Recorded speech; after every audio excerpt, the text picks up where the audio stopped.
a very popular series, so I'm going to keep doing it. And yeah, it was cool that you reached out. I'm like, sure, it's nice to like throw something different in the mix. How about someone I've never even heard of? This should be fun. So we'll see what happens. Yeah, I figured I would get a hold of you because I was like, man, I just had you probably know, but it sounds like stupid to me now because I'm not like clout chasing or whatever. I don't care about like attention or whatever. Like I almost do the videos because I'm just doing it for myself. But at the same time, I'm like, man, there's so many other channels out there that I feel talk about the same stuff. I don't know, just like nobody taught in within my I don't know what you call it, like community of people that play video games and such within my generation is almost nobody talks about this kind of stuff. Like there's like one other channel that talks about like games or whatever in a kind of like metaphysical looking at them with a critical eye sort of deal. But what they talk about, they're pretty popular, but it's so like I don't even know like how you would call it like baby conspiracy or what would your term be what was your term, baby conspiracies, or what was that? Well, the people who talk about the really basic stuff, like Boston and Sandy Hook, I call them baby hoaxes or baby hoax truthers. Like they're stuck Yeah, at that.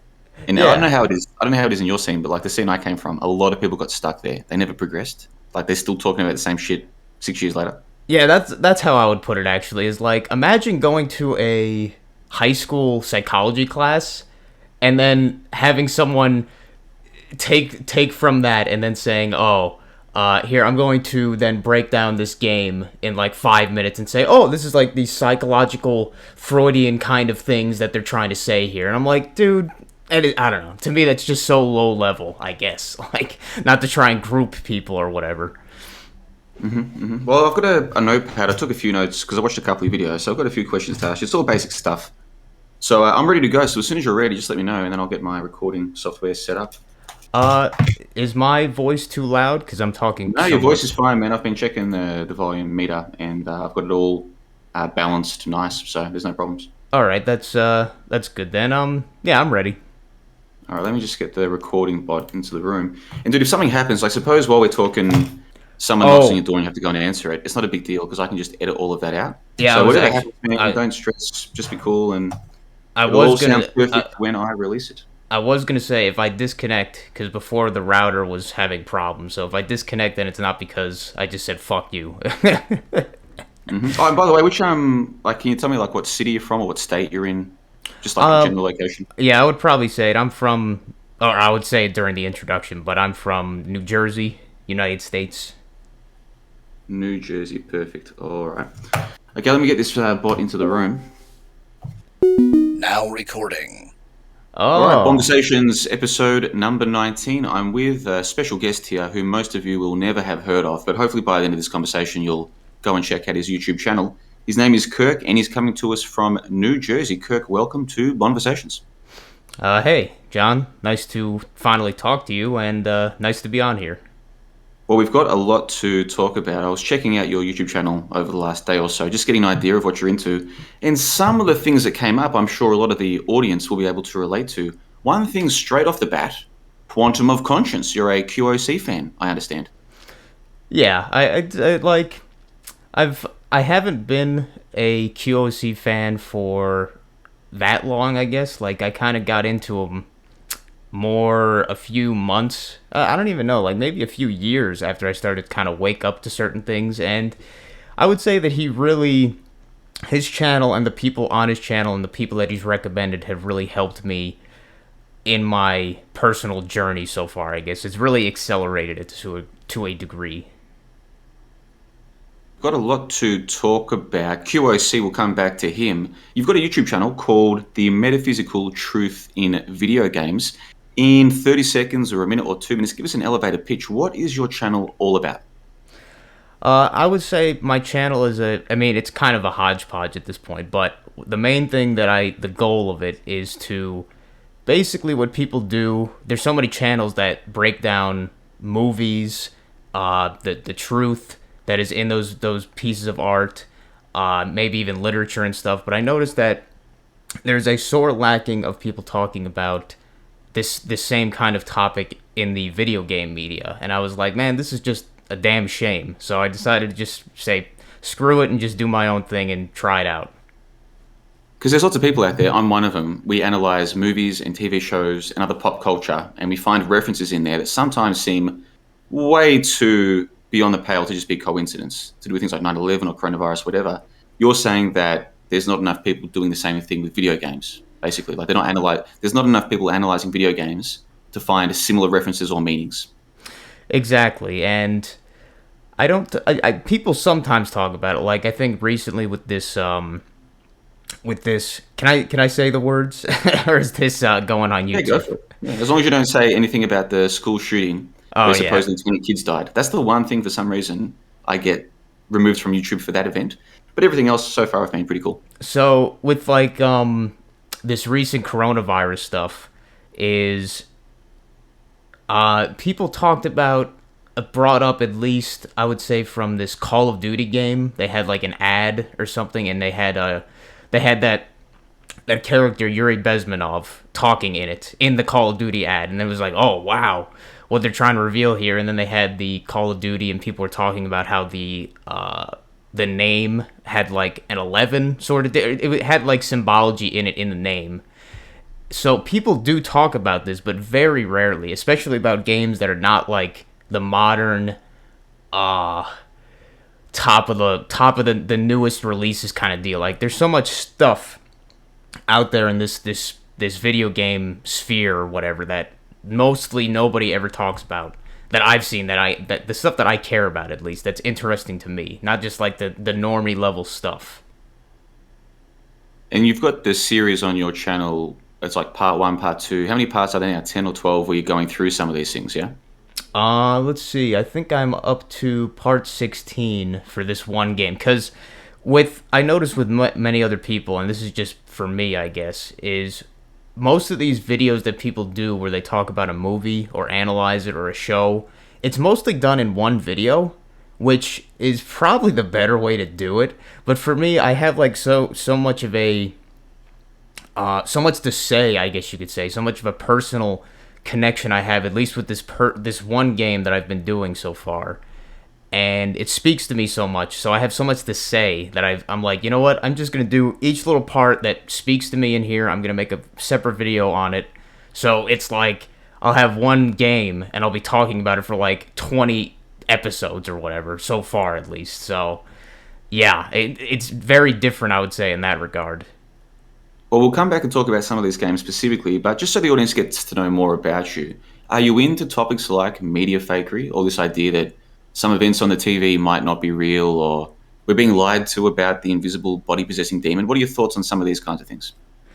Well, my thoughts are that yes, I I would say that all of those things we have been lied to about, and I mentioned that a lot in some of my videos, is that I have specifically, from my own experience, I've been lied to my entire life about these topics, about any of these things, about everything in everything in this realm. I've been lied about since I was born, and I pretty much can't go back from that. It's like once you see that, you can't unsee it. And how did you come to realize that the television was lying? For instance, I believed that there was this guy called Saddam Hussein. At the time, I was about, I want to say, let's see, about 14 when September 11 happened. And then after that, I believed that Saddam Hussein had weapons of mass destruction and that America and Australia and England had to go to war with Saddam Hussein because he was this bad. I believed all of that. Only later did I realize that I'd been completely lied to by all of these leaders and politicians and television networks and what have you. They were all lying to me, I realized. But it took a long time for me to realize that. In your case, when did you realize that this was all nonsense? For me, it was like, at least from what I remember, is that I was always, if you don't mind, like going on a diatribe about when I was younger, but I was like in high school, I would say, is when I started to notice some certain things. Because when I was in school, I was like what everybody would go by and say, like, oh man, this guy is just I don't know, he's just a kiss ass, like he just does everything by the rules, blah blah blah, he's going by the system and all this stuff. And I didn't really even ask any questions in that regard. But when I did, sometimes, like, I guess something inside me occasionally did notice that something was wrong in the system, and I would ask questions. Like, for one example, this is a weird one. I was in English class, and I was in my English class in high school, and I don't know what we were talking about, but the teacher, she said something who I was on good terms with. She didn't like dislike me or anything, but when she mentioned something about how men and women are equal or something like that, for some reason that just made me think. I was like, I raised my hand, but I was like, well, men and women are different. Like, physically, we're not equal. Like, we're clearly different in that way. And she, like, stopped me right there and got really upset. Like, I don't want to talk about this. Or something like that was a topic we can't talk about. And then I was just like, it just ended there. I was like, okay. But it was just so weird to me. And I was like, why did I even say that? So that kind of stuff. And at least the thing that probably really got me is that I was always brainwashed with the climate change sort of thing about like recycling, do all this thing, save energy. And my dream initially when I was in high school was to be a part of this kind of thing, like become like a solar engineer and try to push the solar energy deal and all that stuff. And then I asked, when I was working at this company after high school in this L'Oreal plant, I asked the guy who was my trainer or whatever, my mentor, kind of unwillingly mentor, but they put me with him. I asked him, I was like, so something about recycling I mentioned, and he said that he doesn't believe climate change or something. And I was like, I didn't just like outright, like maybe what an NPC might do, I would have been like, oh, you're just an idiot. I was like, I questioned him. I was like, really? Why do you think that? And then he gave me his points why, and I was like, after it, I was like, wow, that's a pretty fair point. And then I started to look into that, and that kind of just gave me like that extra push to say, yeah, like, what is going on here? Something is weird going on. Fast forward through the story for us. So, what's your opinion on climate change today? Uh, well, I would say that maybe something changes, but there is no climate change done by man, or at least not done by our actions. Besides, maybe if you believe the geoengineering kind of stuff. Basically, I'm saying we don't have an effect on the Earth from what we are told that we do with burning fossil fuels, burning emission, or making emissions and stuff like that. I don't believe that at all anymore. Like, if it's colder out, it's colder out. If it's hotter out, it's hotter out. There's going to be no difference based on what we do in that regard. But if that's the case, Kirk, then how come all across the Western world, little children are being told that humans do create climate change? Like, why would they be telling us this if it's not true, do you think? Well, I mean, just like when I was younger and I believed these things, it obviously gives some kind of, I don't know, false thing to pursue, or fear especially. Is like, I used to believe the whole oil thing where like that oil, fossil fuels are limited.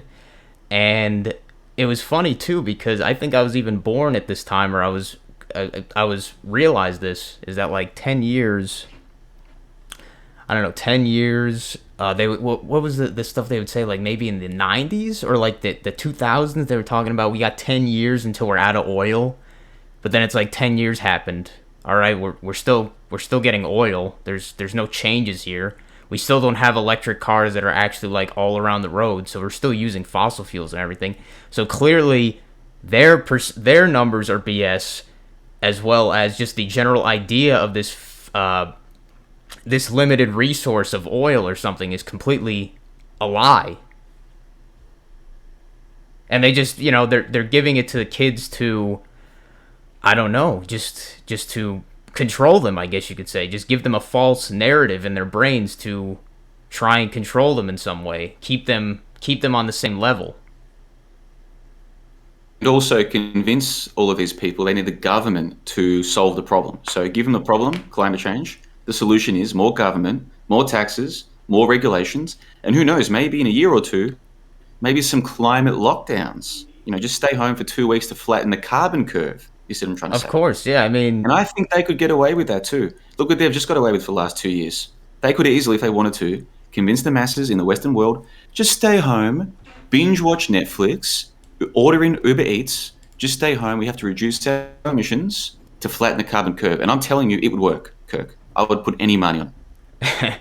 Well, yeah, I mean, I totally agree with you on that because, I mean, to a degree, they have done that. Like, you know, they just told us about a completely BS thing that we've always been told about. You know, like every year we would have it seems like every year we would have flu vaccines or whatever, flu vaccines, flu jabs, and all that stuff. I wouldn't get them, but people would get them, and then all of a sudden it was like this one time it was like, oh, now we all have to stay within our houses and stay within our our houses, stay inside to prevent this thing from spreading or something like that. It's like, wait, we've been doing this for so long, and they've done this with so many other things like swine flu, Ebola virus that they mentioned, bird flu. And some might disagree with me. I would say even stuff from decades ago, like the the Spanish flu and stuff like that. Like we've been programmed with this virus stuff for so long, and now all of a sudden it's a problem, or it's a bigger problem that we have to all hunker down in our houses and deal with this in some way, and let the government do everything for us, tell us what to do. Well, Kirk, you're speaking my language. I think we're on a similar page with all of that. So just rewinding a little bit. So basically, you were working after you finished high school. You were working, and then a workmate said to you he didn't believe in climate change, and you were open-minded to what he said, and that kind of helped you to change your perspective on climate change. How long ago was that, roughly? Are we talking a few years, 10 years? What are we talking here? Let's see. Let me think, because I am now 27, so that must have been when I was about 21 probably, so maybe about 6-7 years ago. Interesting, because it was about 2013 that I learned about the fake shootings and the fake bombings and what have you. So it sounds like you might have been in these circles for about the same period of time. How did you first find Quantum of Conscience? When did you first see his channel and start listening? See, that is a weird one that I'm actually trying to remember what exactly happened. Because first, I was more into let's see, when I was in high school, or after I left high school, I started working with my dad in a alcohol distribution warehouse that he worked at. But then I decided after working there to go to college. That BS, but I went to college for electrical engineering, community college. And when I was going through there, I was taking pretty long time to do it, but then I got this, I guess you could say, like almost an internship, a sort of job that they offered there from our classes, and I was like, all right, I'll do that. I was the only person they picked because I was apparently the only person that wanted to work. I don't know why, but I took the job, and when I got there, I was a little bit more cynical by now. So I noticed that these places these companies, they're not there they're not your friend. They're not there to help you. And when I started to realize that, I was like, okay, I could be a little bit less naive here after I got the experience from my dad's place. But I was still very naive. And when I was... Sorry if I'm rambling. I'm trying to remember here, but... No, that's okay. You're the guest. The whole idea with the first hour is that me and the listeners, we get to know more about you. And then in the second hour, we can get into more detailed conversations, as it were. So you were saying that you were going to community college for electrical engineering, and then was it do an internship or something like this? Yeah, they offered like this internship to work at this L'Oreal factory as a mechanic, and I was like, okay, I'll do it. Sounds like a good opportunity, so I did, and I worked there for a while. And man, I was so naive. I was like, I was still so naive, because they were taking advantage of me. I didn't even realize, because the only reason they hired me, I only realized this after they actually fired me. The only reason I was there is because they were getting a pretty big tax cut for having me there as a student. And I was like, I thought they wanted people to actually work here or whatever, not just because I was a student. Because when I was working there, I was realizing, I was like, man, we're doing stuff that we're not even doing in like our classes. Like, our classes are completely bullshit. right here. Like for what we're actually doing in the field, practically, it's completely useless. So then I was like, you know what? Screw this. On my own volition, I said I'm tired of these classes. I stopped going to the classes, and then I did inform them after like maybe a month or so that I stopped going to the classes, and then like a week later, boom, they fired me. Like in the middle of a shift, they fired me. I was like, whoa, what the fuck? I was like, what was this? I was like expecting maybe they would hire me full time, but it was like, nope, you're out of here. And that was like a big like kick to my head. I was like, wow, I didn't realize that would happen. But as I was getting into this, sort of stuff, I kind of was going into the. Did you ever hear this guy Aaron Clary on YouTube? Yeah, Captain Capitalism. Yeah. Also known, he wrote a book called Bachelor Pad Economics. Yeah. And he recently released a book called the Book of Numbers, I think. Or it's to do with, if you're a young man today, just looking at the cost-benefit analysis of certain life decisions. Dude, that guy changed my life because he wrote a blog back before he had his YouTube channel and everything like that. He wrote a piece called The Minimalism Threat. And I read that back in 2013, around that time when I was sort of leaving behind one mental framework and into another. And that piece of his was like seminal for me, like reviewing how am I living my life and some of the things he was writing about, saying that this is what you should do. I was like, I've been doing that my whole life. To me, that's obvious. But then other things he was saying, I was like, I hadn't thought of it that way. So I consider that guy one of the very few men whose opinions I respect, especially among normies, because the guy still believes in a whole bunch of stuff that just that isn't you don't true. believe in anymore. Exactly. But in terms of the topics he does know, I have a lot of time for that guy. I still am subscribed to his channel, and yeah, you're the first guest I've ever had who's brought up Aaron Clary to me. So oh, really? Maybe in the second hour we'll go into more detail about, if you're interested, some of the topics that he talks about, because I normally don't talk about those kinds of topics to do with men and women and dating and marriage and kids and I normally don't talk about that kind of stuff. But if you're into that, man, we'll talk about Captain Capitalism later on because I've got a lot to say on that. So yeah, so you brought him up. Why did you bring him up? What are you talking about? So that's funny that I did realize that. I was like, man, nobody really talks about this guy. And for me, I don't know what brought me to him, but I think it was something about him talking about how college was bullshit, pretty much, like college is a waste of time. And I started watching his videos, and I sort of was like attracted to the rest of what he was talking about in that degree. Like the same thing with the kind of, at the time, conservative ideas or whatever. And that kind of brought me into that subgroup of the truth movement or whatever, like the conservatism kind of deal, where I used to just be, I didn't really have a political view or anything, but he especially brought me to that. So him, I don't know how I got to him, but seeing his stuff really got me into that kind of mindset. So yeah, he really did help me out in that regard, getting to where I am now. And then a few other people was, well, I guess you could say because from him as well, like did you ever hear of Terrence Popp? No.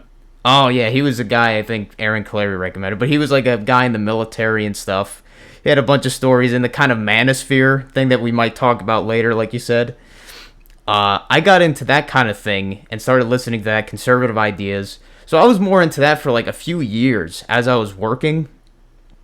And somehow, after all that stuff, I got into quantum of conscience, skipping past all those years after I was listening to all that stuff. I somehow got to him because I think I might have been watching the channel Chalk Body Outline. You probably have heard that one at least, right? Yeah, I think I'm subscribed to their channel, but I don't really remember much about them, but to be honest with you. For some reason, I watched one of his videos, and then, or maybe I watched one of your videos or something like that. It's kind of a weird web that it started.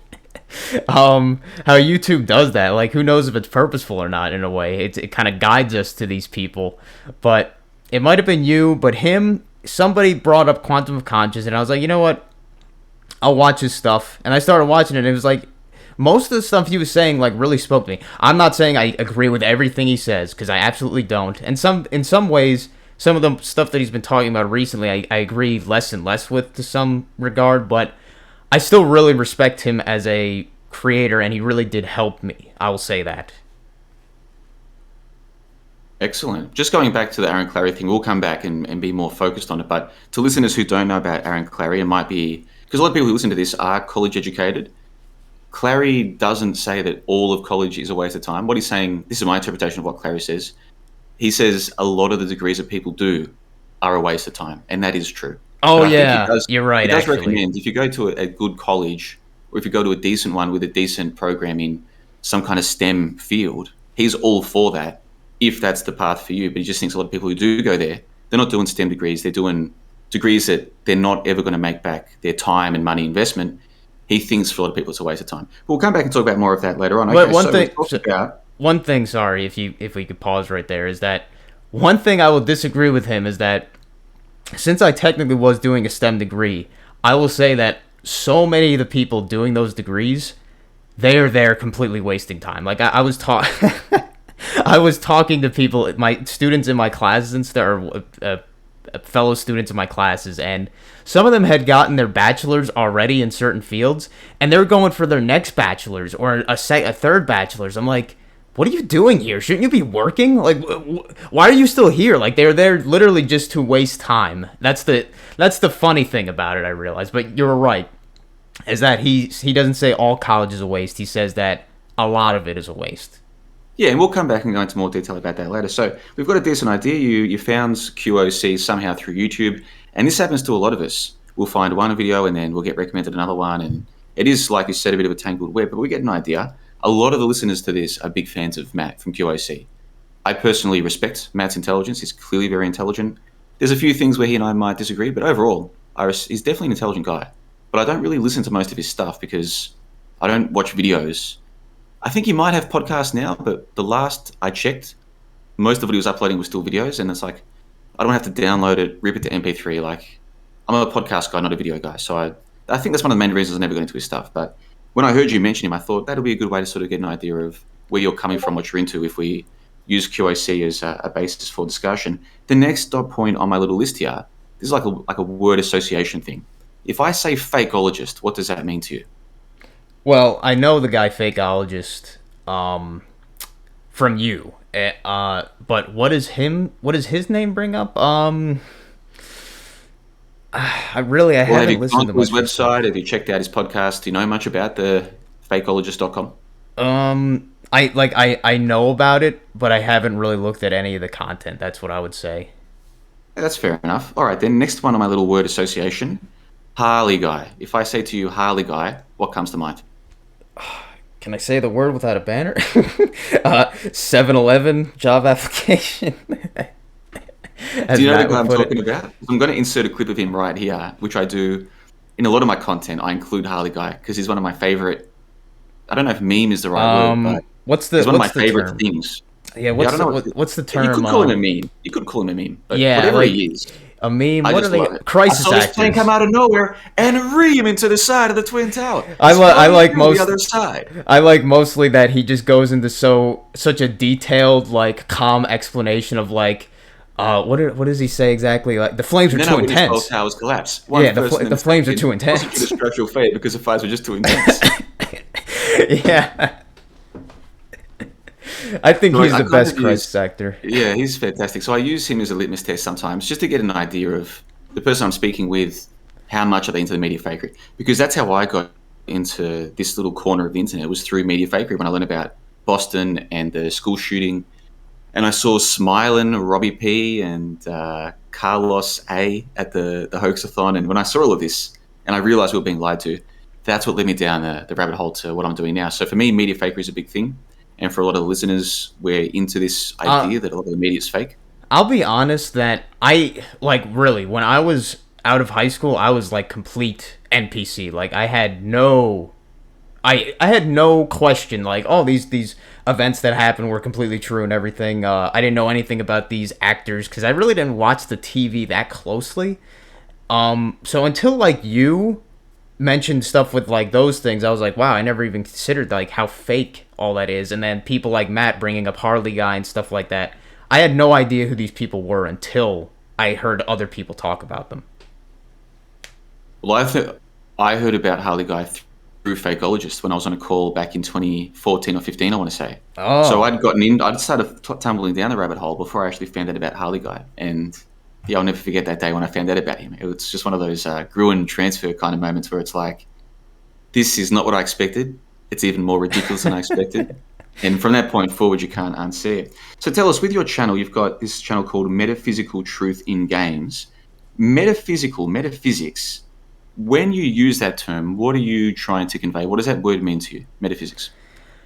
Well, one, I was kind of thinking of like, oh, what would be a, what would be a decent name, but a descriptor.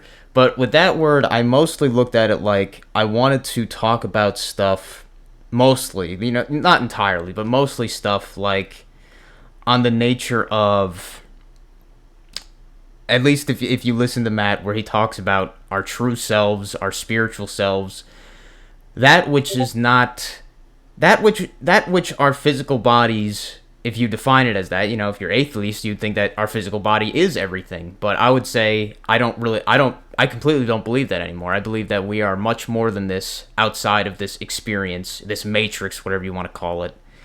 And basically, I wanted to talk about stuff in that kind of vein, where it goes more into the deeper analysis of stuff that is being talked about to that level. But the word metaphysics in particular, because I think most people get the general gist of what that term means, but different people have different understandings. In your mind, if you are thinking of metaphysics, what kind of topics are you thinking about? I would say kind of like, I guess where I get to explain it, the invisible and unknown of this realm. I guess that's, invisible and unknown of this realm that we cannot really see with our eyes, but we could feel. Okay, fair enough. Because one of the videos of yours that I saw, you were saying that you don't really believe in time. Yes. And I was like, okay, that is a metaphysical question. Like, what is time? And is there a past? Is there a future? Is it all just a construct in our heads? These are the kinds of questions that I think of when I think of metaphysics. I Tell us talk about your that. thoughts about time. Elaborate on that for us. Matt brought it up a few times, but I always had kind of, I would say, especially for myself after this coronavirus stuff started to happen, like, especially the whole world changed. I noticed almost immediately when I started to wake up to this stuff a lot more, like almost like super speed acceleration had happened. I was like, whoa, like just a burst of like getting kicked in the face, just like, oh my god, like everything is fake, just from like that one event kind of deal. And for me, time recently, since those few years ago, 2 years or whatever, time has been accelerating for me. Like, I don't know, maybe not accelerating, but it has sped up, where at least my perception of it, like every day, I used to go to work, and maybe if I was still working, I would feel the same, but I used to go to work and it'd be like, oh my god, this is never ending. this shift is never ending.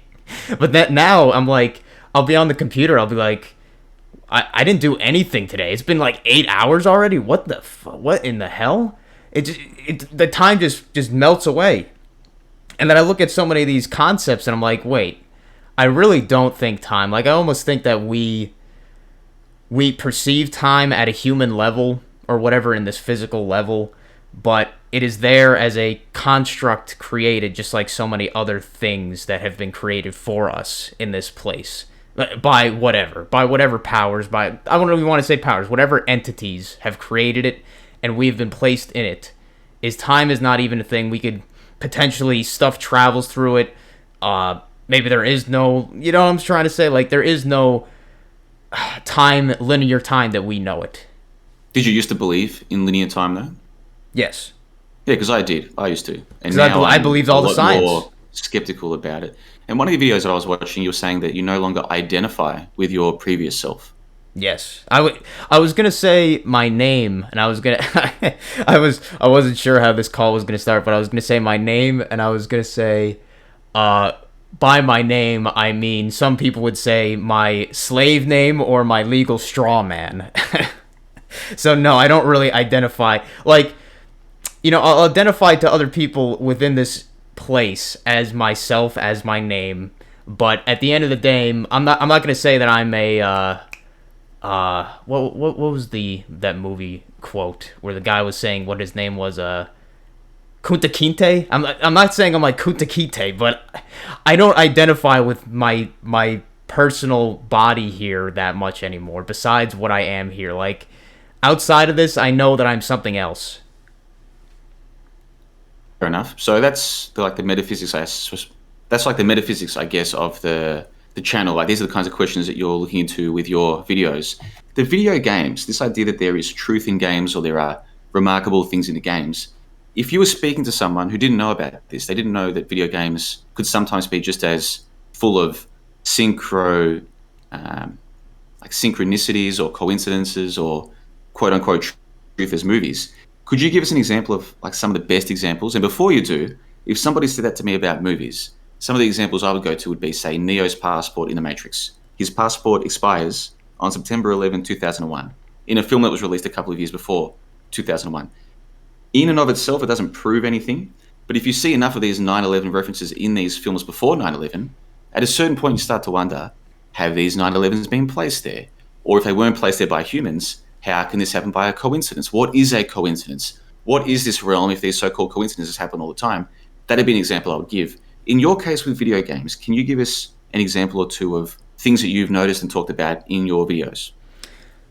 Well, I would say like, man, it's a lot of stuff too. But the one that I would think of right away, at least with your example with the 9/11 kind of synchronicity, is that in this game Earthbound, the one that I'm specifically have been talking about, in one of my first videos I mentioned when you get a town map and you talk to the librarian that gave it to you again, she will say that, oh, don't worry, you don't have to return it until 2001. And I was like, wait, I would never think of that before, but then when I was playing it this time, I was like, wait, this game was released in 1994. Why? Can I curse? Does it matter? You already have a couple times. No, It's sorry. totally cool. It's totally cool, man. It's not a problem. I was like, why the fuck would they put? Why would they put 2001 in that when this game was released in 1994? And like, it's kind of like some of these other games that are like they have like these weird years in them, like 2010 or something like that, or 1995. I don't know, just random dates. And I was like, okay, if I was a programmer, if I was a person writing the scripts or whatever, I would say you don't have to return it until 1998 or 2000 or something like that. But for some reason, it said 2001. And I was just like, wait a minute. That, to me, that was just kind of a synchronicity or whatever. Some people believe the predictive programming. I personally don't really think that it's that anymore. I think kind of as Matt says, it is more about... Oh, did your recording bot leave? Yeah, I was just getting back in the room now. Now recording. Yeah, we just lost the recording bot for a moment there when you were answering, so I'll try and clean that up in post-prod. But basically, I was just asking you for examples in video games that you found significant. And you mentioned there was a video game, I forget which name you said, where you return, or you're told you don't have to return something in the library until 2001. I think you said a map. Yeah, it was a town map, and it's such an insignificant like item, like it's useful, but just the fact that the librarian says you don't have to return it until 2001. I was like, well, why would they give that date? Like, it's just such a weird date to give. And I'm not saying that Nintendo was like trying to put some kind of programming in there to say, hey, 2001, that's when this event's gonna happen or whatever.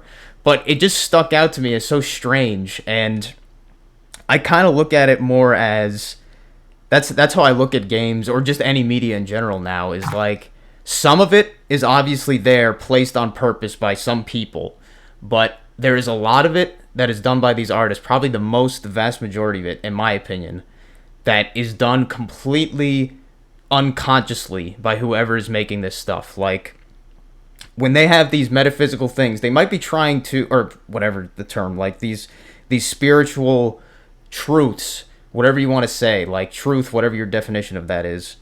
Whenever they have these things in there, they're not trying to necessarily say something, or even the mistaken ones, like the ones that are just there and you interpret, it's there, and whatever, maybe something in that writer or that person, whoever wrote that, in their soul or in their the frequency that they listen to, or whatever level they're on, it spoke to them and it had them write that for a reason. And that's kind of what I see, that date comes up so much, like 2001.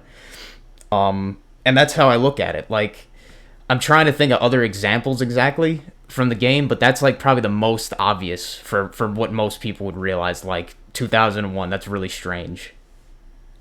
Excellent. So we've got an idea of what you mean when you say metaphysics and some of the games you talk about, and we'll go into more detail about some of them in the second hour. But basically, the first hour is all about getting to know you, the guest, and what you're into and what you know about. A few more questions, and whatever your answer is, it's totally cool. I'm just curious to get your take on it. Have you ever heard the theory that nuclear bombs are a hoax? Well, I've only ever really heard it from you, and from you when I started listening to your thing, and I was like, see, it's funny, when I was listening to your stuff originally, is like the dinosaur hoax, the nuke hoax, all these hoaxes and everything, and I was like, man, when it clicked with me, all the stuff kind of, I'm not trying to say that I just immediately agreed with you on every single thing, like I'm just some follower, like, oh yeah, like, you know what I'm trying to say, like, I just immediately agree with you now because I'm listening to you. It was just like a thing that clicked with me. I was like, wait, if these things are this fake, why the hell would I not think that something like that would be fake too? So you're at least open-minded to the idea. Yes. Okay, then how about things like, say, heliocentrism? Have you ever looked into some of the theories about maybe heliocentrism being a hoax as well? Oh wow! Now that you just made me think about it, actually, maybe before your, or maybe after your, that I watched your stuff. It was Tim Osman, his radio show, whatever you want to say. I somehow got a hold of his stuff, and I think he might have been the one that introduced me to some of these ideas initially, and then he might have introduced you to me, your website, and then I got to know your channel, your website, and everything from him, possibly. But yes, the heliocentrism idea and the whole space not being what we're told it is, yes. Mm-hmm. So how outer space, just as a concept, I used to completely believe outer space is a real place where people can go, and maybe I can't go, but in the future, regular people will be allowed to go to space and go to colonies on different planets or on space stations, whatever. At some point in the future, even regular people can go, but for the time being, the elites can go. They can send their astronauts, whatever. I used to completely believe in this place called outer space. I no longer believe. Does that sound crazy to you? And be honest, this all might be very new to you. Tell me what you think about this idea that outer space might be a complete hoax. See, originally, I used to be the same. Like, I used to think that space was completely, completely exactly what they told us, that some people landed on the moon, they have rovers out in Mars, and they're going to potentially eventually colonize these places, and you have space bases and everything like that. I believe that in games especially use this, even movies, with the genre, I guess you could say, of space and everything, like games, space exploration, space conquest. They are completely embedded in that kind of idea. But after, I even thought about that, I was like, man, what are we going to do on this Earth? We have to go to space. Like, we have to. That was my thing that I used to believe. And now I'm like, no, I don't think space is anything like what it... I even played a game called EVE Online, which was basically like the entire universe. You were able to explore this entire game universe and everything, and it's all in space. You're flying spaceships and everything like that. Completely futuristic deal.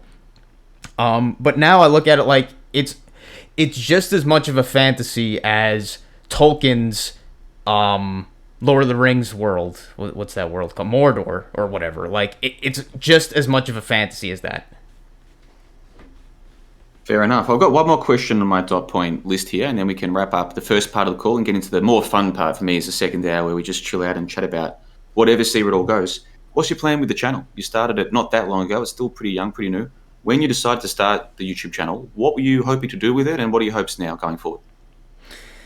Well, I want to continue doing it. Obviously, the least thing I want to do is finish my series on the Earthbound, which I'm close to, just because it's getting very close to the end of the game. But I wanted to continue on with other games as well after being finished with that one.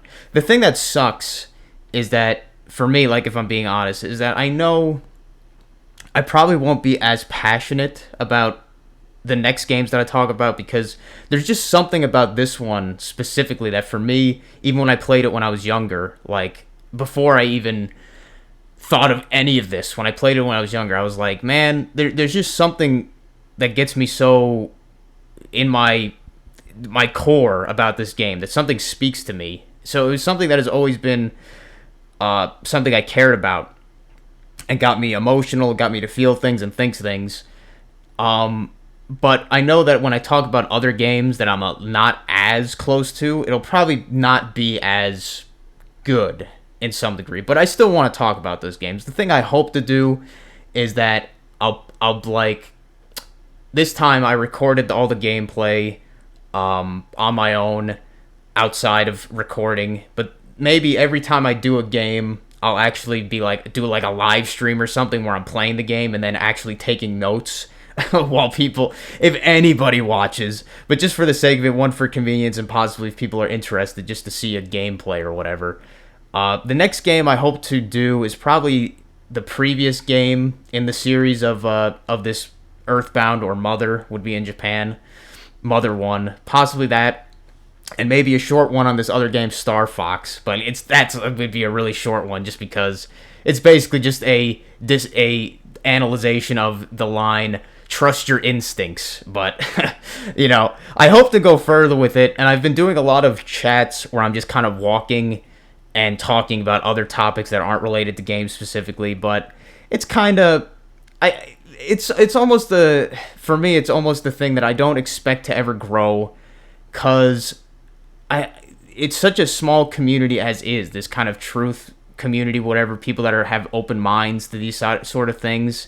So I know it'll never grow that much, but I just kind of would like to have, really the thing I like to have is good conversation, kind of like I think that this is, which is kind of why I wanted to do this, because I was like, man, I feel like a fucking hermit. Like, I'm not talking to anybody. I'm just I don't know, it's just hard to feel that kind of like isolation almost about your ideas specifically, and it's just like, man, I want to talk to somebody that also kind of thinks what I do, or is on a similar level. And I'm always hoping that more people comment in my videos with cool stuff. But at the same time, I know if I grew big enough, which I won't, but if I grew like large enough, I would get enough comments where it would just be so many of those comments that are just completely pointless, like, oh man, this video sucks, or nice video, or first, or like just the shit that floats around in there, and you're like, I just want people that have interesting things to say that make me think as well. Like, that's kind of what I want, is just people to converse with that I, not that we agree with each other per se, but just people that I'm on the similar wavelength on. If long story short there. It sounds like you're trying to build a little platform for yourself as an outlet to express yourself and maybe meet like-minded people, which is how I started off 7 years ago, and here I am today. And I do this kinds of interviews a lot. This is Conversation number 19. Not sure if I mentioned that at the start. It is November 5, 2021, in the second hour. And I know the first hour hasn't actually been an hour. That means the second hour will be longer than an hour, which I'm looking forward to. We're going to talk about Aaron Clarey, minimalism, his minimalism threat piece, and his attitudes towards modern life, which, even if he's a normie on some topics, on other topics I think he's way ahead of the curve. We'll talk about that, because you brought him up, and I don't get to meet many people who know about that guy, so that should be fun. And even listeners, if you've never heard of Aaron Clarey, I'm telling you, the topics we're going to talk about will be relevant to most people who have to listen to this. And I want to talk with you about this idea of life as a game. You mentioned how YouTube is this web where it seems to lead people to certain places. It did for me. This idea that, like, role-playing games, video games, there are sometimes characters who are put there to help you along the way. What if our lives aren't so different? Like, what if our life, if we step back and analyze it, It's a lot more like a game than some people seem to realize. And what if that can explain some of the so-called coincidences? And what if it can explain the non-player characters? I know this sounds crazy, but we're going to talk about that in the second hour. But I'm talking with Kirk from New Jersey. The link to his channel will be in the info box below. Members can go and listen to the second hour. It'll be available in the show notes of this call. Go and listen to the second hour right now. But if you're not a member, that brings us to the end of the call. So I'll give Kirk the final word for the first hour. Let the listeners know where to find your channel and anything else you want to tell them. And we'll come back and reconvene for hour 2 in just a moment. Well, I'll just say thank you very much for listening to my ranting and conversation so far with John. And if any of you are interested in watching my videos, commenting anything, or even if I can inspire you to, who the hell knows, inspire you if you're interested in games as well to make your own videos, because I'm only one person. There's a lot of games out there. Please do so, and I would be interested to hear from you in the same way. And thank you very much. Perfect. All right, let me just get rid of the recording bot. We'll just take a couple of minutes break, and then we can start hour 2. Just give me 1 second. Because what I do is I record the two files completely separately. It makes it way easier to edit. So let me just get rid of this recording. I was actually going to ask you, when on your setup, I was actually looking up, like, man, how do people do these kind of calls? Because me, I was trying to do something in Audacity. I've been using... I'll tell you what, just give me a second. I will answer what you're asking. Go ahead. To me, this is very interesting. I just have to go and grab for the second hour, if I'm recording it in the day, I don't drink beer. But if I'm doing an interview at night, I don't open my first beer until we finish the first hour. So I'm going to go and get a beer. I'll be back in 2 minutes, all right? All right, no problem.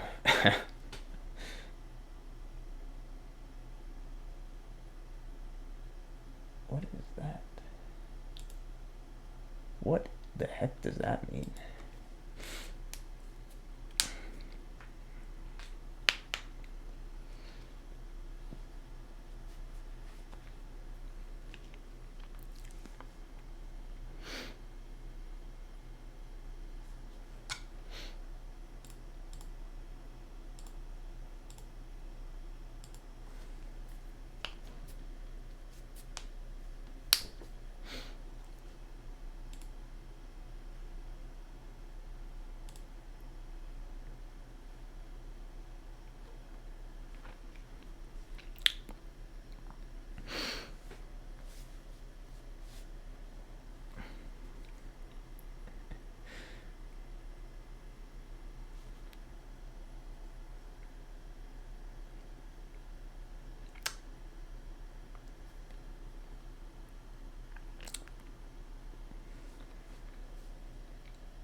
All right, man, I'm back. If you're there, let me know.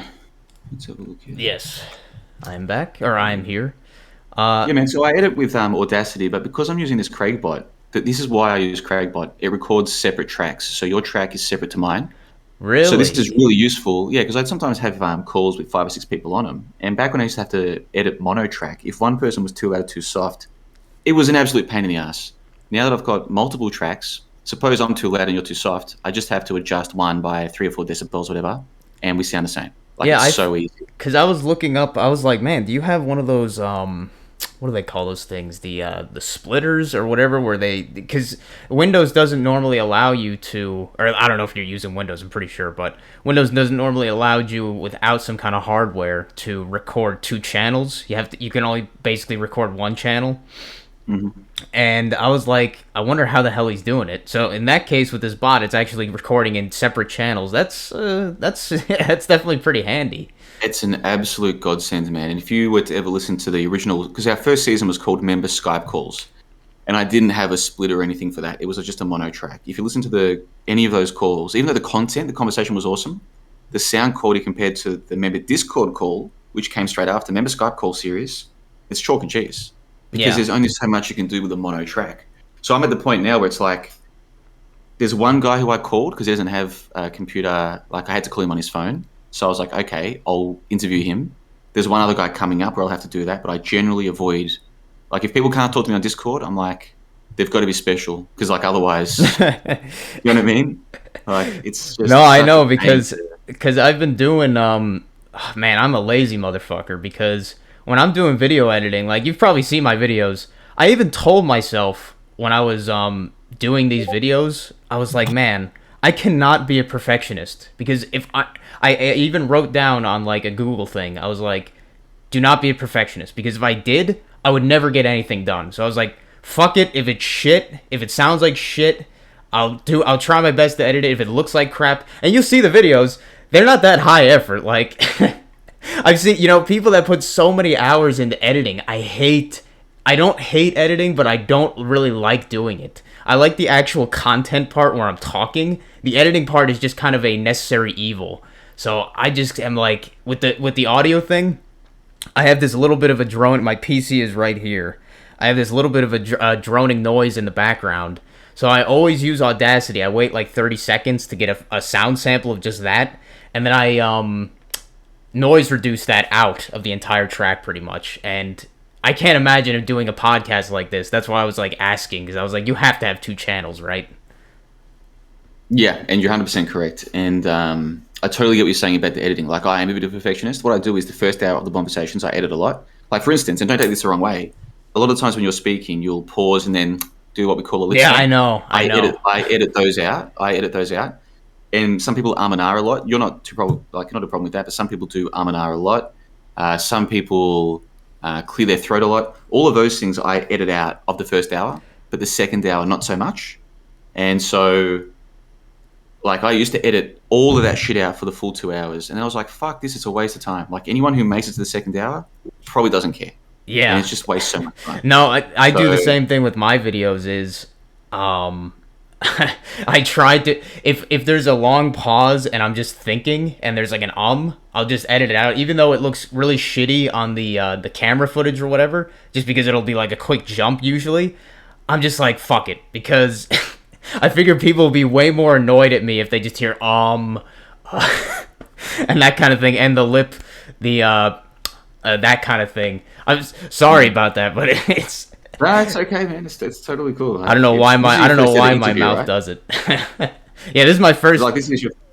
Yeah, dude. No, for a first interview, no, you're fine. Like, whenever I interview someone and it's their first interview, I'm always afraid there's gonna be lots of ums and ahs and pauses. But no, it's flowed very well. So I was gonna say with you, I was like, man, you must have been doing this for a long damn time, because I could not speak in that kind of, I wouldn't say like radio professional kind of thing, but like talking about a subject, like when I have notes, I kind of it kind of helps when I have notes a little bit. But when my first video where I was just explaining the channel introduction, it was so shit because I was just like looking at my script and reading it, and I was like, man, this is so lifeless.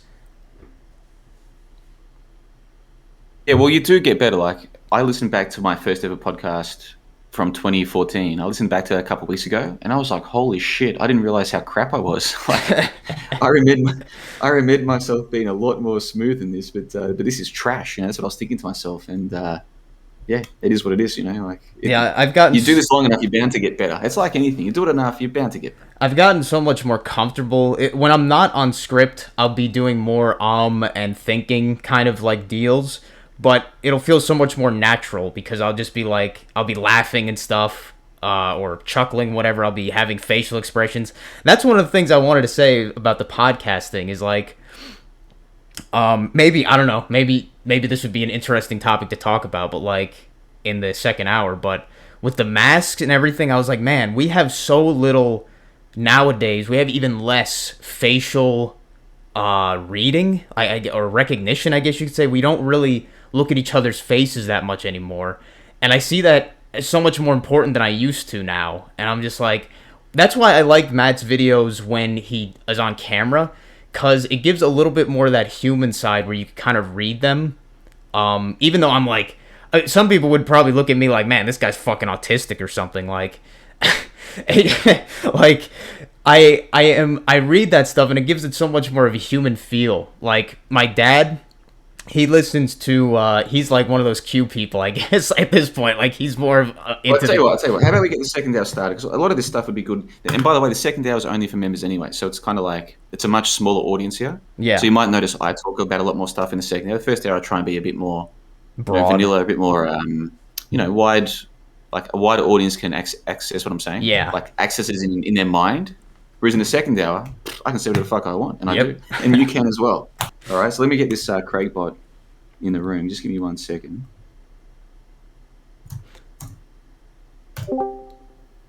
Now recording. Recording. All right, Bombasations, episode number 19, November 5. It is the 5th of November. I forgot to mention that at the start of the last hour, Oh the first wow! hour. Remember, I'm here with remember Kirk the from, 5th of that's November. the one. That's the one. Yeah, I'm here with Kirk, as you can hear, from New Jersey. Kirk, the first question I like to ask the guests is, in the second hour, how do you think the first hour went? I think it went pretty well. I was a little bit nervous. I don't know why. I don't know why. I was just because I'm usually not talking to somebody else. I'm usually just talking to myself. So it's pretty weird to actually talk to somebody for once. Well, that's the thing, isn't it? In our so-called real lives, a lot of us, whether it's our family or our friends or our workmates, or the regulars at the bar or whoever it is that we speak with, we generally, most of us don't speak about these kinds of topics, do we? Nope. Nope. I can't talk about it at I all. I mean, think I can a little bit, but they don't get it at all. So I'm just like, oh, it's talking to a wall.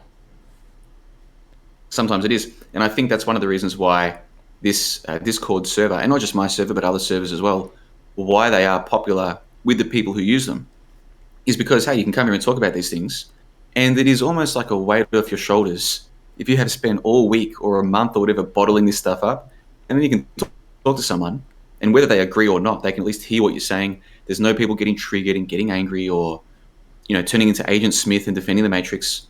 It is a very pleasant thing, in contrast to the monotony of most of what people talk about most of the time. Yeah, like the videos for me are somewhat of a therapeutic thing, almost. Like I wouldn't say that I felt like super bottled up, but it's with me when I this was me like years ago when I was younger. I would have something that I wanted to do, and I would be like procrastinating it, and I would have it in my mind, and I would be thinking it, remembering it that way, and I would be like, all right, this I want to do this today, this that 7 things or whatever, and I would try to keep remembering them so I wouldn't forget. And then I was like, man, what am I doing? And then I just started writing it down on like a Word document, and it was such a weight lifted off from doing that. And I almost view that in the same way with these videos, even more so. I could kind of put my feelings about these things in a much more casual sense out there without having to just let my mind be overwhelmed by them constantly, the burden of it. It's nice to get these things off our chest. So you said you're not thinking of your videos as therapeutic, but dude, when I first started making YouTube videos, to a large degree, that's what it was. It was like, I need to talk about this stuff. I need to get the word out about this stuff. But back then I was a lot more naive, and I believed in this idea of a truth movement and it's going to spread and all the rest of it. Now I have very different views on it, and I don't make as many videos as I used to. And the videos I make these days are usually just to promote the website. I don't really need the therapy as much these days, because I still kind of get it from the member calls and from the conversations, whatever. I don't really use YouTube as an outlet the way that I used to. And one of the reasons for that is, by the way, they did delete me a few years ago. And that sucks when you have built up a channel with, I think I had 7,000 subs and hundreds of videos, which I've still got I still backed up everything, but to lose all of the comments that were left on those videos and to lose all of the view counts on those videos and to just lose everything, that's the kind of thing where when you do come back, it's not the same. So even though I've got another channel now, it's just not the same as it used to be. Now, there are 2 main topics that I wrote down on my little notepad here that I wanted to talk about with you in the second hour. And then beyond that, we can talk about whatever you want. But the 2 things were Aaron Clary, the Captain Capitalism dude, and life as a game. Of those 2 topics, if you had to choose one to start off with, which one is most interesting to you to start off with? I guess we could talk about Aaron Clary. I'm pretty foggy about him because I haven't been subscribed to him in a while, just because I like this stuff, but I don't know. I just lost interest a little bit. But let's talk about him. Let's talk about him. So for listeners who aren't aware, Aaron Clary is also known as Captain Capitalism. He's written a few books. He now runs what he calls Asshole Consulting, where people will email him and say, I want your advice or your opinion on this particular topic. He will send them a quote. I think it's about $50 US normally. And then if they pay the money, he will then do a video. He'll say, right, I've got this email from, and he doesn't give their names, but he's like, from this guy, he lives in, and then he'll give like a general location. And they're like, this guy's writing, hey, I'm working in this job, my boss is saying this, but I'm not getting a pay rise, blah, blah, blah. Whatever. It could be a problem about work, women, family, plans for the future, money. It doesn't really matter. And then he'll give his opinion on it. And he usually gets a couple thousand views on his videos, but controversial topics tend to get a lot more. And a lot of people do want his advice on women. And his advice is, and he's written a book about this, basically if you're a young man today, you're better off renting rather than buying, if I can put it like that. That's basically his advice with a lot of things, including women, as controversial as that is to say. That's my overall sort of synopsis of where he is today. But when I found his stuff 7 or 8 years ago, he'd written a blog post called The Minimalism Threat. And he was writing about how the vast majority of stuff that is bought, and this is just his opinions, guys, and I'm just giving my interpretation of his opinion at the time. He's basically saying most of the stuff that's bought today is bought because of women, either because women are buying it or men are buying it to either impress or appease women. He's like, if men stop trying to impress women, the labor force will collapse because most men can live on very little. And then he starts writing about how men don't need the curtains to match the couches. The couches don't have to match the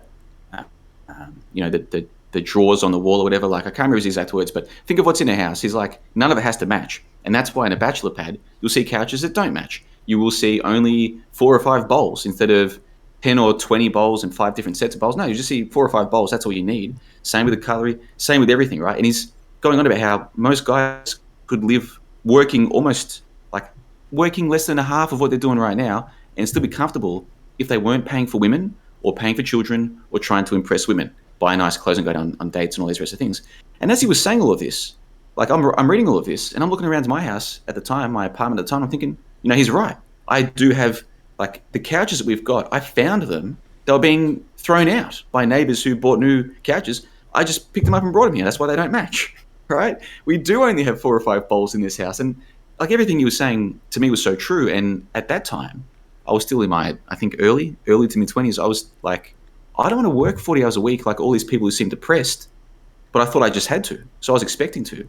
And so reading his piece kind of made me realize, do I actually have to go and work 40 hours and become depressed like all these people? Like, do I have to do that? Maybe I don't. And so with that very broad sort of reflection on this guy, Aaron Clarey, and why I'm into his work and what he's doing today, give me your thoughts now, Kirk. Everything I've just said there, does it make sense? Do you agree with it, disagree with it? Does this all sound like I'm pretty much talking about the same guy as you? Yeah, I mean, you brought up stuff that I honestly completely forgot about. Is he still doing the asshole consulting? I think that's his main thing now. Oh my god. Okay, the thing I'll have to give, what the fuck is with these people that, I don't know, are they really getting that much from him telling, like, I don't know, I guess to me it just becomes, like, so obvious. Like, these people, just like everything, I feel at least, everything that we know in our lives when we ask these questions, like, oh, what am I going to do about I don't know, should I move out, the bills, the mortgage, somebody is abusing me, what should I do about it? We all know the answer to this at the end of the day, but I guess these people really do just need somebody else to tell them, hey, you fucking idiot, you have to do it this way, stop being a fucking pussy or whatever. Like, just the fact that people are paying them to do that is amazing to me, but I feel like a lot of them, I don't know, if they have to ask that, I feel like they probably are going to keep having to ask him for help, if you know what I mean. Like, but I completely agree with the sort of things that he brought up, like minimalism. Oh man, did you ever, speaking of this that nobody probably has brought up, did you ever hear the guy Cole Robinson on YouTube? The snake diet? The name rings a bell, but I don't know anything about him. Yeah, he was the guy who he's I guess he runs the snake diet channel. But he was the guy who... Oh, yes. Yeah. Yeah, I know him. Dude, I'm going to see in post-prod. I usually don't do much editing on the second hour, but I'll see if I can find the clip of him from maybe April last year where he's like, and I'm going to see if I can remember what he was like. He's like, where's all the fucking sick people? This is really a pandemic. There should be some fucking sick people. Where are they? I can't see them. I've got a Facebook group, 20,000 people. None of them know anybody who's sick. Where's all the fucking sick people? Where are they? Oh, there should be some fucking sick people. Yeah, he did that shit too. That's and the guy? Yeah, That's the guy? He was, but the main thing someone should be sick. Someone should be sick. And he is the one who mainly introduced me to the whole idea of fasting, basically, like a fasting focused lifestyle, he called it. And I was like, at the time, you might not be able to relate, or other people might not be able to relate if they were always kind of fit like me. I was never like particularly fat or anything like that. Like if you looked at me, I wouldn't be like you wouldn't describe me as fat.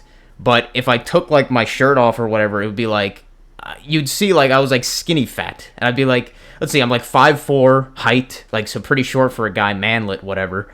But I was like 163 or something like that pounds, which is it's it's a little bit overweight.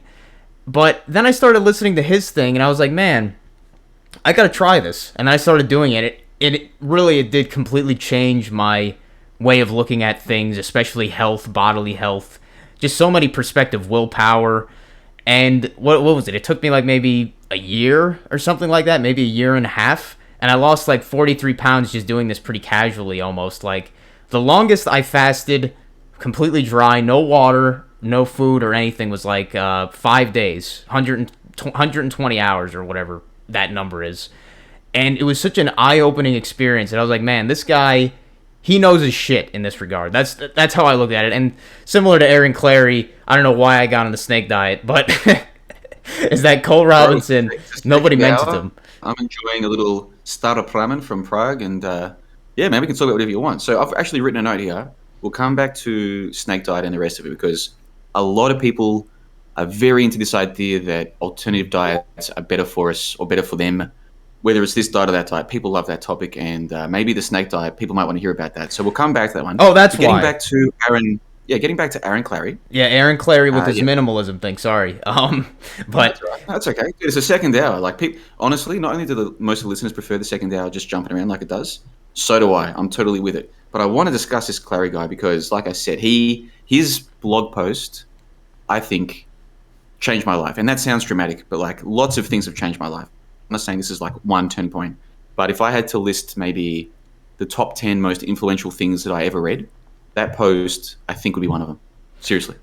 Like his whole idea with the minimalism stuff, it really did speak to me because I was never like a very vain person. I always kind of thought in that kind of mindset where I was like, why am I going to wear jewelry? Why am I going to wear bling? Why am I going to have these fancy cars? I would just have any car. Like, if I needed a car, like, even now, I'm questioning the idea of even having a car. Like, if I didn't live in my current situation where other people were using my car, I would get rid of the fucking thing, because I look at that as an anchor now. Like, I see it from the perspective of the fees you have to pay, taxes, insurance you have to pay in America to be legal on the road, that extra money and stuff like that, registration every year, license, fees if you ever get like a ticket or anything. All these things, I just look at it as an anchor to not just this realm, but just in general, kind of like with people with houses in the same way. Maybe not as much with housing, but with the cars, I'm like, I would have gotten rid of my fucking car so long ago now if I realized these kind of ideas earlier. I would never have bought one in the first place. And I don't know, I'm just kind of a person that I'm not materialistic anymore, I don't think. I'm at the very minimal. I do as little as I spend as little as I need to. I eat as little as I need to and spend as little as on that food as I need to, which was on the topic of Cole, but that's just, yeah, his minimalism stuff really did help me, even though I already was kind of in that mindset. And that's probably why it resonated with you, because you were already in the mindset. And that's what happened to me. When I read this blog post, I was like, so much of this, I hadn't even thought about it, but it just seems obvious to me. This is how I've been living my life. And it's funny now, because minimalism, like there is a Reddit called minimalism. There are people who write books about minimalism. It's like this trend or a fad now. Yeah. But a lot of the people who are into it, they're into it for the fad or the trend, or this idea of, if I reduce my consumption, it's good for the earth, whatever. That is not how I got into it. That is not what Clary was talking about. It had nothing to do with saving the freaking environment. It's about, why do we have so much stuff? Why do people have so much stuff? Why do we spend so many hours at work just to buy more stuff?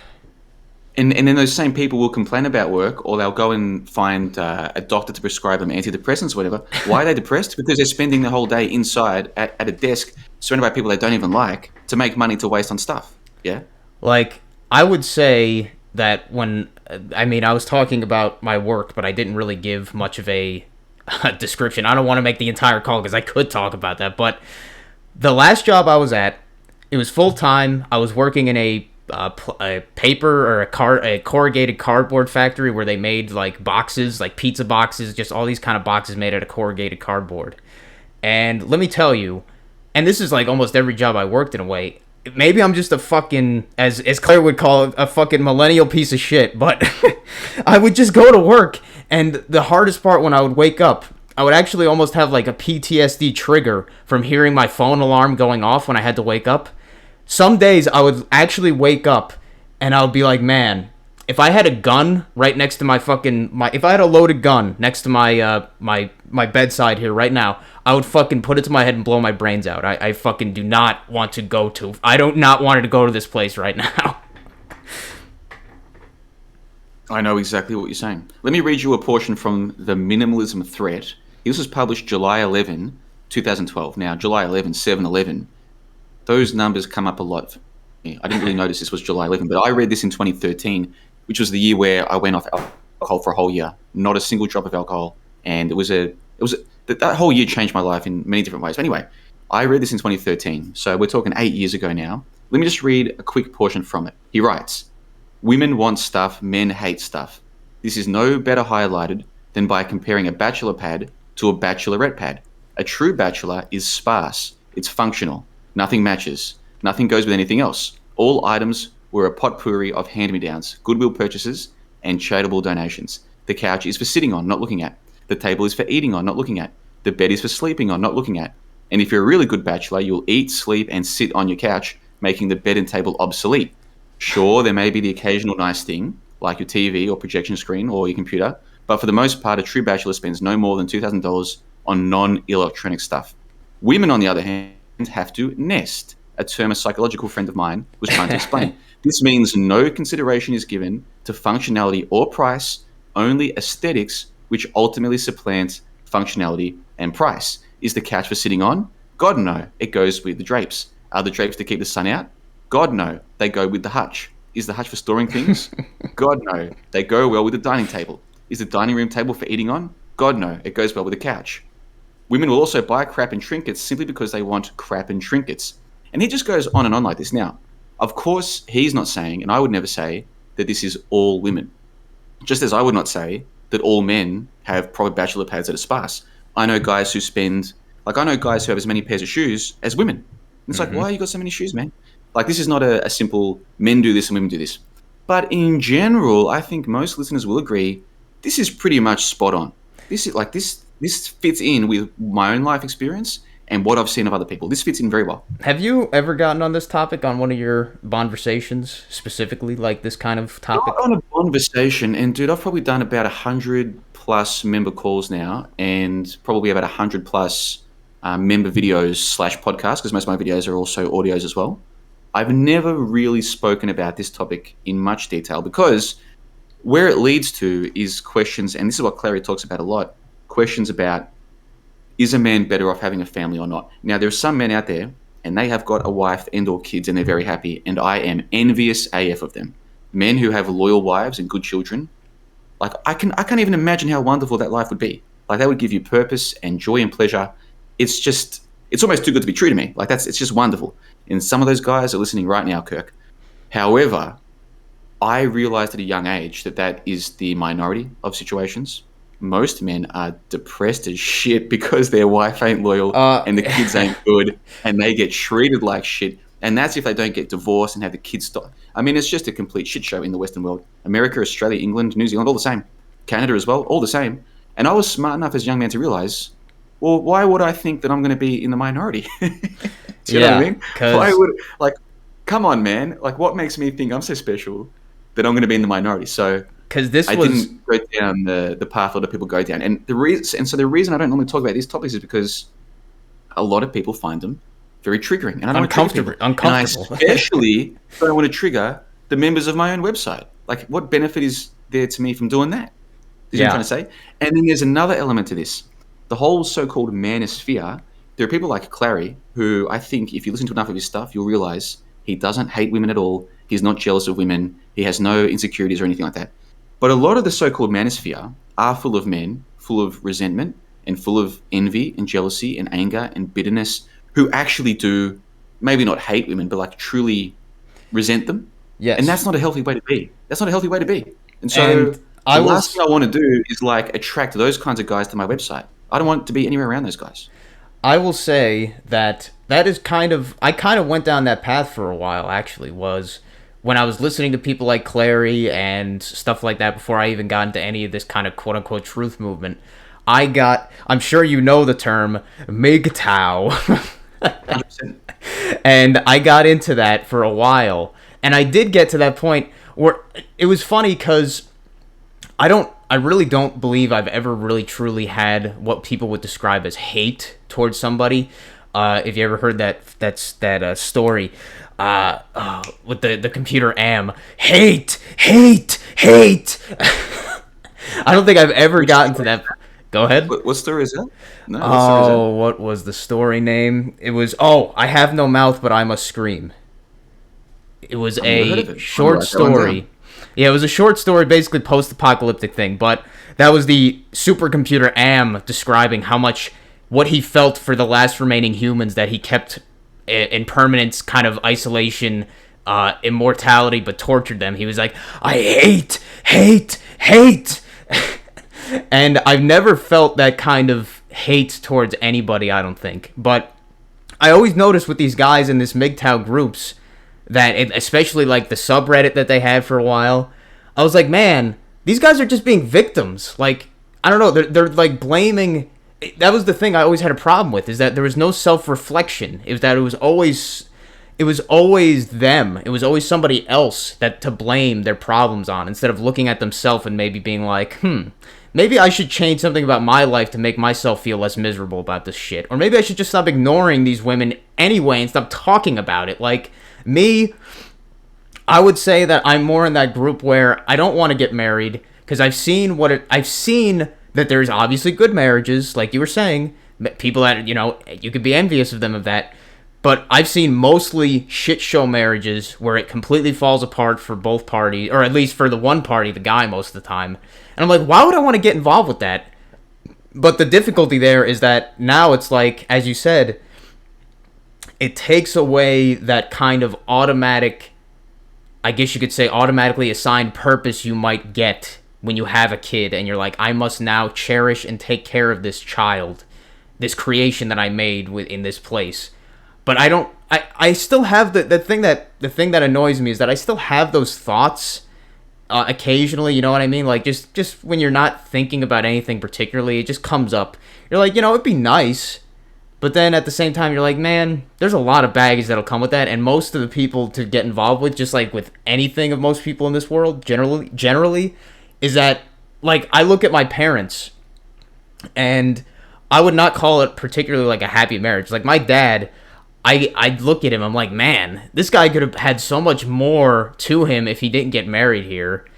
And that's just what I see most of the time, like my whole family and everything. So that's how I look at it. Like, I just don't have much desire because of the repercussions it seems to give most of these guys in most situations. Well, I think the recording just broke up a little bit while you're speaking, but we got the basic idea of what you're saying. Like, you're talking about even your own father. You think if he didn't get married, things might turned out better for him, is what it sounded like you were saying. Yeah, exactly. If he didn't have me or my brother and he didn't get married, he probably would be much happier individually on his own. Because I'm like, man, you have to be a fucking nut job just as much as my mom can be sometimes to have married a nut job like that. I'm like, you have to be fucking mentally insane to have married somebody like this, Dad. Have you had this kind of conversation with him, like over a couple of years? Yes. What does he say? He just kind of laughs it off, and what is he? I don't know. It's just become like a joke. I think I've actually not shown him some of these things, but I think he's realized some of the patterns. I'm like, Dad, Mom does these things that you don't seem to realize that she does. Like, this is like such stupid shit, but when she's talking about food, when she wants something, like when she wants food or something, she'll ask him what he wants or what should we get, and then he'll say whatever you want, and then she wants him to make the fucking decision, and it's like, Dad, this is so obvious. Make the fucking decision, otherwise she's just gonna keep yelling at you, you idiot. And you haven't noticed it over these 40 years? And I just tell him this, I'm like, Dad, you don't realize this? And it's like, oh yeah, you're right, huh? He just goes like, happy wife, happy life. I'm like, man, holy crap, man. I don't know how this guy survives. I've got, I don't know about your parents specifically, but I've seen enough couples and tried to get my mind around where they're coming from. Maybe some people, they need that chaos. Like the man needs the chaos of a woman who's always causing them problems. Or the woman needs the guy who, in her mind, is causing her problems to give her some drama. Like, do you think maybe some people, to people like you or me, it might seem like they're chaotic and they're causing each other problems. Absolutely, they love it. In their life, they need it. Yeah. Maybe not so much they love it, but like you said, they kind of need it for some reason. And it's just like, wow, it's not that I want complete order or anything like that. Like a little bit of drama and chaos here can be all right, but just like people listen to a lot of these kind of things to get that kind of fix. But I look at that, I'm like, oh my God, this would be like not worth it at all. But I really do see that my mom especially, she definitely loves the drama, even though they won't admit it. And my dad, I'm sure he likes it too. And I'm just like, wow, they're perfectly made for each other in that regard. And it's just crazy to me, but for them, it's just normal. We were having a call off the record, myself and some of the members recently. We had a call last night that was cool, but this was a different call. And without going into too much detail, one of the guys on the call said that he had a bit of a fight with his wife. And he was like, we've only ever had 5 or 6 fights in however many years it was. And we're talking a lot of years. The other guy on the call like burst out with like a we have that every day. Laughter / question. Like, what? You've only had 5 or 6 fights in how many years it was? He's like, we used to have 5 or 6 fights a day. Now he might have been exaggerating slightly, but from what I know of other things he said, I do get the sense that his marriage was one of the chaotic ones. And there is this huge spectrum from people who are like, we never argue, we never yell at each other. If one of us is angry, we just walk out of the room and it's usually resolved. Like they really do have no fights. Through on the other side of the spectrum, couples where it is almost every day, she's bitching about something or he's comes home drunk and bitches about something. Like to them, that is just normal life. And then there's everything in between. And people who are used to one of those can almost not even believe that the other type exists, right? That's the diversity of what people think is normal. What happens behind closed doors? Like the more you get to know people, the more you realize like it's a jungle out there, man. Behind closed doors, I've like realized after talking to and being friends with some kids or whatever, like when I was younger and everything, when I actually had friends. I don't fucking have any friends anymore, but I think that's just a part of this kind of. But I would notice like even that with their families, you'd see if you went to their house or something behind closed doors, you'd see like the little cracks they would form, and you're like, this is a little bit not like Brady Bunch here. And then you'd see even in your own family the dysfunction, not like maybe like your more distant family or whatever, like your aunts and uncles and stuff like that. You'd see the dysfunction in there. I was like, wow, are all these families, even kids I wasn't like friends with, their families were divorced, their moms or dads are divorced, split up in all these years. I'm like, wow. I have that just by my personal parameter, I would say that probably like 85, maybe even 90% of families in the world are dysfunctional by that definition. Well, in the Western world, like in the Western world, yeah. I mean, I've seen the culture of the Japanese and stuff. It may seem all hunky dory, but man, they are fucked up in their own kind of ways, if you know what I mean. Like the kids, big time. Yeah, it's big time. Go on if you're gonna say something. No. I know what you're saying. Like the other cultures have their own issues as well, but the culture that I have seen firsthand up close is our so-called Western culture. And yeah, again, I have to make this clear to the people listening and to you as well, Kirk. I'm not anti-marriage or anti-family or anti any of this. No, I'm not either. If we're all being honest, which very few of us ever do, especially on topics like this, but let's just be honest for a moment. Most of the couples that most of us see are messed up, completely messed up. Yeah, like they're every single one almost that I've seen. We all know this. We all know it. And like even the ones who's listening to this is like JLB. You just mix with the wrong people. Fine, I mix with the wrong people, but I've mixed with a lot of people in a lot of different places in a lot of different countries. And I'm telling you, I see the same problems time and time again. And to me, they're problems. But if that couple is happy with that, I'm not saying they're wrong. Whatever makes them happy. whatever makes him happy. And I think, let's rewind back to Aaron Clary here. The point he's making is, if you're a young man, because that's mostly who he's targeting his material at, he's like, if you're a young man who thinks that the path in life is to go to college, get a degree, build up your career, and then at the age of 30 or 35, get a wife. If that's what you think is your path in life, maybe it is. Let's sit down and do some numbers. Let's look at the divorce rate. Let's look at what happens when people get divorced. What are your Let's odds? look at what happens to these couples. Yeah, exactly. And that's why he calls it the Book of Numbers. And then that was his most recent book. Going back many years before that, it was Bachelor Pad Economics. But it was the same basic idea of how are you earning your money? It's with your time. How are you spending your money? Have you sat down through all of this? And I'm telling you, man, most guys I know have never sat down and done a proper budget. Like for their life. Oh my let God. Let alone for the women in their life. I looked at my fucking... They're completely financially and philosophically insolvent. Illiterate. Yeah, and literally, like, my parents, I looked at I was wondering, I was like, man, how the fuck are these people in so much debt? And I was like, Dad, give me, like, do a breakdown. I want to do a breakdown. Like, all right, show me what bills you pay. And we did an addition, and he'd done it before, apparently. And I looked at it, I was like, wait, these are all, like, credit card bills. Like, almost all your money is going to credit card bills that you're not paying off or whatever, like, you won't pay off. What the fuck? And it just never, like, registered with them. I was like, what is this? Like, me, I mean, maybe I'm in a special situation, you know, because, like, I live with them or whatever, like, neat life kind of shit, but I have more money than them by a significant degree. And it's like, where was this all going? And I see it with my mom. She spends on stupid shit, just like Aaron would say. They spend on stupid shit, and all the stuff that she used to have from when my grandmother died, her mother died. All these knickknacks and furniture that she doesn't need. The little crystals and stuff like this, little fancies and stuff. And I'm like, Dad, why did you let her buy all this stuff? And why do you still let her buy all this stuff? And he's like, happy wife, happy life. And I'm like, holy shit.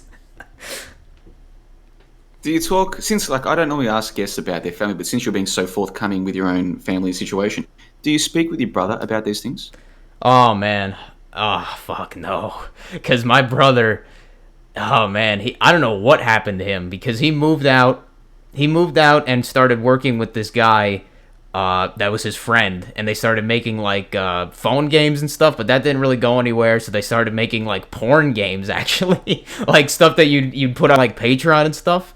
And then that kind of went under, and now he's just out there in Nevada now. They went to Wisconsin originally, and I used to talk with him, but now he's just so much on that NPC level. Like, he's, all right, how is the quote-unquote idea of the trans thing here? Like, can I talk about that? So do you mean, what do we talk about, the members here? What are our thoughts on it? Are they all right with me talking about it? Well, no, you have to understand, like, the members here don't all agree with me about, I mean, there's no one topic. I think media fakery, probably, you could say that we're all on a pretty similar page with that one. But even then, we have differing ideas of how far that goes. But I would say that probably let me tell you, just hear me out. Let ahead. me tell you my take on the trans thing. My take is that they're pushing this nonsense to children as part of the Brave New World agenda, and before long, Western people won't be having their own children, and the so-called adults will be androgynous for all intents and purposes. In terms of the people on TV, I think there's some very suspicious characters on the screen who may have been born men and now they're supposedly women and vice versa. There might be other explanations, but a lot of the members here do believe in what they call transvestigations, as in Michelle Obama was a man. Yeah. Or who else is another example? Justin Bieber was a woman, or, I mean, any of these, Beyonce was a boy, all these kinds of things. So if you're worried about offending anybody, just take a deep breath and relax. Okay. You're really going to struggle to offend anybody. Okay. Yeah. But basically, he is dating a trans.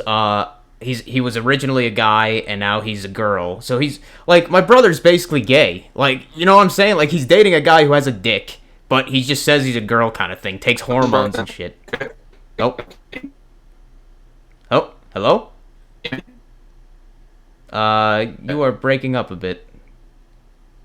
Maybe I'm breaking up.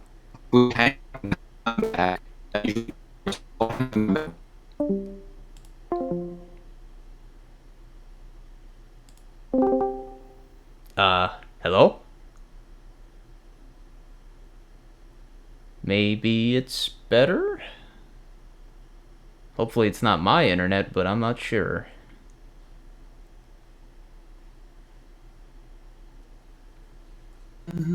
All right, can you hear me? Yes, I can hear you now. All right, can you hear me? Yeah, I can hear you. So we just had some technical difficulties. I was just asking you about your brother, and then you said to me, "What can we talk about?" And I said, "On this website, you can probably talk about whatever you want." And then you were about to give a response, and then we had some technical Oh, issues, which I'm okay. sure I cleaned in post. So just go back to the start of your what you were about to say just now, and we'll pick it up from there. Basically, my brother is dating or in a relationship with a trans male to female. So he's basically gay. Like, he's dating a guy who has a dick, that takes hormones and stuff. And I'm like, and you were just mentioning about the people that love drama, and I think that's my brother when you actually when you brought that up, because I'm like, why would he bring this person into his life that so clearly loved drama from what he told me about? I'm like, why would you invite this person into your life? Like, why would you want that extra drama when you know you could just do something else? And with him, basically the idea was like, he's just inviting all this drama into his life. He's basically full normie. Like, he believes all the coronavirus stuff. He was telling my parents, we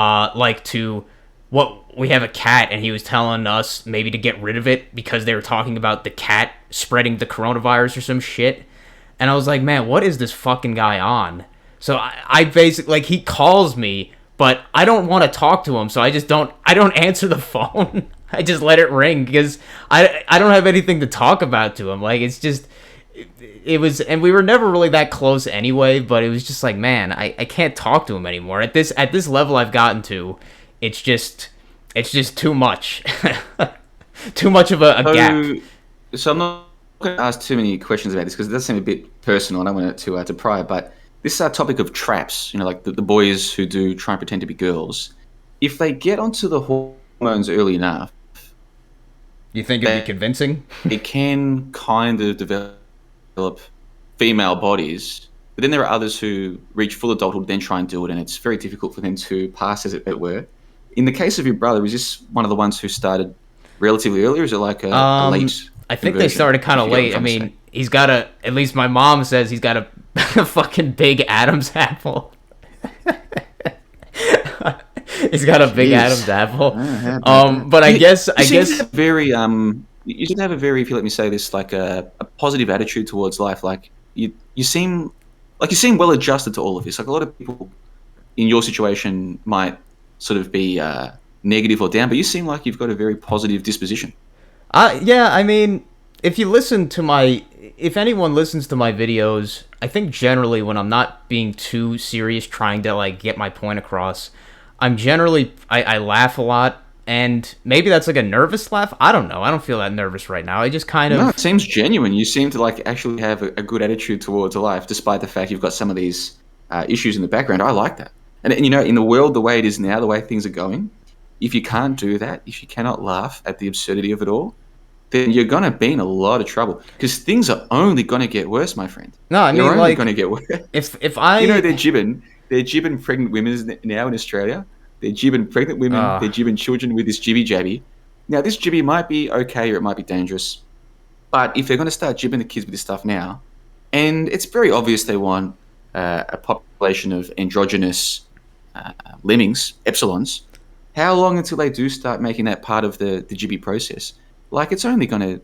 If what is happening now seems like it's like a descent of society, if that's how it seems, then that descent is only going to increase in speed. So if you can't laugh about it, then I would suggest you're going to be in a lot of trouble. Yeah, especially people like you and me. You're 27, I'm 34. A lot of listeners to this are in their 30s or their 20s. Unless we get hit by a car, we got a long 30, 40 man. more years of this nonsense. Yeah. Like, can you imagine how bad it's going to be in 10 years? Can you imagine? Seriously. I'm being quite serious here. 19 like, years, close your eyes maybe. and think to yourself, how I think it's going to be in 2030. I'm like, you know what? My imagination isn't powerful enough. I know it's going to be bad, but even I don't know how bad it's going to be.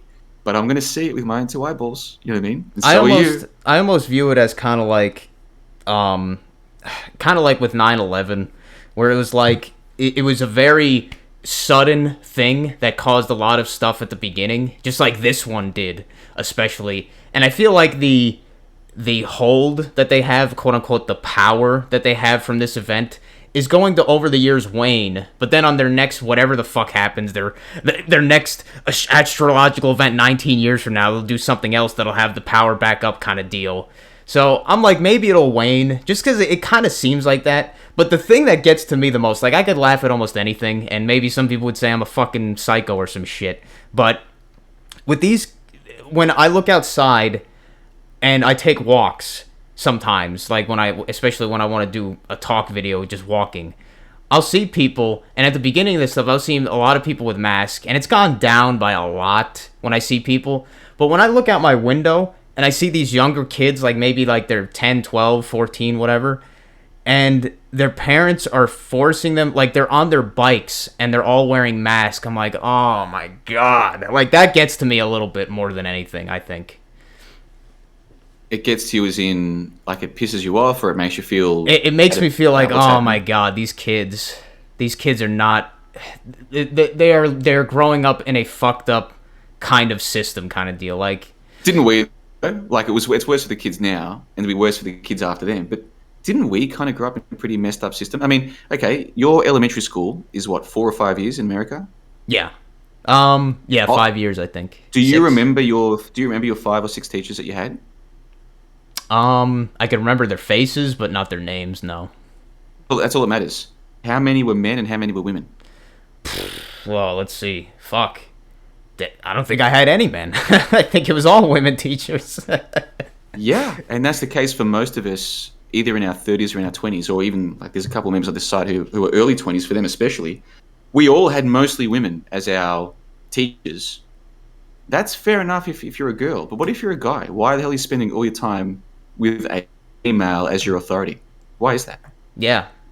And it's still the case now. Like, I couldn't... It's getting even worse. Yeah. And when high school happened is when, I guess the school before high school, that's where a little bit more men, the science and math, some of them, but it was still vast majority women teaching. As if you didn't have a mother figure already at women home. in Australia as well, but you do see some male teachers. So, like, my physics teacher was a male, my chemistry teacher was a male, the specialist mathematics teacher was a male. In my case, my English teacher was a male. So high school, I'm talking about senior high school. So high school in Australia, at least, there's somewhat of a fair or a reasonable ratio. But in primary schools, it's almost entirely women. Oh, yeah. Almost entirely women. I couldn't say a single guy. No problem for the girls in class, but for the boys, this is messed up. And the only reason why people don't realize it is because it seems normal, because they grow up in it. Whatever people grow up in, they think is normal. And like, it is normal in the sense of, yeah, this is the norm. But in terms of how things ought to be, if you want good outcomes for the boys, no, this is horrific. This is terrible. Terrible situation. But it's the norm now. And a lot of the... So you and I can sit here and think, oh, the poor kids with their masks and whatever. Yeah, that does suck, but dude, what happened to us? Yeah, I know. We got pretty fucked up too. But it was funny with me when I was at elementary school. I was like at the tail end of all the stuff that was being pushed in. Like we had a thing called field day in elementary school where we would, like, the kids would all be like blue versus white or whatever. And it would just be the school split in half kind of thing, and then whoever won would win. But then, as I was leaving the last year, that was the first year that they said everybody wins. And I was like, even as a kid, I was like, what? Everybody wins? What the hell is this? Like, participation trophies and shit like that? I was like, wow. It was so strange. Okay, you say you're at the tail end, and I get what you're saying with the participation trophies, but how about things like gay? Like, so now they call it LGBT, I guess, but... like this idea of, is it normal to be gay? Is it something that should be celebrated? Was that part of your school, your growing up? Yeah. I mean, it always was. Yeah. That's the thing, yeah. It was always a part of our brainwashing. And that's the fucked up thing. Like me, if I look at parents now, if I had any advice to give them, I would be like, man, homeschool. Don't let your kids go to these fucking schools. Like, that's the one thing I would tell them. Don't let these kids go to these schools, please. Or how about things like jerking off? Were you taught that this is normal or healthy or good for your prostate?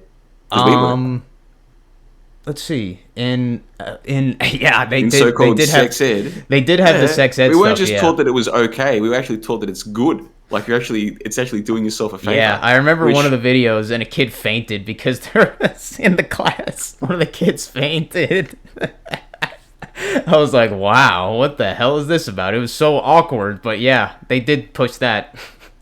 But if you spent enough time in the so-called manosphere, you would have heard by now this theory that it is not good to spill your seed. Like, it is not good for you Yeah, at like all. it actually Especially induces to your watch porn. testosterone in it. I mean, I completely agree because my brain, well, I wouldn't say my brain entirely, but my idea of a sexual attraction has been completely warped by the internet in so many ways. Like when I was a kid, I'd seen porn like when I was pretty young, and it is addictive. Completely, like it was just something I was like, wow, like what is this? And it was so soft core back then, but now it's completely degenerate shit. Like, now like the whole thing of cuckolding, like that is like a normal fetish now. I'm like, what?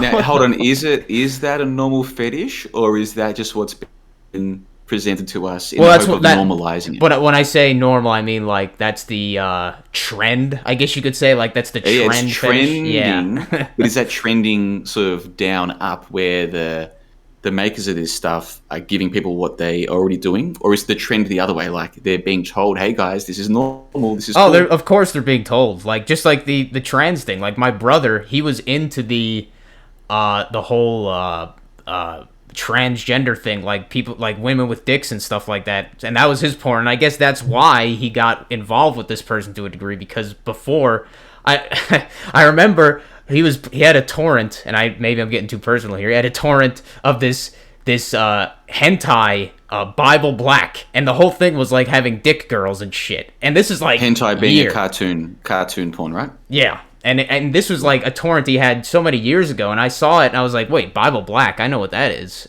because I know the name, and I was like, oh, so that explains that now. When I really think about it, I'm like, oh, yeah. okay. And think about this: the kids coming through now, that stuff has been totally normalized. So if anyone listening to this who thinks that JLB and Kirk might be talking about extreme examples, it might seem extreme now. Extreme as in, oh, that's just the exception or whatever. Okay, the kids coming through now, just you wait. The kids who are 5, 6, 7, 8, 9 now, forget the masks, forget the jibbies, forget all the other stuff. Just their idea of what is normal when it comes to relationships, other humans, sexuality, the rest of it. Just you wait what's coming, because it's coming. And there's nothing you or I, anybody can do to stop it. It's coming.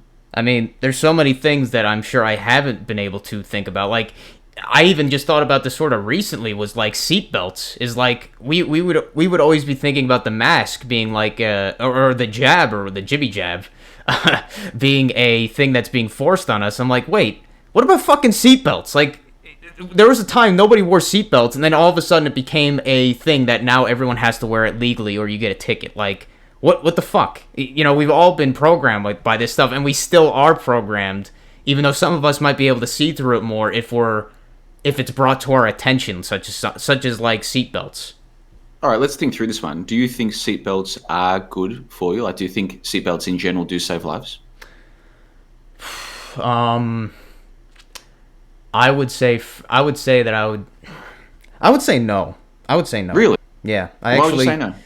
Just because they had these, like, they didn't have seatbelts back in the days, and I feel like I'm not going by any numbers here. I'm just going by my own kind of like thought. Like, like, do airbags save people, or do they actually hurt more people? Because like, no, airbags is different. That's a different one. Seatbelt. Yeah. Like, we can come to that. But seatbelts. You don't think they? I think that they can help people in some ways, but it's almost like someone put a rope around you if you were trying to escape. Almost like, you know what I'm trying to say? Like, it's, if you have it on, it could almost entrap you at the same time. So I'm like, I could be completely wrong, but I just kind of look at it like the fact they're pushed that much, it's almost, they probably aren't. Just like masks. I'm totally with you. Here's what I'm thinking. My initial response is whether or not they should be mandated and if people get fined for not using them. That's a different question. Just on their own, do they save lives? My first guess is yes, but the truth is I've never tried to look into the science behind it, and the so-called science, or the statistics. And given how much we are lied to about everything else, I have to be open-minded to the possibility that maybe these things cause more harm than they solve. But my guess is there probably is some evidence that they help, because it seems logical to me. Because, dude, flying through, someone in my extended family did fly through a windscreen, and it gave him brain damage, and he ended up dying, I think, 10 years later. But his last 10 years of life, he was clearly mentally handicapped because he got messed up from the crash. because he flew through the windscreen. I suspect had he been wearing a seatbelt, It probably would have saved him, maybe. He probably would have, and that's just one anecdote. It doesn't prove anything, but it just seems logical to me. If you are kept from flying through the windscreen, that's probably going to be good for you. But I really do need to, one day I'll sit down and look at the stats. And if the stats show that they do help, I'll be like, that seems logical. If the stats actually show, now these things cause more problems, I'll be like, you know what? I'm not surprised. Yeah, I just found it so strange that it was like a thing that was pushed. It was like pushed, and I was like, man, everything that I've realized has been pushed is like usually like the only thing, because I've been in a factory setting, I've been with machines and whatever, I've been in those kind of dirty settings. I'll say stuff like eye protection, it definitely helps, because I've had like even just changing my oil, I've had it where it was like, man, if I didn't have these glasses on, I would have got some oil right in my fucking eye. So it's like stuff like that. It's like, okay, protect your eyes, stuff like that. But seatbelts, I could see potentially that there could be some fuckery going on there. Mm-hmm. Now, airbags, I would be way more open to. I shouldn't say open. I would be way less surprised if it turns out the airbags cause damage. Because, yeah, think about it logically. Something has to fly off, and that's going to hit someone in the face, or they can go off by accident. I could see them causing, like, to me, it would not necessarily logical, but it makes sense that they might cause more problems. I mean, they supposedly had so many recalls of airbags. Seatbelts are sitting there. Like, seatbelts, seatbelts, I'm guessing seatbelts actually do save lives. Airbags, I'd be 50-50. Yeah, like they've had so many recalls before we get back to Aaron Clary, because we've gone way off topic here. Sorry. How about tobacco? How about no, dude, this is cool. Put it this way: the people listening to the second hour, some of them will have tuned out because they're sick of us by now. Yeah. But some of them are like, yeah, this is the kind of thing we're listening to. Like, we want this kind of conversation. How about tobacco? Oh man, because we are brainwashed to think this stuff's going to kill you. What is your opinion on smoking tobacco? It's so weird because I had a conversation with my mom about this a few days ago, because she smoked most of her like young adult life or whatever, and this was a thing that back in the days when we were young, when we were kids, she would smoke, and this is when it was like more normal, I guess. She would smoke and it would just be in front of us, and it'd be like whatever, like she wouldn't care. There wouldn't be any like thought in the world that she was smoking. She would just do it in front of us and other people. But now, I guess somewhat recently, it's been like it's not been abolished, but they've been trying to in a way. They've been shaming it. Now she will hide from us. Like if she's smoking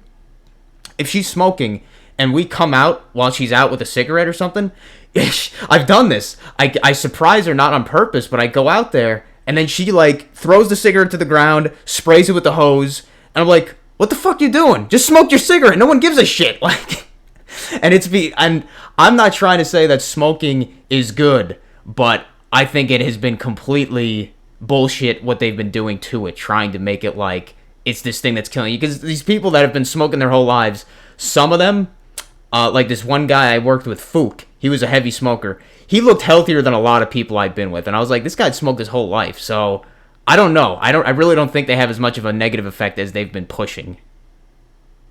But you have to ask the question: why is this such a strong campaign to tell kids when they're kids, this stuff's going to kill you? Put it on the packaging. This is going to kill you. TV advertisements, billboards, make people believe that this stuff's going to kill them. Why would they be doing that? If it's not to save people's lives, why would they be doing it? And the fact that they still sell it everywhere. Like, that's the irony of it. They might tax the hell out of it, but they still sell it, just like alcohol. Like, my dad's... I'm asking you a serious question. No. This isn't a rhetorical question. Like, if it's not to save people's lives, what reason could there be to convince everyone that smoking is bad for them? I mean, I would say it is almost another one of those divide and conquer, like the smokers and the non-smokers. It singles those people out that did used to smoke and it was normal, and now they're just like, now they just feel like they have to be ashamed of what they used to do and what they're probably many of them addicted to. I certainly don't believe smoking is a good thing. A lot of the people that smoke, they seem to have like they're very nervous, neurotic people, and even more so when they smoke because of the nicotine or whatever.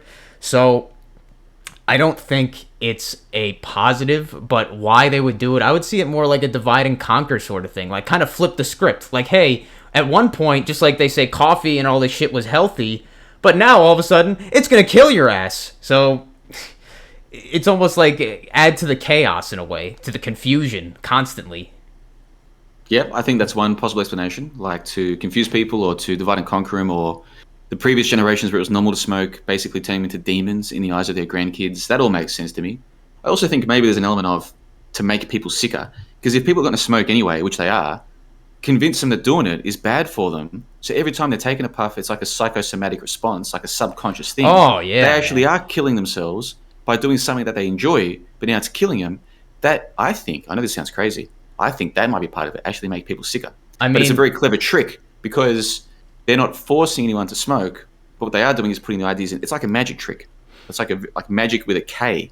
Put the ideas in their head and let the people kill themselves. Yeah? no, it's the what's the term for that? Not the placebo effect, but The nocebo effect. yeah, the nocebo effect, and also the hypochondriacs or whatever, like people that read stuff online. Like, say if they have like a pain in their back, they'll read something online that says, "Oh, you might have spinal cancer," and then it's like, "Oh shit," and then you'll start feeling worse all of a sudden. Like Matt talks about this sometimes with the power of belief, and I completely 100% see that, and I know it. I felt it. Like yesterday, this just a personal example. Uh, I was making my potatoes that I normally would make for my meal or whatever, and one of them was kind of moldy. It had like a little bit of white mold on it, and maybe a little bit of black on it. And I was like, that doesn't look too good. But I was like, you know what? Fuck it. I'm gonna eat it anyway, because I've eaten stuff that they said is poisonous, and I've never gotten sick from it. So fuck it. So, but I did it. But I was thinking about it, and after I ate that day, I felt like a little bit like sick, almost not like sick, but just like a little bit off.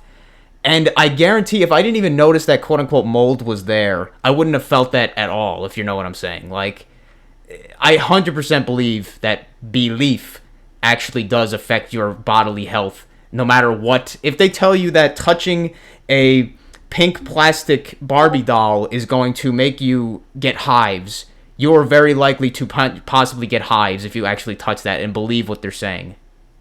There's a few members of this site who are thinking this Kirk guy is speaking my language. We were meant to wrap up at 10 p.m. my time. Have you got time to go longer for this second part of the call? Yeah, if you want to. I'm having fun. Here's what we're going so. to do. We're going to go to a break. I'm going to insert a clip here. I'm going to play Underwear Goes Inside the Pants because there's a part where he talks about how he's like all these, I'm just paraphrasing what he says. He's like, there's all these pharmaceutical advertisements. Do you ever wake up tired in the morning? And he's like, yeah, I've got that. And as she was speaking, it made me think of that song, which had a huge influence on me back when I was a teenager. So we'll go to a quick music break. This is Underwear Goes Inside the Pants. On the other side, Kirk and I will finish our conversation about Aaron Clary and all the other things that have come since then. And we'll talk about life as a game. So much I want to talk about. I'm talking with Kirk from New Jersey. It is November 5, 2021. We'll be back on the other side of this. Just bear with us, and we'll see you in just a moment. So just give me a second. I'll finish this recording as well because it just makes it easy to break these things up. Just give me a second. Yeah, dude, I was going to go and watch the soccer, but honestly, man, I'm enjoying this chat more than I expected. So, No, just keep it dude, going. this was I actually did call Tim Osman a few times, like on his radio when I was listening to him, and maybe I'm just one of those fucking people that never shuts the hell up. But I was always able to go to the point where he had to kind of just be like, all right, I have to take someone else pretty much like hours. So I don't know if that's just me or what, but Oh, look, you do have a certain what's the word enthusiasm to you that is a good thing for someone like me as a host. If I can just say something to you and then you talk for 3 or 4 minutes, that's perfect. Like, it's awesome. So it's not an issue. I never heard you on Tim's show, but no, this is working out well. And the thing is, some of the members of the site will hate this call, but some of them are going to love it. And that's kind of my job, is to like do what I enjoy. and then So hope long that they as enjoy enough it. of them enjoy it as well, they'll come back. And the ones who hate it, it's their time to leave for a while anyway, and they can always come back. Yeah. So I think this will be a good call. Just give me a minute. I'm getting a beer. I'll be back in one tick, all right? No problem.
You there, mate?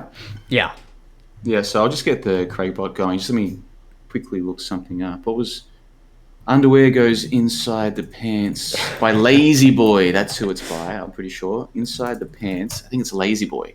No, I mean it's funny Yeah, that it's you. Lazy Boy. It's Lazy funny Boy. that you said that. Lazy Boy. That sounds like a company. I think it is. Yeah, it is actually. It's And it's Lazy also Boy. the name of the group who did that song. It's a cool song, man. And when you listen, if you listen back to this, you'll hear it. It's a really cool song. But anyway, Now recording. so that was Underwear Goes Inside the Pants by Lazy Boy. And I first heard that track back when I was, I think, 16. And just as I said that Aaron Clary's blog about minimalism had a big effect on me, that song, maybe not top 10 influences, but hearing those kinds of ideas expressed by somebody, especially in a song like that, when you're a young dude surrounded by normies, you don't know they're normies, you don't know that you're a normie, but you can just see that the ideas being expressed make so much sense. Why don't more people understand this? That's a big effect on me. And I just thought of it when Kirk was speaking. Of course, I'm talking to Kirk from New Jersey, who I knew very little about, and he contacted me maybe a couple of weeks ago, I want to say, Kirk, and said, I've got this YouTube channel, I think you should check it out, blah, blah, blah. And I was like, you know what, I'll do better than that. How about we have a chat about it? And that's what we're doing right now. So we were meant to be talking, Kirk, about this Aaron Clary character, but we got way off track. Hopefully the audience enjoyed the conversation. Let's try and rewind a little bit back to Aaron Clary and minimalism. Let's put an underline on this and just sort of wrap that topic up. Do you consider yourself to be living a minimalistic life? Do you think in the future you'll buy a house, buy lots of furniture and a car? Do you think you'll try and impress women? Right now in your mind, what do you see for yourself coming down the future? Oh man, like I used to think so far into the future, but I would say that I'm kind of living in the now, as people, that generic term, people like, I'm now living in the now. And I still think about like the future. I kind of look at it like, if I'm not in this situation, what would I do next? And I just kind of look at it like, if I was, say, to go homeless or something, like, just hypothetically here, I would almost not be that upset about it, because I almost have gotten to the point where it's like, the material stuff I realize I don't really need, and even if I got to that point of, like, homelessness, I'd be able to get by, because I realize just how kind of this society is and everything. I'd be able to get by somehow. So the future, I do not plan on buying my own house. If anything, I would be like, if I was going to get my own house, I'd be like a squatter or something in like a house that was repossessed by the bank. I had a conversation about this guy when I worked with who said his friend did that. I was like, wow, he just literally lives in people's houses and doesn't pay any rent. He just pays the utilities and the water and everything. I'm just like, maybe if that got to that situation, I would do that. But I don't want to own any property. I don't really want to own any cars. I would say I'm completely, probably even more so than Eric Clary, his idea of minimalism at this point. Do you have a car right now as we speak?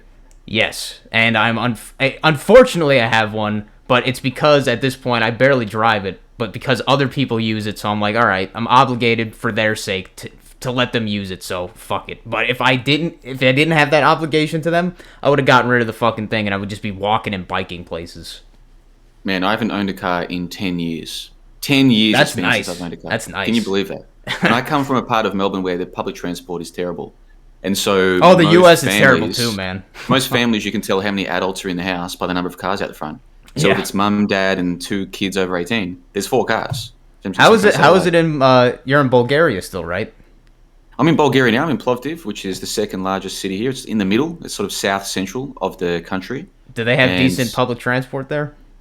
Well, I live in the inner city, so Yeah. it doesn't, like, I haven't caught a single bus here in the city. Like, I've caught buses to travel from city to city, but I haven't caught the buses, like the intracity buses. But I do see them all the time, and they seem stops around. So I'm guessing the system does work for people, but I've never had to use it. I just walk everywhere. Yeah, I mean, Or sometimes I catch. Have you got these in the city that you live in? Those Lime scooters, like the ones that you rent, like by the minute. Have you I'm seen sure those? that they'll Scooters? eventually have them, but they don't have them basically as a normal thing at all. Like funny enough, they have those electric car charging stations at some stores now, where they have them like right at the front. I don't even understand why, because barely anybody has electric cars. But they don't have any scooters that you could rent like that. No. Oh, okay. Well, they've got them here in Plovdiv, and so I haven't used any recently. But for a while there, I was loving just scooting around on those things. It costs like $2 or $3, and it's so much fun. The reason I'm not doing it, actually, I know why, is because once it started getting cold, it wasn't fun anymore. In the summertime, those things were so fun to scoot around. But once it gets cold, they're not so Yeah, fun. But yeah, mostly I just walk around. I used to ride a bike to my one job actually when I was younger, and it was in the middle of the winter because it was pretty close, and it was like horrible to ride any kind of thing that's going slightly fast when it's cold out. Oh my god, it's terrible. I once got pulled over. I used to ride when I was living in Brisbane. I used to ride my bike to work, and one time I got pulled over by a cop on a bicycle. He rode up next to me. He rode up. This is dead set serious. He rode up next to me, showed me his badge, and said, "You need to pull over." And I couldn't believe what was happening. He had allegedly spotted me going through a red light on a street where there were no cars. This is a part of South Bank where, like, this is pretty much in a city, but this particular road, there's no cars because there's nowhere to go. Like, this was an empty street, for Christ's sakes. And so he had allegedly spotted me going through a red light, and he'd chased up to get me. And to this day, I still wonder, like, what would he have done if I was either in a sprinting mood that day and like didn't even see him there, or if I did see him and decided to burn him? Because I'm telling you, the guy was like, must have been 45, 50 years old. If I wanted to, I could have burnt him straight over the bridge. He never would have caught me. He probably would have called for backup. That's the funny thing. Once I did jump off the bike. This is years and years ago. Things were. I don't know how I would respond to the situation these days. So back then, I was like, okay, got off the bike. He did call for backup. His job was to find cyclists like me, and then pull us over. Then a van would come and take our details, right? And he would be off to catch the next person. I'm serious. So, like, all the people who are like, man, I can't believe what's happened to Australia. I'm like, that's because you didn't live there. If you lived in Australia, you might not be as surprised. How authoritarian or whatever. Yeah, exactly. Like, don't get me wrong. I can't believe what's happening in the world today. I'm with everybody else on that. But this idea, like, why Australia? Actually, when I think about it, I understand why Australia. It isn't this country full of larrikins and muckabouts and independent blokes who go and hunt. No, it's a nation of pussies, basically. And it's funny because they always say that it was a nation of prisoners or whatever. That whole, who knows if that's fake? Probably is, that whole fucking story. Legend. I suspect that is fake. However, if it is true, it would explain why they have such a pro-statist mentality. I'll put it this way. If I would speak to most people about me getting pulled over on a bicycle by a cop on a bicycle, and by the way, I can't remember what rank he was. It might have been, I don't want to say any words because I might get the rank wrong, but whatever rank he was, I looked it up on the internet how much they get paid. That dude was on more than $100,000 a year. Wow. Imagine getting paid more and that's than not even including their $100,000 pension, probably. Holy shit. He might be getting bonuses for pulling over people like me. Can you believe it? New York cops. I dated some girl for a while, and she said she had known a New York cop. They actually do have like a board in their office where whoever gives out the most tickets in like a week gets like a higher rank or a promotion or some shit like that. So yeah, they legitimately have some places where the cops are incentivized to give out frivolous tickets. Doesn't surprise me one bit. So yeah, so I just brought that up because we're talking about transport and cars. So yeah, you've still got a car, but you think you will get rid of it eventually? Yeah, definitely. It's not something I want to keep around. It's just, I just realize how much you spend on it and how much it really does connect you to the state in a way, because every little fee that it has, just like property tax, like people talk about property like, oh, I own my property, I own this. You don't fucking own it. You rent it, asshole. You're paying property tax. Like, and if you don't pay it, you supposedly will get it repossessed or whatever. So what does that say? Like, same thing with the cars. You have to pay, at least in America, insurance, all these things, all these deals that I mentioned before. How much is registration in your state? I just paid it. How much does it cost? I just paid it, $48 a year. For how long though? For a year. Only $48. Yeah, I know. Maybe it's not that much compared to some places, but I'd still look at it. That's all you have to pay for the whole year to be allowed to drive it on the roads. But you need to pay for insurance as well, otherwise you're not street legal. Well, ours happens to be, I think it's like maybe $220 a month, maybe for ours. $220 a month, but that must be something like what would be the cheapest that you'd be allowed to get to be street legal? I probably wouldn't know, but maybe like $50 a month. Okay, so maybe $600 a year thereabouts. Okay, fair enough. In Australia, it depends on the state you're in, but dude, years and years ago, it's probably worse now. It was like $600 just to be allowed to drive it on the roads. that's before you go and get insurance. Oh Which, my depending on what god. kind of insurance you get, Do like you need insurance hundreds. though? You don't legally, at least back when I was there, you didn't legally need insurance, but you'd be crazy not to get it. Like at Yeah. least third party insurance. So in other words, if you crash into someone, at least their No, car will be you know fixed. what's fucked up? My mom got in she didn't even get in an accident. Some guy like barely nudged his back of his truck into her, and they got this whole court case where this guy's suing for like injury and all this shit. Like literally just like tap, you know what I mean, like a joke. And this guy, his lawyer was like suing for like $1 million or some shit. And the only reason is because our insurance covers up to like 250,000. So ironically, if we had worse insurance, they wouldn't have even gone after her because they'd be like, "Oh, we're not going to make anything off of it." That's like the hilarious thing is that the worse insurance you have, actually almost the safer you are in that regard. It'd be interesting to know the listeners who are listening to this. If you can leave a comment, let us know how much it costs you for registration and/or insurance in your part of the world. Do you need insurance? Is it required to drive on the roads? I wonder if Australia has an exorbitantly high cost of running a car compared to other countries. That wouldn't surprise me as well.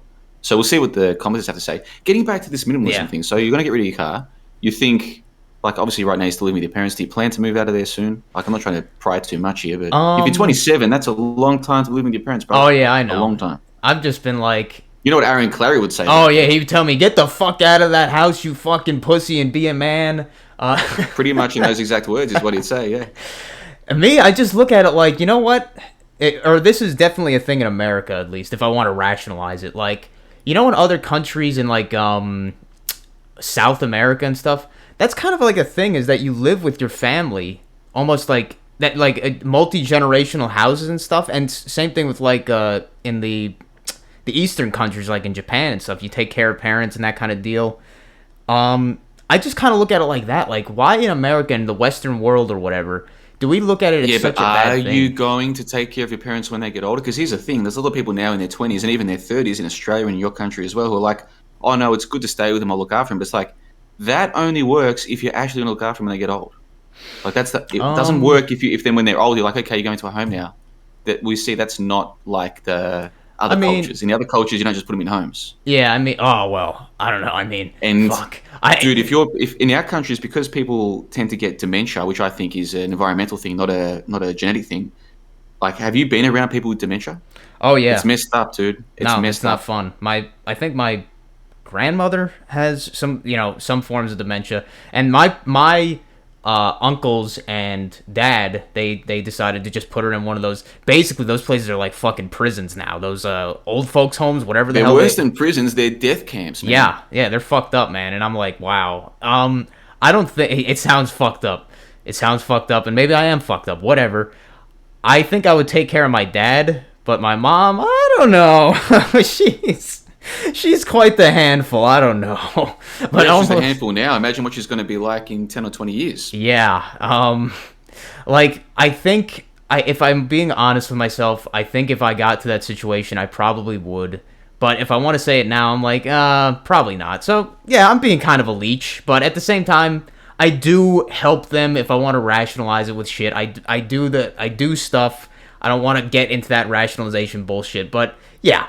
I don't really plan on moving because I'm just like, hey, it would be stupid of me to waste all that money getting a house, and then I would have to fucking guaranteed eventually be like, all right, now I have to go full-time job back where I wanted to blow my brains out instead of right this where it's like, hey, we could just kind of like help each other out here. Like I give them almost a leverage when they don't have enough money to do things because it's like they have all debt. They have like no what do you call it? Liquid money at all. So it's like, if I want to rationalize it like that, probably no. But if I had to, I wouldn't be too perturbed about it. I'd be like, all right. I think Larry go ahead. Isn't against people staying with their parents so long as they're saving the money for the future. The problem is because they're living with their parents, either paying nothing or paying very little. Mm-hmm. If they're not saving money during that time, they're just wasting time, and they're leeching off their parents. That's what Clary has a problem with. So if you were using this time with them because you're paying cheaper living costs or whatever, to save money or to learn a genuine skill or something, Clary wouldn't be against. I don't think Clary would be against that. I think what he's against is what most people in your generation and my generation either are doing or were doing, which is just staying there, bumming there, wasting time. That's what he's against. And I happen to agree with him. Yeah, no. Especially if you're not then going to be there for them when they're old and sick. They were there for you in your 20s and for some people in their 30s when you were fucking wasting your life, pardon my language, but you're not going to be there for them when they're sick. You're going to put them in a home. I mean, our society is just... No, it is fucked up. This is what I'm saying. You've got to have a sense of humor about this because when you take a step back and think about it objectively, we live in... We've lived in a fucked up time for a long time. Not just since this Corona shit happened. That's for sure. Jesus, man. Yeah, I could talk about this all day. Just getting back to the minimalism thing, I spent the last 3 years, and I don't say this as a flex or as a brag or as a I'm not trying to like big note myself. I'm just saying, the last 3 years I've lived with a backpack, right? Like a backpack you wear on your back, not a big swag backpack or a big backpacker's backpack, just a backpack, a laptop case, and a travel case, which is small enough to fit on carry-on, right? That's what I've lived with for 3 years, and I've been just fine. So this idea that people need lots of stuff to get by is clearly ridiculous. Bullshit. You can get by with so little, to the point where now I don't even like buying stuff. Like, if I buy something, it weighs me down. Same as Nate, who I released his member creation the other day. He told us his story about how he rides around, he's part of America in a bike. He's like, if people give you stuff, it's just going to weigh you down. Like, if you are on the move regularly, you don't have much stuff and you're fine. And so, to people listening to this, if you're happy having lots of stuff, awesome. But you don't have, like, to younger people especially, you do not have to have lots of stuff. And I've just heard too many people tell me that they can't do this or they can't go to this place because then I would have to put this into storage, or I'd have to sell this, or I would have to give this away, or who's going to look after this? And it's like, fair enough. You have trapped yourself with belongings. That's kind of what I think Clary was getting at with his book all those years ago. Like, you don't have to get the stuff. And that's one of the reasons why I promote Clary, and I might even get him on here for a conversation one day. Now, we're coming towards the end, but there's a topic we have to talk about here. Life as a game. Have you talked to anybody before or heard somebody before who does think that this world might be a so-called simulation? And if so, what do you think about this idea?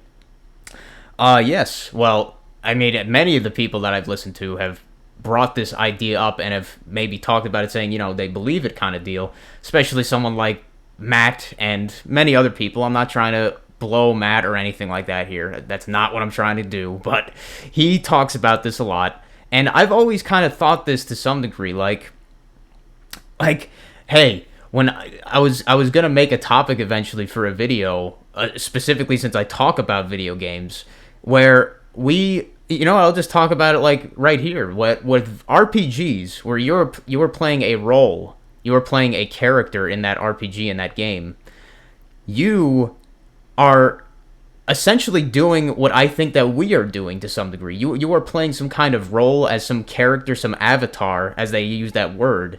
And in that world, you are experiencing something. And, it's just with the game world, it tells you something, you learn something from it, or you experience something. And it's the same thing with, I would say, this world that we live in, the simulation kind of deal. Like, just the way that stuff happens here, it to me, it doesn't give the illusion anymore at all that it is like something that it's so hard to say, like, give a word for it. Like, it's real. Like, in a real economy kind of deal, in a real economy, we would have no companies open after, like, they would all be closed after the shit that happened with the coronavirus. In a real country, they would actually be, quote unquote, warring about these things, but they aren't during the whole thing. After 9/11 or all that kind of thing, there'd be, like, in a real world, these things would be happening, but they don't. And in a real world, stuff like retrocausalities or whatever, the art speaking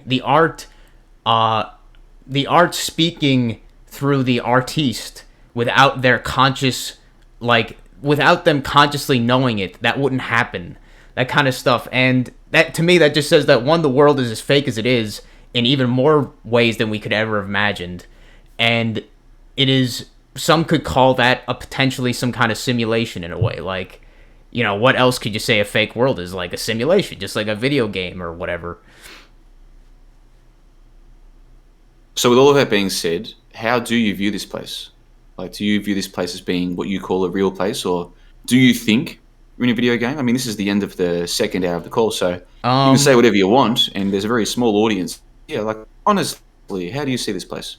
I don't think that we are in like a literal video game like they tried to portray with the Matrix, and I think Matt had a good way of putting it where like I think we're in some kind of like organic Matrix, however that might go, like organic Matrix in that it is not robots controlling this place, I don't think, or robots or an AI or some kind of technology. It is just like maybe a simulation from whatever the creator energy or being that this place is derived from, that started from, is it's a simulation from that. Maybe there is more to it than that, but I look at it kind of like a good way to potentially see is that we're here for some reason, maybe to improve ourselves. Maybe for some people that they say that this place is like a hell. But me, I mean, if you hear me laughing and stuff, maybe I'm just a fucking nut job, but I look at it, I don't think this place is a hell. Like, it's fucked up in so many ways, but it's not, I don't see it as that bad. So many people see it like almost as a torture, but I don't. I could see myself having acknowledged that I will come here for some reason willingly, not that I was forced here for some reason. Very interesting perspective, and you keep referring to Matt of QOC, which is interesting. What I'll do is I'll put a link to QOC's channel in the show notes. I'm sure pretty much everyone who listens to this is familiar with QOC. What I'll try and do is I'll reach out to him and see if he wants to do a conversation. Maybe that'll be a worthwhile conversation. We'll see what happens. So we've got these crazy so-called coincidences, right? Like the passport for Neo in The Matrix, right? September 11, 2001. Or this black monolith that sits across from the World Trade Center that looks just like the monolith from 1968, 2001: A Space Odyssey, right? These kinds of things, if they were one-offs, okay. But they seem to happen over and over again. The license plate for Franz Ferdinand, the guy whose assassination started World War One, it reads II118, as in the end of the war. A few years later, that his assassination will create was on the number plate. These kinds of things, man, I think it seems almost to me like Easter eggs that were left there for us to realize this place ain't what we thought it was. What do you think about that? Yeah. I mean, absolutely. As I've kind of been saying, like this place speaks to us in so many different ways that we could never have fathomed years ago. Like for me, I see numbers now, and I didn't really see numbers back then, but now I'm perceiving them more. Like I see 9/11, like almost every time the clock shows up. What the? If I wish I could show a picture, but a few days ago, we had to replace my car's battery. And when we went to checkout, I looked at the receipt, and the total transaction cost was like 191.91. So 191.91, and the tax was like it was like 11.9 or something around those lines, and I was like, oh my god, what the fuck? And I was taking a walk. I see this other one, 33 so much. I was taking a walk, and the only recycling bin I had seen that was on the road, or on the roadside still, was one that had right in big bold numbers on its side, 33. And then I'd seen houses and cars with 33 on them. I see 33 all the goddamn time. And these kind of numbers just show up for me all the time. And to me, people look at that, some people look at that as like a bad thing. Like this place is trying to, oh, it's mocking you. It's mocking you. They're using these numbers to mock us and stuff like that. Or I look at them as numbers as, like I said, I'm not trying to verbatim say shit that Matt says, but Matt said stuff like he looks at them as numbers that have power and have power here in some way. So when I see 33, when I see 9/11, when I see these kind of numbers, these repeating numbers, I look at it as a good thing, almost like the reality, whatever this place is speaking to us or speaking to me in that moment, saying that maybe I'm doing something right or I'm on the right track somewhere or something like that. Like a signpost. Yes. That's how a lot of us see the sinks, what we call sinks. Like noticing them is almost like seeing a signpost to remind you not to worry or that you're on the right track. You can interpret them however you want, but almost like a signpost. A lot of people do see it that way. I've got one more question for you on this topic. Before I get to that, just want to say to all the full members who joined in October, Ryler05, Kane, St. Rast 39, Bo, Arnie Meg, McDoggers, and Gran Turismo 8, welcome all of you to the website. Some of you have responded to the welcome email. Some of you haven't. If you haven't responded, that's okay, unless you didn't know you received it, in which case I can resend it to you. So if you don't know what I'm talking about, but you're one of the members I just mentioned, please email me, johnthebond123@gmail.com. I'll send you the welcome email. It's very important. It's got a link to the Discord, which is where most of the fun happens these days, plus a whole bunch of other information that I think, if you're new to this site, is worth checking out. So once again, welcome to the site, you guys, and thanks to those of you who responded to the welcome email. To those of you who haven't responded, please send me an email and we'll sort that out. So getting back to you, one more question on non-player character. You brought this up, Kirk, before I did. So you're familiar with the theory, you've heard of the theory. What do you think about NPC theory?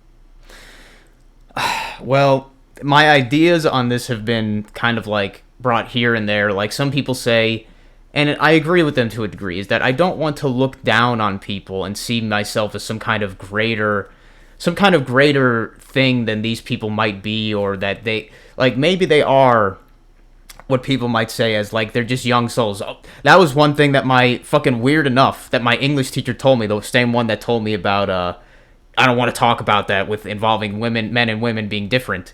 She mentioned to me when I was having a one-on-one conversation with her, she said, Kirk, you have an old soul, or something like that. And I was like, that always kind of stuck with me. So I'm like, maybe, I don't know, maybe that was the language of the universe speaking out from her to me. But maybe these people are young souls, and maybe if reincarnation is a thing, or whatever the fuck the whole system works, maybe they do just need to come here a few more times and they'll start to get it just like we are. But at the same time, I see video games, and every other character in those games, they would be considered non-player characters. And I could see that potentially being a thing. Like in The Matrix, say if I'm taking a walk, just like in The Matrix I think happens, if I turn a corner, that guy that just walked past me, he might just dematerialize, like he never existed. He was just there to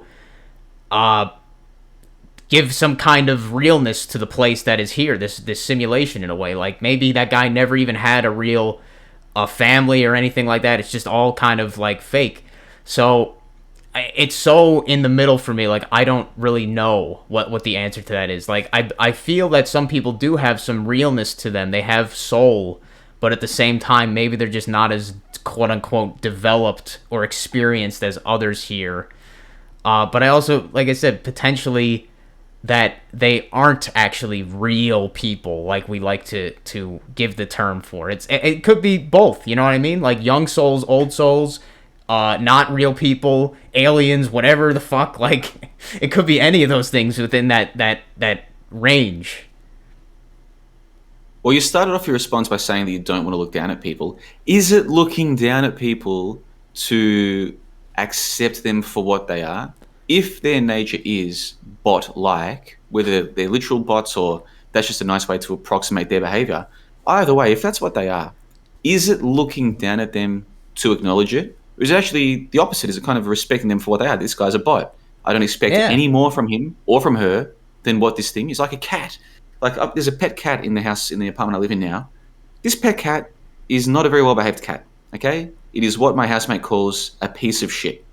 But you know what? He loves the cat, and I am becoming, what's the word? Fond. I'm starting to like the cat for what it is. At first, it did piss me off that it. Yeah, I'm becoming fond of the cat.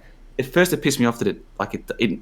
I think it's smart enough to know when it's doing the wrong thing, right? Mm-hmm. But it keeps doing it, and I don't want to have to kick it or hurt. I don't want to hurt it, but it's getting to the stage where it's like, well, it's not learning its freaking lesson, and this is starting to piss me off. But now I've been here for a while.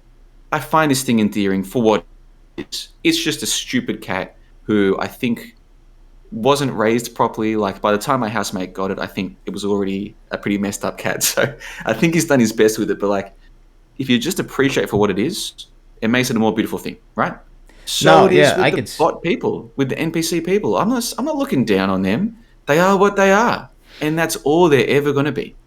Yeah, you know what? I completely can see what you're saying there, honestly, because we almost, just as us as these humans or whatever, us these people, we could see that as almost we want that. Like people that look at us and then say stuff like, "Oh, you're crazy, you're a conspiracy theorist, you're this, you're that."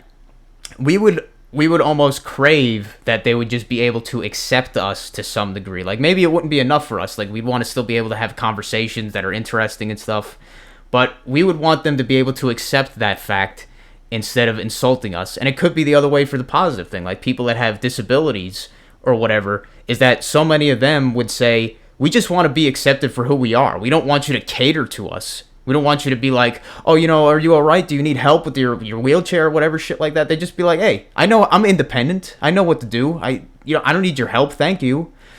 And like you said, same thing with these NPCs. And I look at my mom in that kind of way when I started to accept these things more, is like, she just acts like a kid. She just acts like a kid. So I just look at her like as if I was interacting with a kid. So I try to have a level head. And our relationship has gotten so much better for the most part than what it used to be. We'd always be arguing and fighting because I'd be trying to rationalize that she is something that she is not, instead of accepting it. Well, on that note, you know what? This has been a terrific call, and I could talk to you all night, but we've reached 10:30 p.m. local time here. So we've gone, I think, about 2.5 hours, and it's been I think, a good conversation. We'll see what the listeners have to say in the comment section below. But I want to give you a chance to give us your final thoughts. We've covered a lot today, my friend. In the first 45 minutes, we spoke about your channel and what you're trying to do with it and why you wanted to start it, and the idea of metaphysics and games. And like, the video game industry is huge now. According to some metrics, it's bigger than Hollywood now. And especially young boys, they spend a lot of time in these video games, in these video game worlds. So why wouldn't there be the same kinds of clues and coincidences and syncs in games as there are in movies? Of course there are. You're one of the relatively few people trying to explore this with your channel, so I'll put a link to your channel in the show notes below. We spoke in the second hour about Aaron Clary and about the safety of, or the unsafety of, seatbelts and of, what do you call those things? Airbags, tobacco, why they're doing these things. We spoke about minimalism. We spoke a little bit about relationships and marriage, and there are some people out there, Kirk, as you know, who are very happy, married with kids, and I envy them, because I think a happily married man with a loyal wife and good kids, I think his life probably is better than mine, almost certainly. I just don't think there's that many of those guys out there. Yeah. And that is why I personally, at this point in time, do not see myself going down that path, but who knows what the future holds. We covered a lot of things, Kirk, so thank you very much for the time. Links to your channel in the show notes below. I'll put a link to Aaron Clary, the Captain Capitalism, as well. I'll reach out to him and try and see if he'll come in a conversation. I'll put a link to Matt, Quantum of Conscience. And I will contact him and see if he wants to come on the show. So I've got a lot of work ahead of me, Kirk, including editing this call. We had a couple of technical issues. Hopefully I was able to fix all of that in post-prod. I didn't include the credits for this call other than the new members, but I will include all the credits for the next call. And thanks to all people possible. You know who you are. So, Kirk, I'm going to give you the final thoughts for the call. This has been Bombersations, episode number 19 on the 5th of November, 2021. This is Kirk from his channel, Metaphysical Truth in Games. Metaphysical Truth in Games. Thank you once again, Kirk, and the final thoughts are yours. Well, I don't really have too many final thoughts, I guess, but just a note to the viewers is how fucked up my conversation skill is, or whatever, is when I initially contacted John to have this conversation, the topic was completely different. It was actually about how the human language is distorted or how the human language distorts our communication between other. So just shows how kind of all over the place my conversation abilities are with this, I guess. But yeah, I think. Everybody in the comments below, tell Kirk he's wrong. This has been a good. I think it's been a good chat. We'll see what the audience says, Kirk, but don't second guess yourself, man. This has been a good chat. But yeah, I really appreciate being able to talk to somebody else actually in person, or whatever, in voice, as best as we can really do. And I appreciate anyone listening here, and it was a very fun time. So thank you very much for everyone listening, and thank you very much, John, especially, for letting me be here. Perfect, man. Let me just get rid of the recording bot. Yeah, so I give people the final thoughts, right? And the way I see it, the final thoughts each of the time say, hey, go and check out my channel if you're interested. Thanks for listening, blah, blah, blah, right? Like, it's pretty straightforward. Mm-hmm. You know what a lot of people do with the final thoughts? What?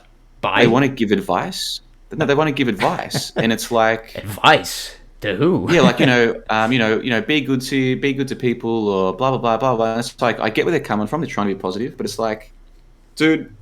I don't give advice. You know what I'm trying to say? Advice is the worst advice. So to end a call giving advice, I'm like, man, I personally wouldn't do it. So when someone like you is like, my final thoughts is, blah, blah, blah, blah, blah, blah. Thanks for listening. Thanks for letting me be here. I'm like, that's exactly what I would do. That's literally what I do. I mean, what advice? Go and check out my channel, johnthebond.com. I've got a YouTube. I've got podcasts. Just want to say a big thanks for listening and a big thanks to Insert Host. I've really enjoyed it. Hopefully we can do it again. That's it. That's all you have to say. You know what I mean? Oh, usually it's funny is that for a first interview, man. For a first interview, you nailed that, dude. I mean, I don't know. I'm gonna start blabbing on about do this or do this or do this. No, follow your dreams. Do it. Follow your dreams. I mean, I don't know. It's you mentioned like you pretty much complimented me saying that I have some energy or whatever, but.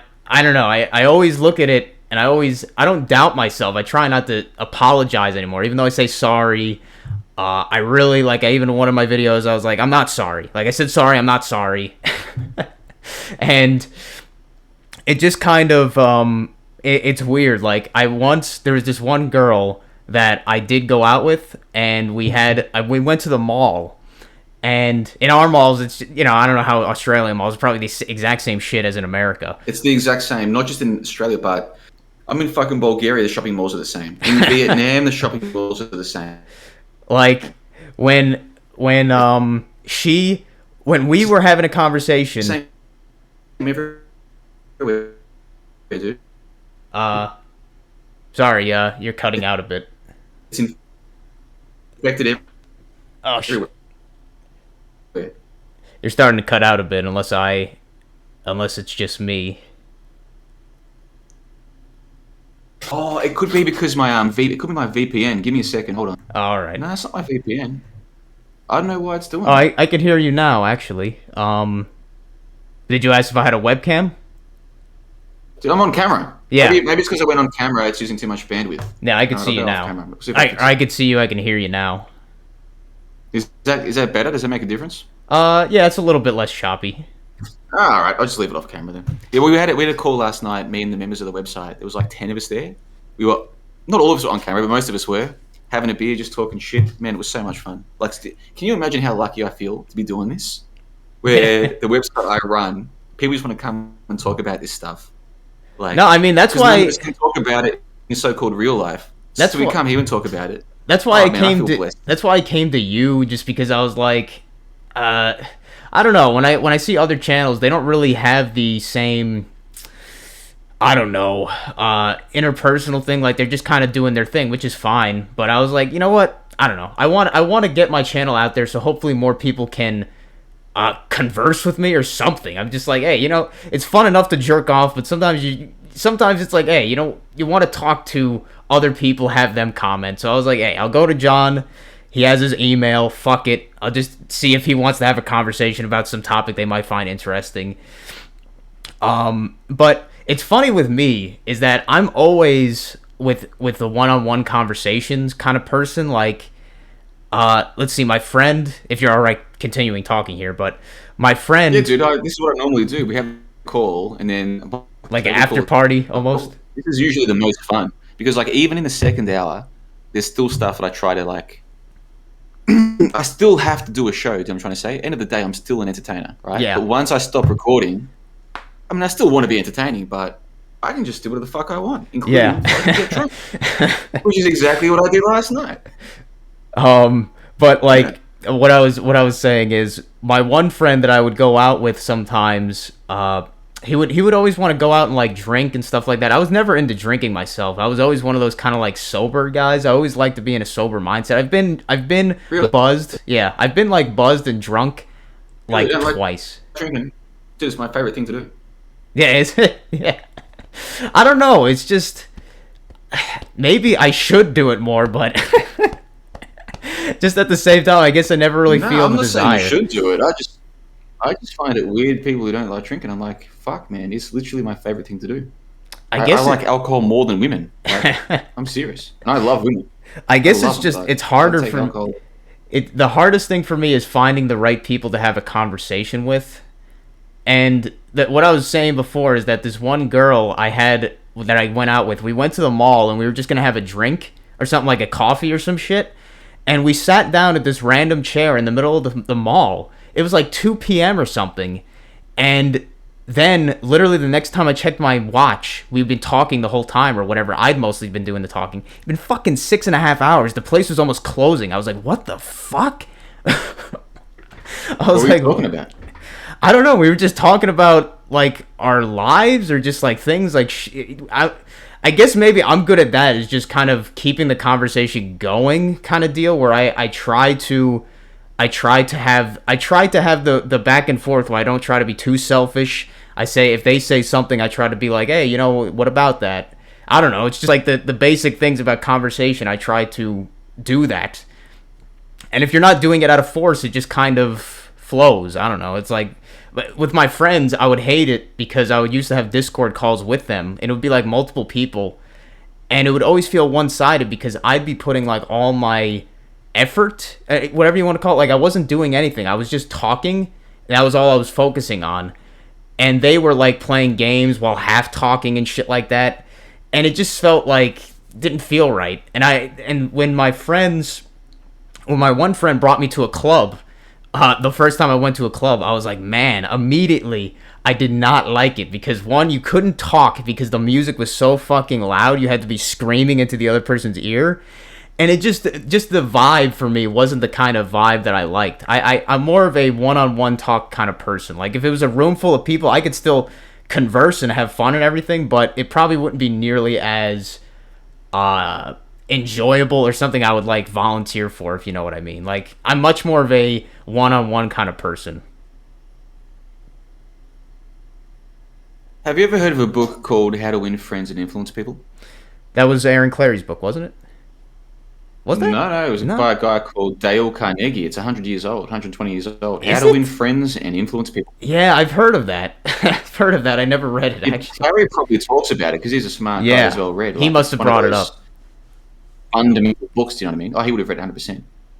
So, like, I don't know if you're much of a book reader, but if you ever were looking for a book to read, it's because basically what the book is about is it's not about how to like win friends. It's about like how do people communicate to each other and how do they communicate with themselves. How to win friends And you realize most people are very simple. Oh yeah, Most people are incredibly simple. they just want you to Like, keep them. If you just let them talk about themselves, they'll talk all day. Yeah, it's absolutely, and that's like the easiest way to keep a conversation going is just to ask them something about themselves. 100%. And that's why I kind of, I don't know. I mean, maybe if I would love to see if like a statistical analysis of this conversation, how much you talked and how much I talked, and it was probably like 70%. That's fascinating. What would you guess? What would you guess was the ratio? I'm gonna guess probably 70%, maybe 65% that I said was in words, but a lot of it was kind of just filler shit like whatever and stuff like that. Yours is more Like concise. in terms of time talking, right? Because, dude, you're the first person I've heard like ask that kind of question. I think about this all the time. Like, what were the ratio of talking, right? So it's amazing to hear you say that. So you're guessing about 2 to 1. Like, for every 1 minute I spoke, you spoke 2 is what you're guessing.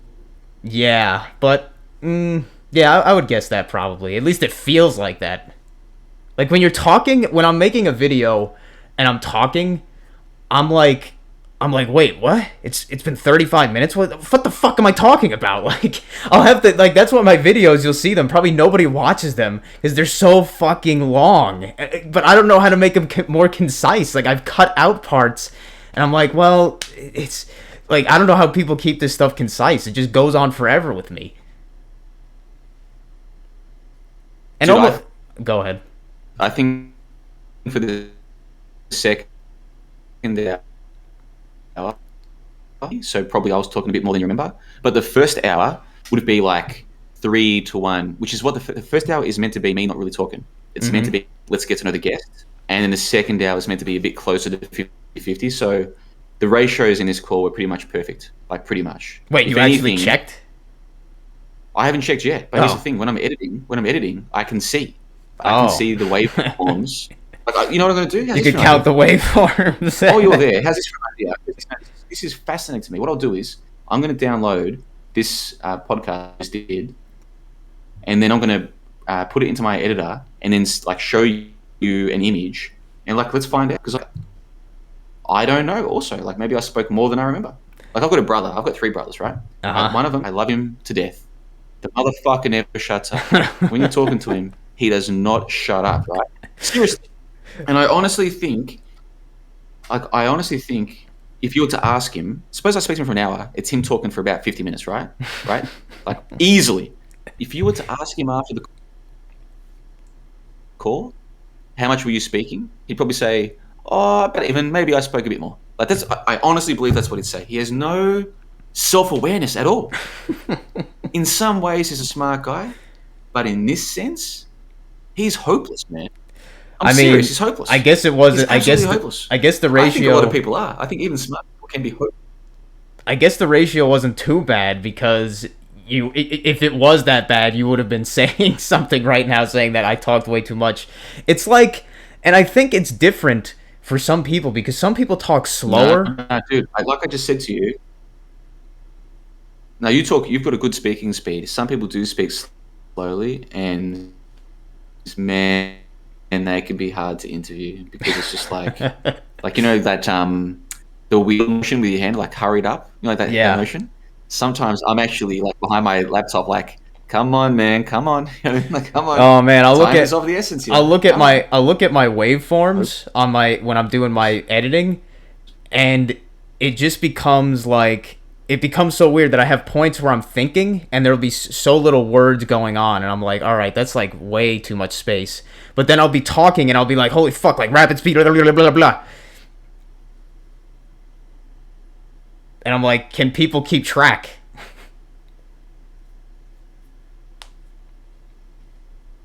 Well, I mean, that's the thing. Like, you just get better over time, and like your channel has 30 subscribers, right? So like, you're pretty much a baby channel, yeah. Yeah. Once you get to like 100 or 200 subscribers, a lot of them will leave comments, and you can start sort of factoring their feedback into what you're doing. What you'll find is most people aren't thinking about how much is this guy speaking, how fast. Like, they don't really think about it. Like, they just consume it. You know what I'm trying to say? Yeah, like Matt. Like, the way that you think about it. No, I know what you mean. It's completely different. Is Matt, he always mentions something about people watching his videos on 2x speed or 1.5. Maybe I'm just a fucking like loser, like I have too much time. Like, I always watch any video pretty much at 1x speed unless I have some reason to watch it faster. Cause I don't know, maybe it's just how I look at life. Like, I don't have an urgency to consume these things like quickly, like, oh, I don't have enough time. Like, the time flies by anyway. So I just kind of am like, whatever. Like, I'll watch this whole thing and I enjoy it to a degree. Like, sometimes I just listen to it passively, but unless somebody is really noticeably slow with their speech, it's really hard to like for me to want to be like, oh man, I gotta skip through all this shit. How about podcasts? Do you listen to podcasts like on your phone or whatever? No, I don't really listen to podcasts because, like, I guess you consider a lot of the videos that I consume as like almost a podcast. The only reason, like you, I think that your main, by the way, we're having a little bit of delay, so yeah, you probably noticed, but is that whenever, I'm watching something, I'm watching on my computer, so I don't have like a laptop and I don't really watch much on my phone, because usually when I'm outside, I am trying to take in the nature that I usually, comparatively for how many hours I am inside, I have so few hours consuming that kind of nature around me. Like, when I was taking the bus on public transport for a few months when I was in school or whatever, it sucked for one, but I wasn't constantly on the phone unless I really just was like, oh man, I'm fucking hating this right now, like cramped bus. But I would be trying to experience the environment around me that I didn't experience very often outside of that. You know what I mean? Yeah, I see what you're saying. I see what you're saying. Yeah, that's interesting. Dude, podcast is my main way that I consume content. Like, I don't I watch videos anymore. I used to be a big YouTube video watcher back when I started making videos, but like now, I spend more time, way more time making YouTube videos than I do watching them. I can't stand sitting here watching a fucking video. I can't stand it. And when I do listen to podcasts, depending on who I'm listening to, I'll listen at anywhere from 1.2 to 1.5, right? Oh, really? Like the fakeologist, the fakeologist, he speaks really slowly and he talks about his website and he has no energy. And in Ontario, and it's just like, Like, sometimes I listen to him at 1.8, yeah? I, But then there are other people who speak fast. I'm not even joking. The funny thing is sometimes I'll do that, and then he and I will have an interview, like either for my side or his, and I'll be sitting there just being like, because in my mind, I know him speaking fast because he's on 1.3, 1.5, 1.8, right? Then when I speak to him in real life, I'm just like, fuck, he doesn't sound as smart anymore. I mean, like, when he's making all of his points fast, he sounds really smart. When he's talking really slow, I'm just like, this man, like he's a smart guy, but he sounds so old. Like it's a really jarring sensation. So, like, can you imagine? oh, So, no, let's you see. speak fast, man. I like it. Like, you're fine, but Like, some yeah, people because speak. when I'm listening to my videos, it sounds fucking narcissistic as hell. But I do actually like listening to my own videos back after I upload them, because I don't know, maybe there's something like So do I, soothing. dude. 100%. How is that narcissistic, dude? I 100% do that. My most recent YouTube video, I've watched it 4 times. It's 15 minutes. Now, in fairness, I do watch my videos at 1.5 as well. So, like, 15 minutes is 10 minutes of watching. But still, I've watched it 4 times. Yeah? Yeah, I'll probably watch it again. I I think it's guess I fantastic. guess for how That's long not my videos narcissistic. That's my videos go, it's like like an hour for my what the fuck did I have? I had like an hour 25. I'm like, holy shit. And when you look at the stupid YouTube statistics, which I know shouldn't fucking look at, but I'm like, holy shit, the average watch time of like this hour and a half video from like 10 people is like 5 minutes. I'm like, oh fuck. They're just clicking off right away. They hate this shit. Oh, yeah. Those, but the thing is with those YouTube analytics, like when I started my channel, I was the same as you because like suppose you get 100 views on a video, when you do the math, you're like actually only 5 of them watch the full video. Like at first, it is uh, not depressing, but like it's annoying. But once your channel gets bigger, like it's actually super useful to analytics because you can learn what works and what doesn't. For example, people will watch your video if you say, "I'm going to tell you about something, but first," and then say something else, right? It keeps them hooked. If you don't say it, I'm serious. This works. I'm serious. You can see it with the stats. If I've done you that don't actually say that, unintentionally. they just drop off one by one. I'm trying to say. Whereas it's knack for this, right? And it works, man. So like, am I proud that I have to use these hooks? No, but I do have it, and I used to have these ethical dilemmas, I Qualms. guess. It's like, how should I do stuff? And at first I was like, I'm going to do it my way. I'm not going to do all the tricks. Yeah. But that was back when I was more naive and like idealistic. Whereas now I'm like, no, if I'm going to put fucking 3 hours into a video, I want as many people to see as possible, or then I use the tricks. You see what I'm trying to say to you? So if you say to me, like Kirk, if you say to me, nah, JLB, like using tricks is wrong, I'm like, I used to think the same thing.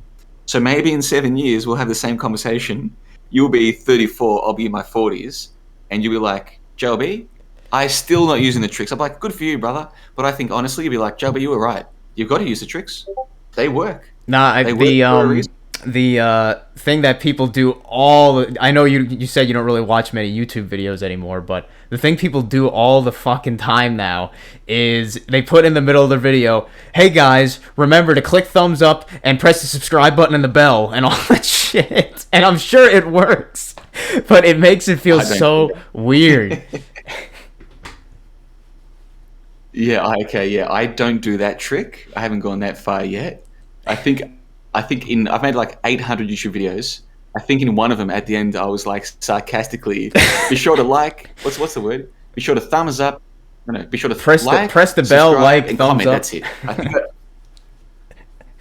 I never used to be a bell though when I started this. There never used to be here, Bella. That's a like, subscribe, and share. Right? Yeah. That's what it used to be. Be sure to like, subscribe, and share. I think I've done that once in 800 videos, and I'm pretty sure I was like laughing as I said it. I've never done it seriously, but I What bet you it does work. did I you bet you it read? does. Did you read that somewhere? That the one that you were talking about the hook, like kind of the bait and switch almost. Is that? Did you read that somewhere? Oh, no, I didn't read it.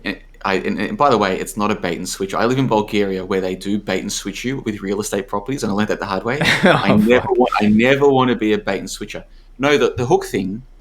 I'm sure other people have spoken about it before me. Like I'm not pretending I invented this, but I realized it when I was looking at my analytics one day, and I was like, why did that video do so well, and the other video didn't? And I was like, was it because of the whole?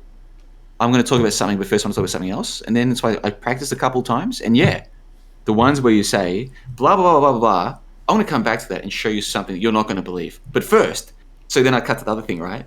I'm telling you time and time again that works. Whereas if you're just like, I'm going to talk about 3 or 4 topics one by one, they drop off like a fucking like a Oh linear man. a I linear. You know what I'm trying to say? Like a triangle. You know what I'm trying to I say? Like just down. actually I actually could have done that yesterday now that I think about it because I talked about something that was unrelated at first to the video title. But then I could have done that what you just said, say, I'm gonna talk about this, but Yeah, exactly, dude. Just try it, see what happens. Like maybe my experience will be different to yours, but I would guess if you do try it, it'll work, and it'll blow your mind how effective it is. To the point where you might even start accidentally bait and switching people by saying, "I'm going to do this, blah blah blah," and then talk about the main topic, and then forget to come back and talk about the other thing. But by then they've kind of forgotten. You know what I'm trying to say? I've done that so many times at like the end of some of my videos, or like I'll bring up a topic that I know I'm going to talk about eventually, say in like, all right, I'm going to talk about this topic later on in the series or something, and then but that's not the same thing, not in the same video, but I've done that most of the time unintentionally. And I think every YouTube creator or any creator at all, if they have some kind of analytics, has to wonder like, man, it's always like the first video in a series that gets the most views or whatever. I've shared before on other people's videos because I was talking about the topic and I was like, this is a more concise way to say what I want to say. Like, hey, by the way, I talked about this in this video. And obviously you get way more like clicks on that, which I'm not looking for. It's just like you want more subscribers for people that are actually going to regularly view your shit.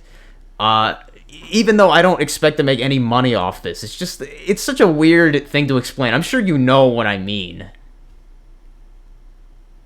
Well, you talk about like you don't want clicks, which is fair enough, but I think probably deep down, maybe you like you've got ideas to share. Maybe you do want more people to see it. Like, there's nothing wrong with that at Yeah, all. I know. Like, I probably do. Like, I don't want to say that I'm like giving into like some dopamine rush. People are noticing me, so maybe I am lying to myself. But it's just like I don't know. I mostly like I hate it when I make a video and like nobody comments, and I'm like, man, there's been so many good opportunities here for somebody to comment, and when somebody does, it almost always gives me something interesting to talk about or think about. Like this guy brought up that I forgot the name of the Eye of Horus or something like that.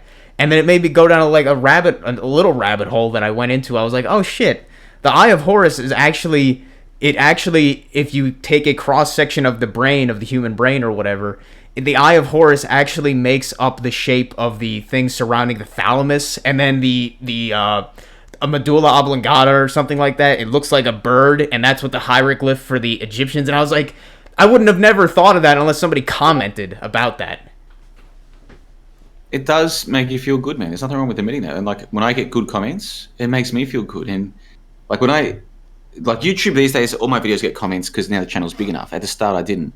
Now on my website, if I publish something and it only gets 1 or 2 comments, they used to like really piss me off. I've learned to like not let it get to me, but like you do want feedback, man. It's natural.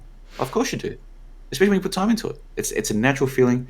And then when you get good feedback, like 5, 10, 15 comments on the first day, man, it makes you feel good, yeah. And I don't think there's anything wrong with that, man. Like I know some people get hooked on the dopamine rushes of social media and that. Like I can see the downsides of it, but just in terms of, hey, I've shared something and people respond to it, I don't think there's anything wrong with. I guess it's kind of like I'm trying maybe I'm trying to follow other people, what they say, instead of following my heart. What I would say my heart is like these people, oh fuck, the fucking point I was trying to make, but is that they say that we shouldn't attach to this place, but at the same time, I shouldn't really think about it like that, because we're living here in this experience, and that's more what I'm trying to get to as well in my other videos and such. Is like, we do just have to live our lives at the end of the day, even no matter what we believe. I think about this place, we still have to live our lives at the end of the day. Even if I quote unquote won this experience, which I really don't think I could say I have or whatever, that would just be kind of like arrogant, but is that I'm getting close to there, I would say, if that's what this place is meant for. And I'm just like, you know what, we at the end of the day, we're still gonna be here. Like, maybe that's a bad thing about learning about this stuff when you're young, is that then you're like, oh shit, well, now I'm gonna be here fucking 50 more years or some shit, unless I get hit by a car. Now I gotta just live my life, right? Knowing all this. Well, that's the thing. Like, you don't take this the wrong way, but you are young. Like, you're the same age now as I was when I started my YouTube channel. Like, you are young, man. Like, you will have to live the rest of your life knowing this stuff, won't you? Like, that is what has been seen can't be unseen. You know what I'm trying to say? Like, that is. Yeah, like, maybe it would have been easier if I was able to learn this stuff. Like, almost everybody says that, or well, at least Matt says. I disagree, because I'm always like, I'm not fucking 40. I'm not. Even Aaron Clary, he said, even Aaron, he says that shit with the don't try until you're 35. I'm sure you heard that one. And it's like, well, I don't know. I guess he looks at that as more as experience your youth when you can, and then kind of worry about being serious later on, because nobody's going to take you seriously when you're young. And he's not wrong about that. Well, like, I'm not going to try and say, oh, like, he's definitely right about it, but yeah, the reality is a lot of guys, people do take you more seriously as you get older. Like, it's I don't like getting older, but one of the advantages is people do take you more seriously the older you get as a man. Yeah, that's just a natural thing. Like, and it's opposite for women. It's opposite for women. As they get older, people give less of a shit about what they have to say about anything. Yeah. The only reason why they cared was because when they were younger, they wanted to fuck them. Yeah, it's that's the disadvantage but advantage of me. Like, you were talking about when you got pulled over on your bike. I've been pulled over on my bike too, actually, by a cop, because I worked at a high school that my mom worked at or she didn't work at the high school, but she worked for that system, and I worked in the lunch, the kitchen or whatever, for a few months before I went to college. And I was taking my bike to ride there, and I was leaving because they left earlier than the kids, and one of the cops there pulled me over because he thought I was a kid playing hooky or some shit and leaving. And I was like, fair enough, but and I've been pulled over by cops in the car, and maybe this is just a quote-unquote coincidence, I've never gotten a ticket. I've only gotten warnings, or just one time the guy gave me a sobriety test, because I never drove that much, and it was dark, and I was pulling out of a convenience store or whatever, and I forgot to put my lights on, but I could still see. And then this guy, he just comes like in front of me. I'm like, what is this guy doing? He was like blocking my way. I'm like, and then I noticed when he flashed his lights, he was a cop. I was like, oh fuck. So then this guy gives me a fucking field sobriety test. I'm completely sober. And I was like, but he didn't do anything because I wasn't drunk. But I think almost my baby face almost kind of makes people a little bit more disarmed, I would say, because I don't have a beard, and I'm not tall, and I'm not threatening looking. I almost look like I'm 18 or some shit. So people do take me less seriously. But it's an advantage in some ways compared to others. Yeah, you look young, because you went on camera. I watched one of the videos where you're on camera. You do look young, and I mean that like in a nice way. Like, most people would prefer they looked young. You know what I'm trying to say? Yeah. And it's like, it's just funny because when I was in my working in these warehouses, factories, whatever you say, like, I would be treated like a punk fucking kid. The only place, I didn't even mention that I worked there because I figured, hey, we have a limited time. I don't need to give my fucking life story. But I worked at an Amazon facility, and then maybe someone's going to point at me, oh man, he's a fucking he's a mason from that. He worked with the fucking beast. But I worked as a contractor with an Amazon facility, and that was the best job I worked, just because I started there when the place was just finished being built. So I was like the veteran almost. I was given the kind of respect because I knew what the fuck I was doing, and people looked up to me in a way. Whereas my other places, I'd all gotten to them where I was the new guy, and those people had been in the union for 20, 30 years at that place. I was just a little shit, know-nothing kid. So, like, the Amazon was the best one just because I kind of, like, made a name for myself and got respect because of that. Whereas all the other places, I couldn't even do that. Oh, dude, I'm listening. Sorry, I'm not responding straight away. It's not because of a delay. What I'm doing is I'm downloading these Craigbot files so I can send you the comparison, because I can see them on my screen, but we did 4 files, right? Yeah. So now I downloaded 3, and I can't remember which one I didn't download. So now I'm going through the list of them to see, hold on, which one was the one that I didn't download the first time around. So it's a bit of a pain in the ass. But dude, when you see the waveforms, like, it'll put it all in perspective for you. Hold on a second, almost. Dude, I hate looking at the waveforms when it gets long because it just compresses it to like this fucked up, like you can't even see anything. Let's see. What I'll do is I'll put them together for the first hour, because the second hour we did. Remember there was that technical difficulty? Was that in the first hour or the second? That was.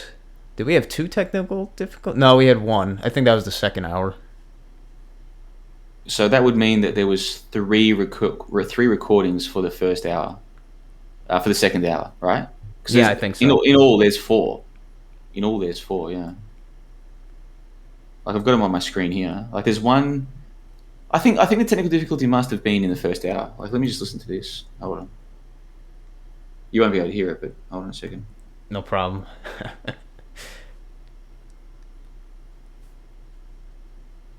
Yeah, it was in the first hour, dude. Oh, was it? Oh, wow, that was... Yeah. Damn.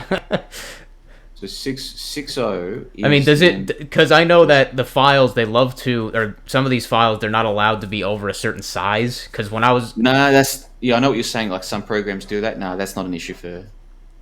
Damn, that's pretty nifty. Even... It's awesome. It's completely changed my whole... Like, everything. Like, whoever built this bot... In fact, you know what I should do? I should find out who built the bot and send them $20. What, did you just get it off of some recommendation from somebody, I guess? Yeah, well, Fakeologist uses it. That's where I found that. Oh. And, yeah, like, Fakeologist has his critics, but... And I'm one of them. I'm one of his critics. But he's really cool when it comes to, like, new technology. Like, Discord only is because of him. Not just Craigbot, but Discord itself. No, like, I'm a lazy... Like, compared to some of these people I've seen, like, Tim Osmond... His, like, he had, like, so much coverage on so many different websites and stuff. Like, I even remember I asked him, this is when I was fucking stupid, and was like, oh, Patreon and Subscribestar, they're different things. So I asked him, I was like, can you make a Subscribestar? I really don't want to support Patreon or some shit. And he made one, and it just kind of, like, reflected the other stuff, like, so quickly, like, in a few days. I was like, wow, fuck, these guys, they're pretty on the ball with some of this shit. Oh, yeah. Yeah, I mean, Tim Osmond, he was on our off-the-record call last night, and he was there for a solid 3-4 hours. I'm telling you, man, that guy, if he is genuine, and I think he is probably the coolest dude on planet Earth right now.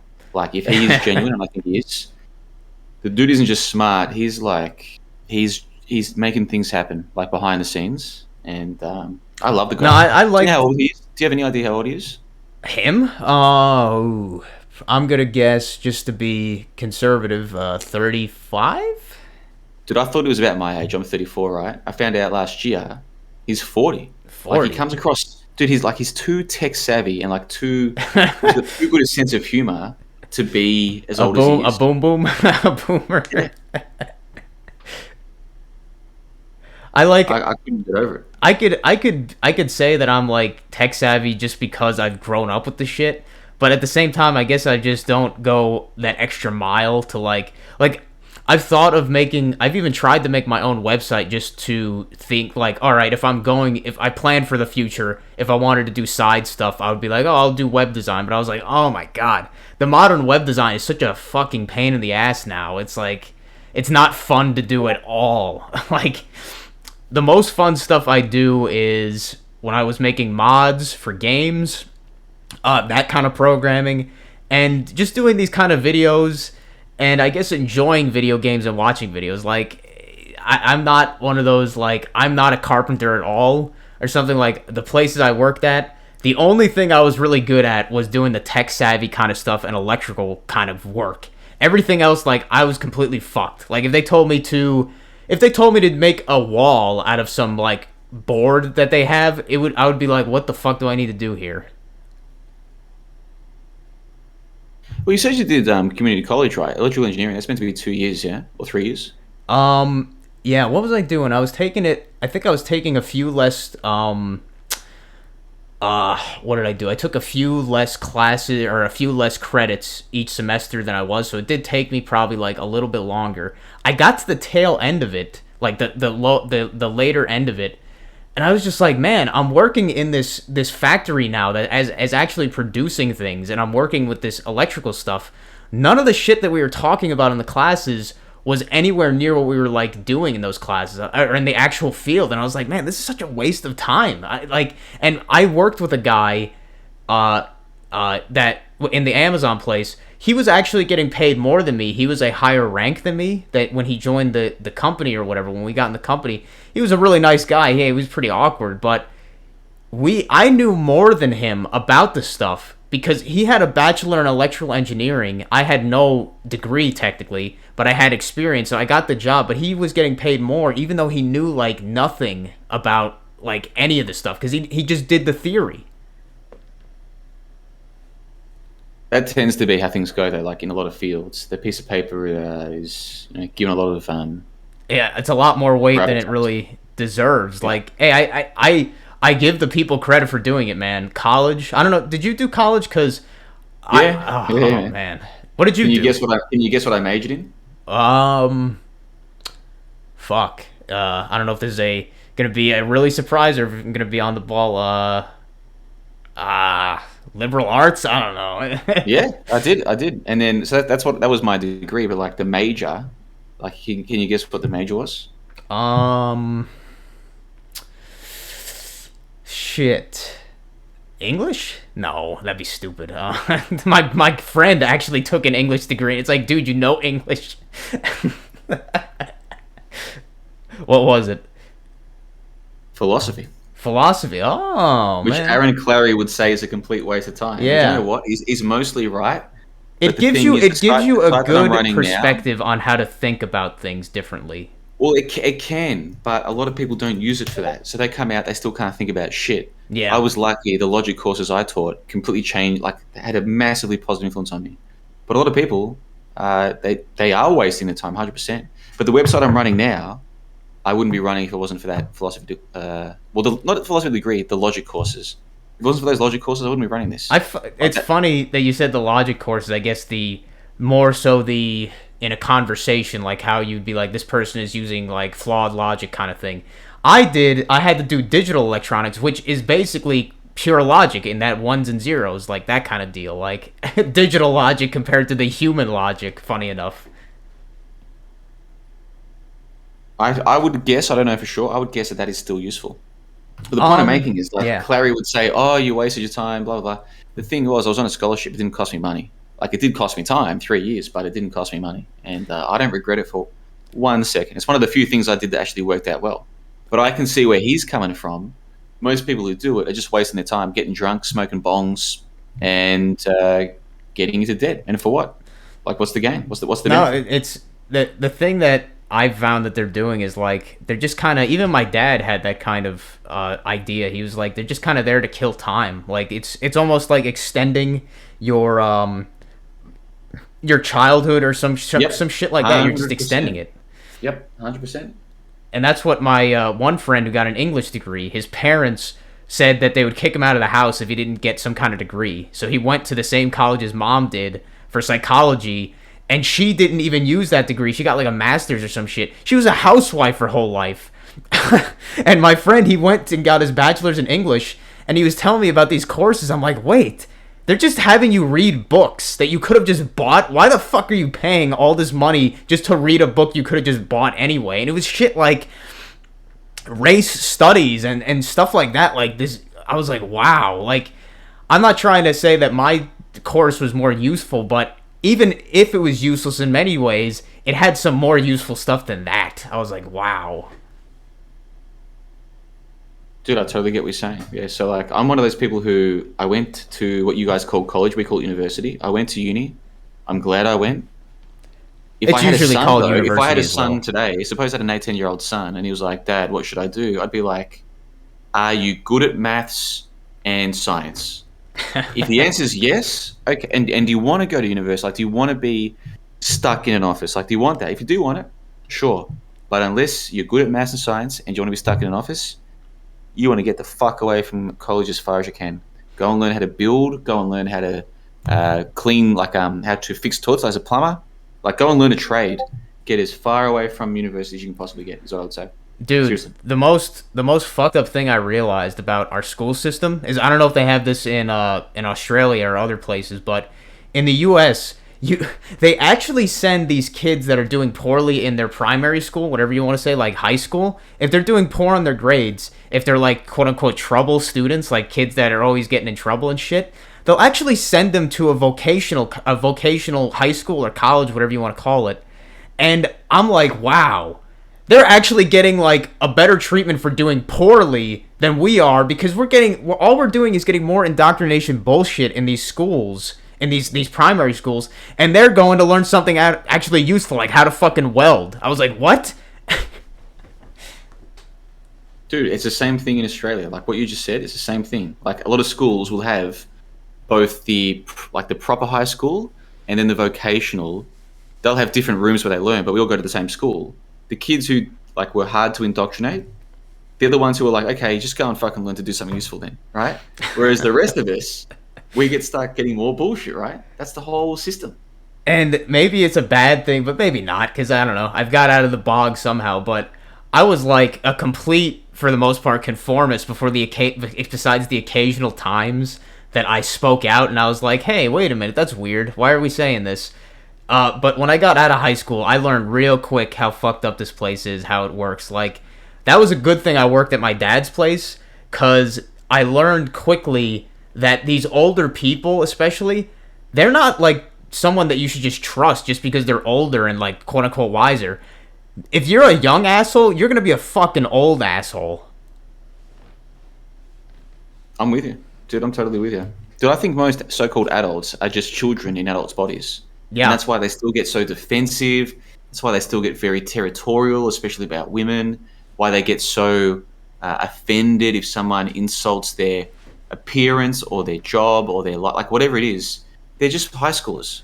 They're just high schoolers. Like They just got that's adult that's bodies. that's the thing I found hilarious about the high school system. I was like, wow, you realize that the high school is basically there to train you on how to deal with high school 2.0, which is the working environment. 100%, dude. 100%. And this is probably like not something that people would ever like be like, oh, that's like revolutionary, but really almost nobody talks about this. And that's why Aaron Clary's stuff at the time, it really did help me a lot as well, because I was like, wow, man, that is like nobody's saying any of this shit. I'm so glad you brought Clary up, man. That was a pleasant surprise. Hey, check it out. If you go to call specific chat, I've taken the time to Oh, the like to waveform. put the files together and then upload them as they are. So the first one I uploaded was hour two. I should have done the other way around, but the top one is hour two. The top one's hour one. I'm just getting I'll be back in a second, all right? Just give me 1 second. Yeah. Before I go, can you see those? Can you see the images? Yeah, I could see the waveform images. I'll be back in a second. Okay. Let's see.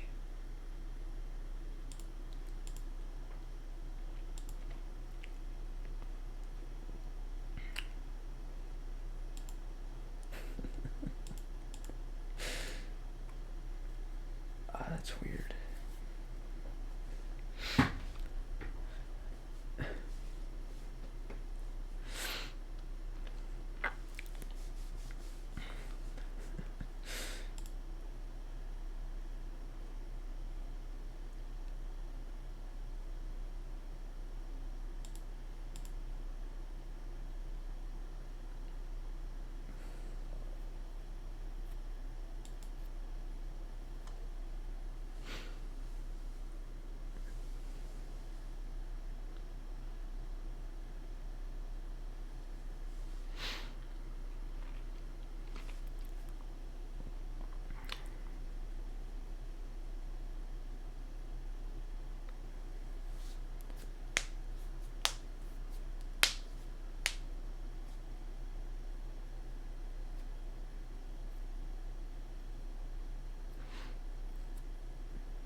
You there?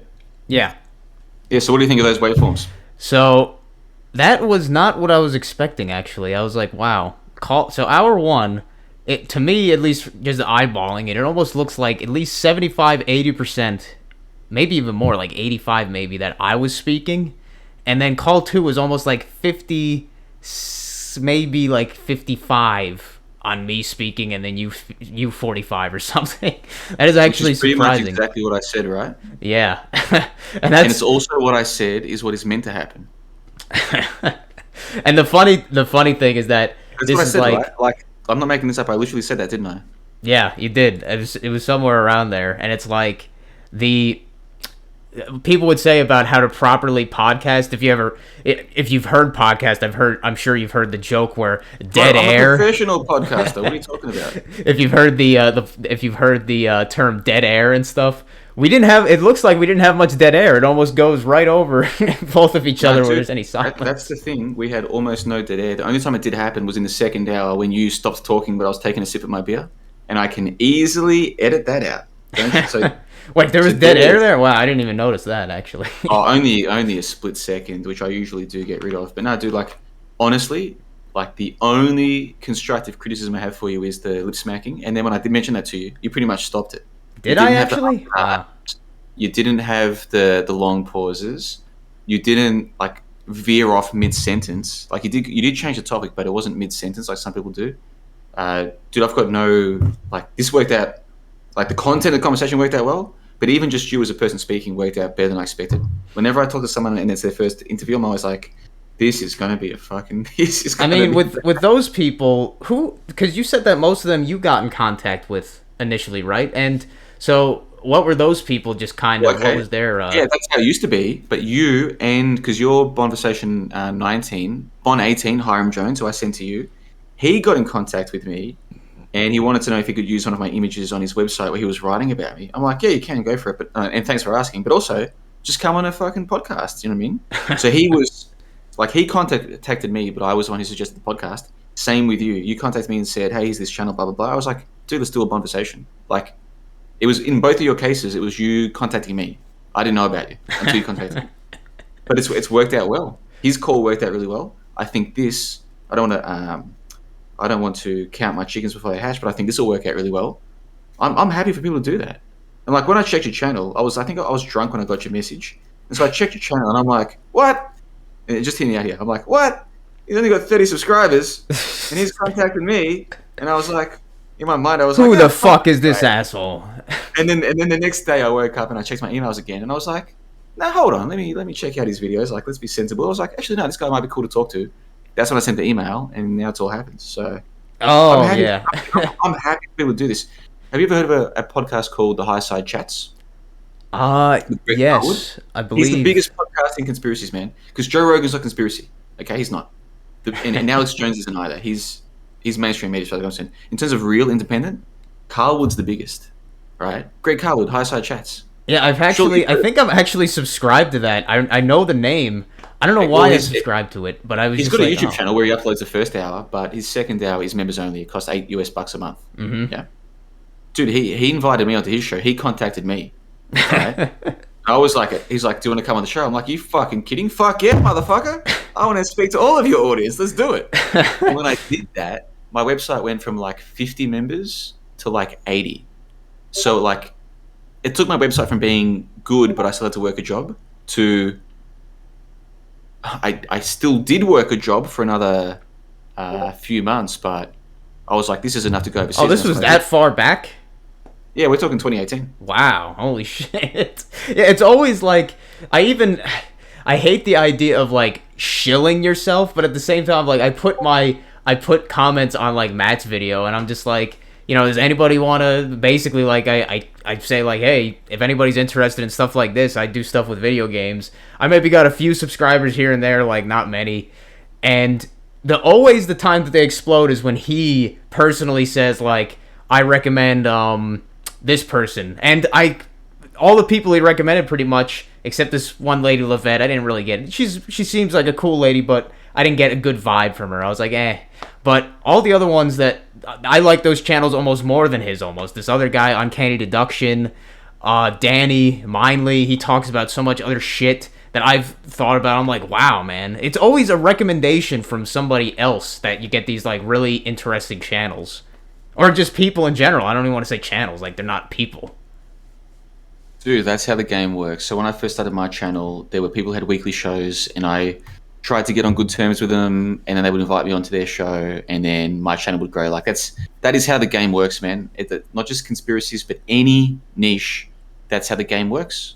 You know. I'm curious to see with this, or maybe not so much this, but what your audience thinks. Not so much of my opinions, but some of the things, maybe I got too personal. I don't really give a fuck anymore. I'm just like, I just don't Honestly, care. man, I was surprised you started talking about your brother having a trap girlfriend and your mother and your father's marriage. Like, you thought it was a disaster. I'm like, dude, I thought to myself, like, if you were 20, I would have said, bro, don't talk about this shit. But I'm like, bro, he's 27. Let him talk about whatever he wants. Like, you're old enough to know what you're doing, yeah? Yeah, So, like, I just kind of, I've come... If you had started talking about that in the first hour, I would have said, bro, save it for the second, because the first hour is going to be public. Yeah. I would have said, bro, save it for the second hour, because almost no one's going to hear it. That's what see that like I've come to the point where I don't really feel, maybe that's a bad thing some people would say, I don't really feel like a sharp embarrassment or quote unquote shame with that kind of thing, because I'm just like, hey, you know what, hang my dirty laundry out there or whatever. At least in my opinion, it makes me seem more human to my viewing audience and gives them something more to relate to. Because if people are being honest, like you were saying, they probably look at most families that they've seen and they're like, man, these were fucked up. And a lot of people, they probably come from fucked up families themselves. I don't know what your background is exactly in that regard, but all I know is my family, even though my parents were great people to us, I just know that their extended family and their childhoods were fucked up. Yeah, well, dude, I don't say this. Can you hear me? Am I coming through? Yeah, I can hear you. Hello? Yeah, I don't say this on any recorded stuff. But yeah, my family, like I love them and I'm grateful, but man, they were a disaster growing up. Like, you know, we talk about like marriages that just seem chaotic and they love the drama. That's what my parents' marriage was. These days, because they're older, I think they're cool. When I was growing up, I was like, why are these two together? Like, even when I was a kid, even when I was a fucking little kid, I was like, they were always yelling, and like in my mind, I'm like, they're always yelling and screaming. I thought they were going to get divorced. I already made up my mind in my head. I'm like, if they get divorced, I already decided, I know what's going to happen. Mum's going to take the younger kids, so I'll have to go with dad just so he's not alone. Like, I already made that decision in my mind. Like, even though I don't like him, maybe when she's gone, he'll be cool. Dude, like, this is the shit I was thinking as a kid, because I was convinced that they were fucked up. I didn't think that... Go ahead. I don't talk about this stuff on like recorded calls because just like that's just my nature. Like I don't talk, like I just don't. No, I'll talk about how fucked up. I'll talk about how fucked up I am, but I won't talk about other people. But that's just my. That's how you. That's why I like to do my own. When I do my videos, you're talking about like podcasts you love to listen to. Especially with the coronavirus shit and the face diapers and everything. That was the thing that I loved Tim Oz made me think of, or made me start using face diapers. And it just made me like realize these kind of, I don't know. It's just like, fuck. What the fuck was I thinking? I lost my train of thought there, but just... It kind of changed my perspective on all that kind of stuff, obviously, and god damn it, I don't know what the fuck I was just thinking. No, that's cool. No, it's cool, man. It's cool. I'm just going outside having a smoke, if that's cool with you. So you smoke? You smoke? Oh, I love it, man. Oh, man, did they do it in Bulgaria and shit? Is it, like, not fucking fucked, or whatever, like, shunned? Not only is it not shunned, they all smoke here. All of them. Oh, shit. Seriously. Not that it's a bad thing, it's just funny. Like, I know in Russia, fuck, man, my geography is terrible where Bulgaria is. Yeah, we're not far from Russia. We use the same, I don't fucking speak Bulgarian yet, I plan to, but we use the same alphabet as Russia. Oh, yeah, so it's, pretty much brothers in that regard. Russians, from the ones that I've played with in game servers, man, fucking all smoke, all drink, it seems like. It's fucking crazy. Like in other countries, like in the UK, this one other channel, Actions, he mentioned, like, as a joke, he's like, Fuck, but the age of being able to drink is 18 in America. Fucking when I was 12, I was shooting cider directly into my eyeball. Like,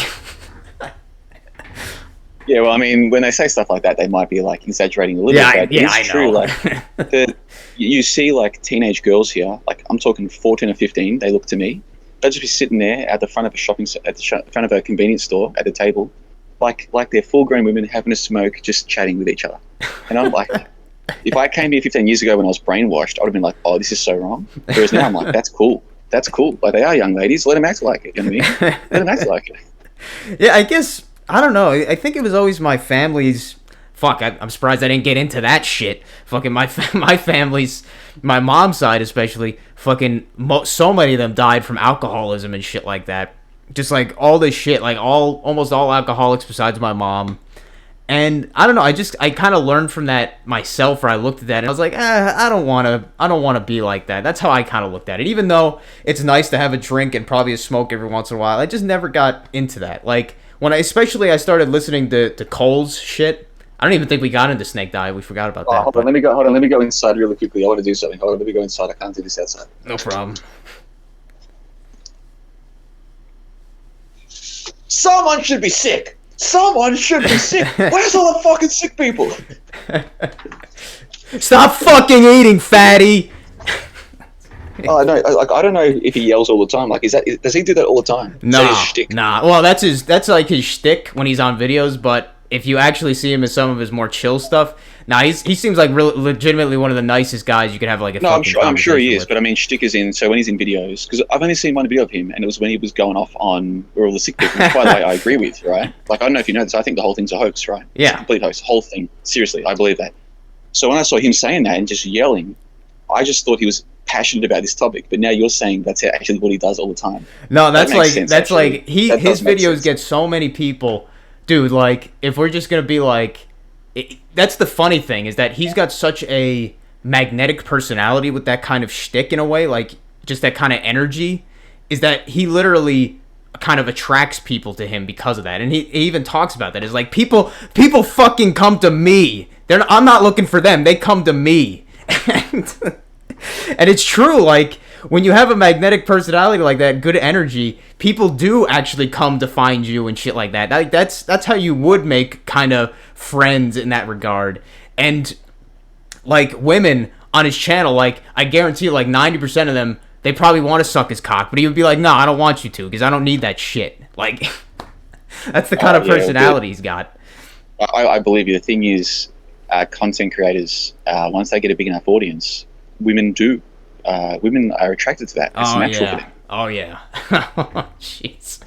The power is very attractive looking, and I don't blame them. Like, I mean, I'm not saying that's just kind of a natural thing, like you said. Is like they see that energy, that power, and it is attractive. That what would you call it? Not notoriety.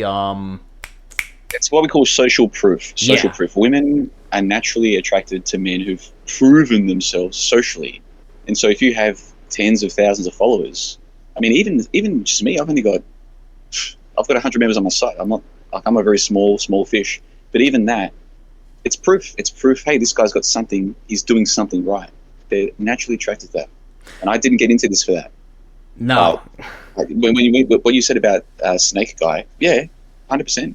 There'd be women who would like you just look at his comments and they're just like, dude, they would totally fucking fuck him right on the spot the way they're talking about this guy in his videos. Like, no doubt. I believe it. And not his clip. His clip, "Where Are All the Sick People?" I mirrored that. I saw it. I think I saw it on Twitter. I saw it on Twitter or Facebook, and then I downloaded it and uploaded it to my basically backup channel, which got terminated. I had a backup channel in case my new main channel, got terminated because my old main channel got terminated. So I started a new backup in case my new main got terminated. But then they terminated my backup, but not my main channel. It's crazy, man. So my upload of him is gone, but I'm pretty sure I've still got the clip, and I'm going to put it in our chat. You might have noticed I insert clips into my calls. Yeah. I'm going to insert him in there. Where the fuck are the fucking sick people? I don't see it. I don't see it in my environment. Where's the fucking sick people? No, man, He is funny as shit, and that's what people like really do like to some degree. That's why people like Matt, because he does say some really funny stuff sometimes. Like just He's got a good sense of humor. He's got a good sense of humor. And like maybe part of my videos, I try to be funny more, not so much that they can laugh with me when I'm laughing and I'm kind of like thinking of something, I'm smiling or whatever. And that's what I was saying, that I kind of like videos more, is because I do like that human element myself, even though you could get a lot from a voice. It's just that's why I wanted to do kind of what Matt does with his stuff, where I was like, you know what, I want to show my face almost every opportunity, not because I'm being narcissistic. It's just I want people to see the person behind the screen, not just fucking. I think I mentioned this, where my dad, he listens to this this like more, now he's listening to more like this QAnon kind of conservative stuff, like Trump. He's gonna save everybody, shit like that, and these people, they don't have a face. Like they have a robot Microsoft Sam voice talking for them. I'm like, I don't know. That doesn't scream any credibility or anything to me. Any genuinity. Where with me, I'm like, I want to be genuine, and maybe I'm too open, and that's a bad thing. And people would say, oh, if you get popular enough, that'll hurt you. But it's like, you know what? Fuck it. I don't know. That's how I kind of look at it now. I guess. What is the word? Genuine. What is the word for that? It doesn't scream any. Genuine. It's a person being genuine. Genuineness, I guess. Because I know you're into language, right? Like one of the videos I watch of you, like talk about language and like how it restricts us. I'm into this idea of like what can we actually convey with language. I'm pretty good at English. I think like I consider my skills. Fuck. Like my writing skills are pretty good. I like to think. But sometimes I'm like, yeah, what the fuck is the word? Do we have a word for that? But really, I make so much words. And if we got into this, Tim Osmond, I remember he asked me on one of his calls, like many years, probably fucking years ago at this point. He asked me if I knew what the Mandela effect was, and at the time I actually didn't. And he mentioned something about Shaggy from Scooby-Doo, if I thought that he had the Adam's apple, a pronounced Adam's apple or not. And I said yeah, because I was like, I thought he did. And then apparently that's the current thing, is that he doesn't have a pronounced Adam apple. And then that brought me up to the Mandela effect, and then Matt and other people brought it up more. And Tim Osmond, from that question at least, I could see he probably doesn't believe it at all. But now the way I look at this place, I legitimately think like, yeah, like me, with the spelling, you know the word a lot, A-L-O-T? That I used to always type it or spell it as a single word, a lot, and say it as a single word. But now the autocorrect always says that that's incorrect, and says you have to split the A away from the lot. And I was just like, I've been rebelling against that now, because now every time it says autocorrect, I'm like, fuck it, I'm just doing a lot. That's what I remember, single word. And like the language is so... It is so magical and fucked up in that way. Like, when I was reading this stuff about Japanese, mostly because the games that I talk about and will be talking about, they were originally made in Japanese, I realized, like, they are so different in some weird ways, but they're also so similar. Like, I did want to talk about this in the call, because that was kind of why I originally contacted you, I guess, but, like, in Greek... You can just look this up. There's like 6-7 different ways to say love. And in Japanese, there's like 3 different ways. In English, there's only like 1 way to say love. And that just restricts your ability to properly communicate to another human being what you're actually feeling, if you know what I mean. When you were a kid, were you a Simpsons fan? I wouldn't say I was a fan. I was probably more like SpongeBob, but I did like The Simpsons. Well, because I'm a few years older than you, like not... Like, when I'm talking to you, I don't feel like I'm older, right? But, like, 7 years, there is a bit of a difference, because when I was a kid, The Simpsons was the biggest show on TV, right? Yeah. And there was an episode where they had a crossover with X-Files. And, I don't know, have you seen that episode where Scully and Mulder go to Springfield? Have you seen that one? I don't think so, no. Well, anyway, what happened, it's a pretty cool episode. What happens is Mr. Burns... Basically, people think there's an alien coming. Oh, wait, that's the one that you showed in your clip with the jab thing, right? Yeah, time for a booster. Yeah. It's that same episode. Yeah. Anyway, they realize that it's Burns, and he's like, I bring you love. And here the doctor is like, are you talking about the love between a man and a woman? Or the love of a man for a fine Cuban cigar? Oh, my God. It's like, and that's exactly what you're saying. Like, Yeah. use the same word. Like, man, I love having a beer.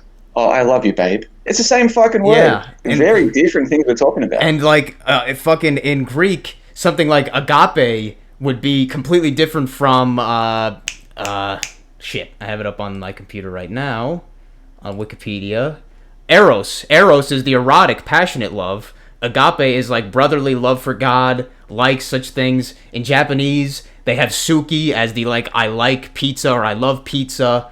Then they got koi as the sexual passionate relationship. American English doesn't have that shit. And I'm not saying that these other languages are necessarily better, but the fact that English is like the most globally well known, spread out of like all the languages, like it's everywhere. Like everywhere probably kind of speaks some kind of English in some way.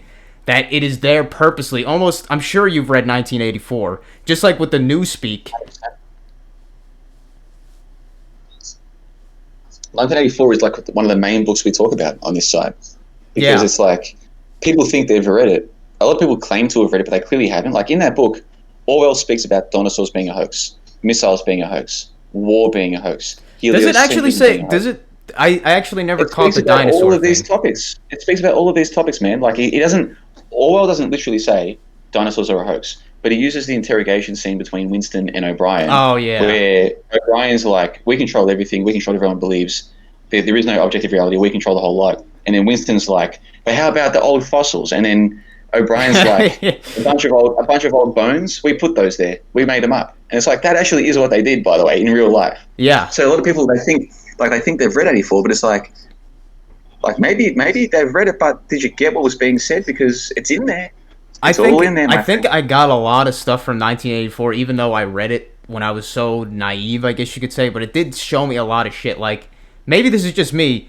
Maybe I'm just a fucking a low T pussy or whatever. But at the end, for some reason, when he was when Winston was remembering something about his family when he was a kid, something about a board game or some shit when they were just in like poverty or something, it actually like legitimately did make me cry. When I was reading that, I was like, wow, that was fucking effective. And I was just like, wow, this book, it did show me so much shit. I didn't even realize some of that stuff. Like, you mentioned the dinosaur hoax. I don't know if you watched that video I made. I don't expect anyone to watch it, but it was about the dinosaurs in that game Earthbound and the museum that they went to. And I was like, at least in the English translation, it was fucking like straight up saying that these things are these are replicas. These are fake. Like, They are. They literally are, man. They are. So, like, even like you said, you read it when you were a bit more of a normie. I read 84 in 2014. So even back then, I didn't know stuff. So if I went back and read it now, there'd be other stuff that I missed. Like, it's such a cool book. So, like, when you say, like, I don't know if you've read 84, I'm like, yeah, man. I promise you, I'm. and I'm one of the few people who has read it. You might have noticed this, but I noticed at some point. I was like, wait, it might be completely obvious, but Winston is actually he is the only reason that him and whatever his partner, his girlfriend, her name was, Julia. Yeah, Julia. He was the only reason in this entire equation from the very beginning of the fucking book that they got caught. And they were caught from the very beginning because he went to that store that was, or whatever call it, ran by the Ministry of Love or whatever. The guy, the whole entire time, at the very beginning, he was caught from the very fucking start.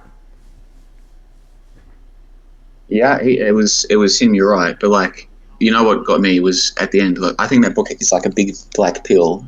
He loves Julia. They had all these like wonderful moments, but at the end, they meet again, and it's like nothing ever happened. Like, you know, hello, how are you? Blah blah blah. I'm like, dude, that is rough because I don't know if you've ever been with a girl for a long time, but like, you can be with a girl for 5 years, and then like it can all seem so real and passionate, but then when it's over, it's like she never met you. Oh, like yeah. That's got to be a bad seriously. feeling. I went out with a girl for like 6 months. Maybe not even that. It was like a few months. And she was like one of those girls that she was like a cherry popper. If you, like, you know, they have she was actually the girl that would have sex with a bunch of guys that were like virgins and shit. Like, she would be popping their cherries and shit, like nerdy guys and stuff. And that was like her thing. And then when I talked to her about this stuff, it was interesting when I talked about this stuff, and she was talking about it openly, her previous sexual relationships, and I was just like, man, this definitely doesn't make me want to for one, doesn't make me like want to stick around with you, because at least in my mind I was like, this one has been like, she's been around, like I'm just another fucking another asshole on that rung. So I definitely was less attracted because of that. And it was so weird that I guarantee if she saw me face to face, she wouldn't know who the fuck I was. Yeah, dude, everything you're saying makes sense to me, and like it is true. Like a lot of girls, you might remember them, but you'd be lucky if they remember you. And it's not just you, and it's not just me. This is just how it is, man. Oh yeah, it's just how it is. And who's going to tell you this? It's meant to be our fathers or our grandfathers who tell us this, or our uncles or our brothers. Yeah, the ones in that our world, did most that. guys have no one telling them this. And I'm not even sure where I got the idea initially. It was mostly Aaron Clary, I guess, talking about this shit, but I also just had it in my mind. I was like, man, why am I going to get into a relationship where I am, like, I'm sure you've heard about these subreddits like Dead Bedroom or some shit like that, like these guys. Yeah, that sub, I don't visit it anymore, but back when I used to read the MGTOW, sub. I used to read that almost every day for like a year when I was learning about like the black pill lookism. Like really, at the end of the day, your looks determine so much. Like we want to believe looks matter, but your personality matters more. No, your looks matter, and your personality counts for shit. Yeah. In like the vast majority of human interactions, that's shit. Like, and this is black pill stuff. And I was investigating all of this probably 2017 or 18. I can't remember, one of those 2 years. And then somehow I got onto Dead Bedroom, and you read some of that stuff, and it's just like, holy fuck, have I dodged a bullet here? And it's not like it's not a lie. Would have been me. It's not a lie at all. Like my uncle, if for some reason my mom is very open about this shit because she doesn't know how she doesn't know how to not tell people secrets or whatever. She's like her brother. That's where you got it from. That's where you got it from, Kirk. I see. What's that? I see. What's that? being very open about stuff. Yeah. Oh yeah, mate. By the way, I'm not criticizing you. I'm having a laugh with you, man. I'm just having a laugh. Actually, you were very open. Very open. I might have been more. I don't think I was ever really that reserved about stuff. But I think that's partially why people would like me more, because I was more open. So they felt more comfortable. They knew I wasn't really hiding shit when I was talking to them in person. You know what I mean? Like maybe, but yeah, she's definitely. I guess I probably did get that from her. Actually, it's. But her difference is that it fucks her over. It's not necessarily a bad thing. Like I'm not saying it's a bad thing, but in this scene, it is relatively unusual. Like most of us do keep a lot of our own personal stuff fairly close to our chest, if only because we don't want people using this against us in the future. You know what I mean? Like there are lots of bad people out there who will troll you. Oh yeah, like I've seen these other guys. If you ever heard the term lol cows. You mean Kiwi farms? Yeah, people like that. Like this one guy who plays games, Darkside Phil, Wings of Redemption, Chris Chan, all these kind of guys that just get trolled to fucking hell and back. And to many degrees, it's kind of they bring it upon themselves. Like, if I got popular enough and I was open about this shit as I am, there would be somebody sending dog shit to my door, I'm sure. Or, I don't know. But at the same time, I don't know. I've become so different with my philosophy on life that I'm like, hey, if somebody sent a bomb to my fucking house and it blew up in my face and killed me, I wouldn't have any regrets. You know what I mean? It's just like, hey, it's if that's my destiny, that's what was going to happen. Like, I don't really have. If somebody wants to fuck me over, if I'm not gonna get a job ever again, then fuck it. I'll be homeless. Like that's been my viewpoint now of it. I guess that's why I'm so not afraid of being open about it anymore. I don't have much to protect. I guess, which is a lot different when you have a family. Look, I don't pretend to know you, but like based on the last 3 hours of talking to you, I think you've got the right attitude to this. That you'll probably survive. A lot of people survive being a content creator. A lot of people start and then they stop once the hate comes. Oh. Like do you know what I mean? Like yeah. You need to have a thick skin, and a lot of people think that they've got a thick skin, but once the hatred starts coming, that's when you find out. Like you still get that zing in your chest when you have a negative comment, and you usually like Matt. He's got a problem with this. He pays way too much attention to the people that give him the negative comments, and he gets so many positive ones. And this is what everybody does as humans. Whatever, we all focus on the negative more than the positive. But you kind of it's a powerful thing to be able to tame that, I guess you could say. Like, the ability to realize, like, you know what? That negative comment, fuck it. Like, I've had mods that I released. The guy, for a game, the guy literally told me, basically, my mod is shit, and it's completely pointless. Why did you make this? And I was just like, you know what? I just jokingly replied back, like, you know what? Your comment is pointless. Why did you make it? Kind of shit. And it was like, that was it. No argument, nothing more than that. And it just became a joke. And I'm like, I don't know. I don't have the thickest skin. Like, if somebody was, I don't know, maybe I would now. But maybe when I was younger, I didn't have the thickest skin. But I have the ability to realize, you know what? Just laugh at the shit. Because the people being negative, end of the day, they're negative for a reason. Like, a lot of the people that I've seen that troll these people, even if it's funny to watch, they're fucking pathetic motherfuckers, some of these people that do this all day long, these troll channels and stuff. It's like, wow. Yeah, well, again, I don't mean to like sound like a know-it-all or whatever, but like, if your channel does get bigger, which I expect that it will, you're going to have to experience this, but I think you'll be fine. Based on everything you've said, I think you're going to be fine, but a lot of people just aren't cut out for it, man. No, They're just not cut out for it. because they take, I think it's, I should have mentioned this, is I think people take themselves too seriously. I think that's really the end of the end of the. Yeah, I'm guilty of that. I'm guilty of that sometimes as well. And you know what? The last 7 years of like, I've gotten a lot better at just being like, you know what? Sometimes I'm a fuckwit. Sometimes I'm a drunk. Sometimes I do fuck up. Like, yeah, like some of the criticisms people make of me, I'm like, yep, actually, you're right. You're right. Yeah. And it's like, if you can't laugh at yourself, who the fuck can you laugh at? I know that's a generic 100%. thing. 100%, dude. I couldn't agree with you more. Yeah, 100%. Dude, this whole call has worked out way better than I was expecting. Like, I think you'll fit in here. Like, my one piece of advice is, please don't, like, if it is called, I'll publish it. What's today? Friday. I'll probably publish it on Monday or Tuesday because I'm busy for the weekend. And then it takes.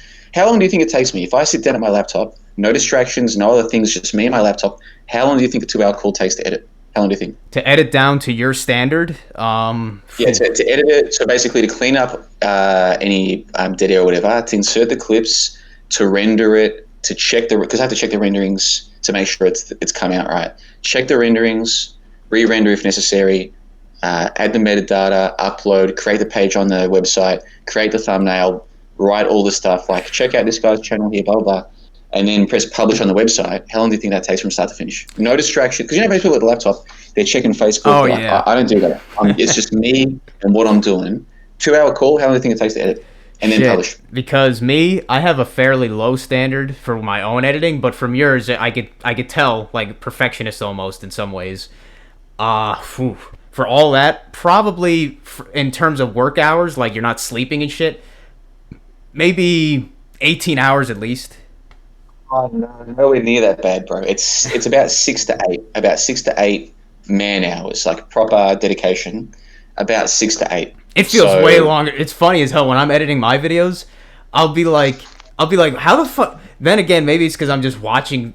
But you're doing that too. I don't know. For me, it feels like it takes like 6-7 hours. Dude, I believe you. And like when you say I'm a bit of a perfectionist, you're absolutely correct. Like, but I have gotten better. Like I said to you, I edit the first hour. So like when you listen to our call, if you listen back, you won't hear any lip smacks in the first hour. You'll probably hear them in the seconds, because the second hour I'm like, no, it's not worth the extra hour or two. Like, the first hour is public. It's like a promotion for me and for my guest. So let's make it sound beautiful. The second hour, I do clean it up, but not as much. But yeah, I have got the perfectionist thing going on. And like, I've had my own members say, bro, don't fucking waste your time. No one cares. It's like, we'd rather you spend that time recording another audio. And I'm like, I really appreciate that like you care about the substance rather than the style. No, that's the thing, is like, as a creator, you realize, at least I've realized, that it's not about what I realize that I'm trying to give to the audience, but it makes me feel good to do something that I feel was a quality work or whatever, or properly to my standards. Dude, 100%. And that's what I say to people. I'm like, thank you for saying you like the substance. I get it. But I got into this making content for me. So even though now it's for you as well, ultimately I still want to publish something where I think I can listen to it and be like, yep, that's good. If I publish it without fixing it, I'll be like, I'm better than this. Oh my god, like I'm better than this. that was actually one of the things that got me the most when I was working and shit was every place I worked, I realized so quickly that it didn't matter how much you wanted to be good and do a good job and actually get shit done right, but no, that was never the way it worked. It was always as quickly as possible, as cheaply as possible. I don't give a fuck if you feel satisfied or not. And that is partially what made me fucking feel like almost suicidal some days. It's like, oh my god, this is terrible. I hate being here because I can't do work that I feel proud of. A lot of what you say, I'm like, man, this guy is speaking my language. That's how it is for me. And I probably have wasted a lot of time being too perfectionist. But end of the day, man, in 5-10 years, I can go back and listen to any of my podcasts and be like, yep, that's a good podcast. Like that is quality. You know what I'm trying to say? Yeah. I've never published shit. And look, maybe in 5 or 10 years, I'll regret that. I'll be like, no, I wasted too much time. Like my opinions might change. But for now, I'm like, no, I release what I want to hear. You know, and you know, Greg Carlwood, like he pays an editor to edit his calls for him because now he makes enough. He's very successful. So now he can pay someone to edit his calls. I don't even know if I'd want that. I can't do that. Yeah. I can't do that because I need to be able to hear it myself and be like, I'm going to insert a clip right now. You know what I mean? Like, I can't pay someone to, like, for me, this is art. This is my art. So like, obviously in our call, I'm going to insert the snake diet guy, and I'll insert the song that I told you, the Lazy Boy song. But there might be some part of the call where I insert sound effects and stuff. This is my art. I can't pay someone to do it.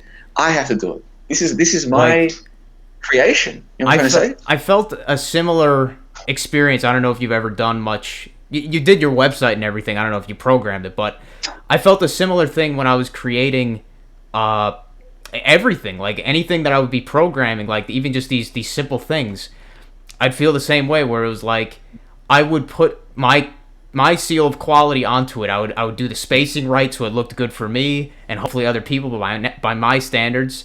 And at the end of the day, when I published it or whatever, I felt satisfaction from it. I wasn't just throwing out some. I couldn't imagine being like a code monkey or something where I just had to make like code and it was like, fuck it, just do it as fast as possible. I would legitimately despise that job. And I see other people, and maybe I just can't see from other perspectives, that are like, they actually enjoy being lazy at work.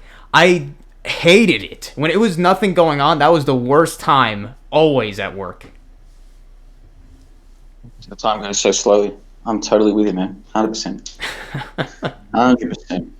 Hey, listen, it's pardon me, it's midnight now here in Bulgaria, so I need to get going. Apologize for my bullshit, but no, dude, I could talk to you for another 2 hours, but the problem is, I need to go and get some more food. Yeah. Like, and buy some more beers. And so anyway, I'm going to edit this, like I said, either Monday or Tuesday. One thing I wanted to ask. Yeah. You could say no. There's no offense at all if you say no. Do you ever have repeat guests? So far in Conversations, no. So far, like, if you listen to the whole series, there's been a few guests that have just been awesome. And it's like, bro, we have to get you back. Like I've said to them, we have to get you back. But they never get back. So far, I've just been... No, I will. Like, dude, I hope to. Like, you and a bunch of others, I hope to. But at the moment, I'm just like new voices, you know what I'm trying to say? Yeah. But if you're on the website, you can join us for member calls. We've got a member call tomorrow. And I think I created a membership for you. Like, all guests, if they're a member already, I don't have to do this, but if they're not a member, I give them a membership on the site. Mm-hmm. And it's usually just for 1 month. But for you and for Hiram, I just made it until the end of the year. So, dude, you're a member of the site right now. Like, you're welcome to come and join us for member calls. We've got one tomorrow. And then we'll be doing one, I think, pretty much every weekend for the rest of the year. So, dude, you're welcome to come and join.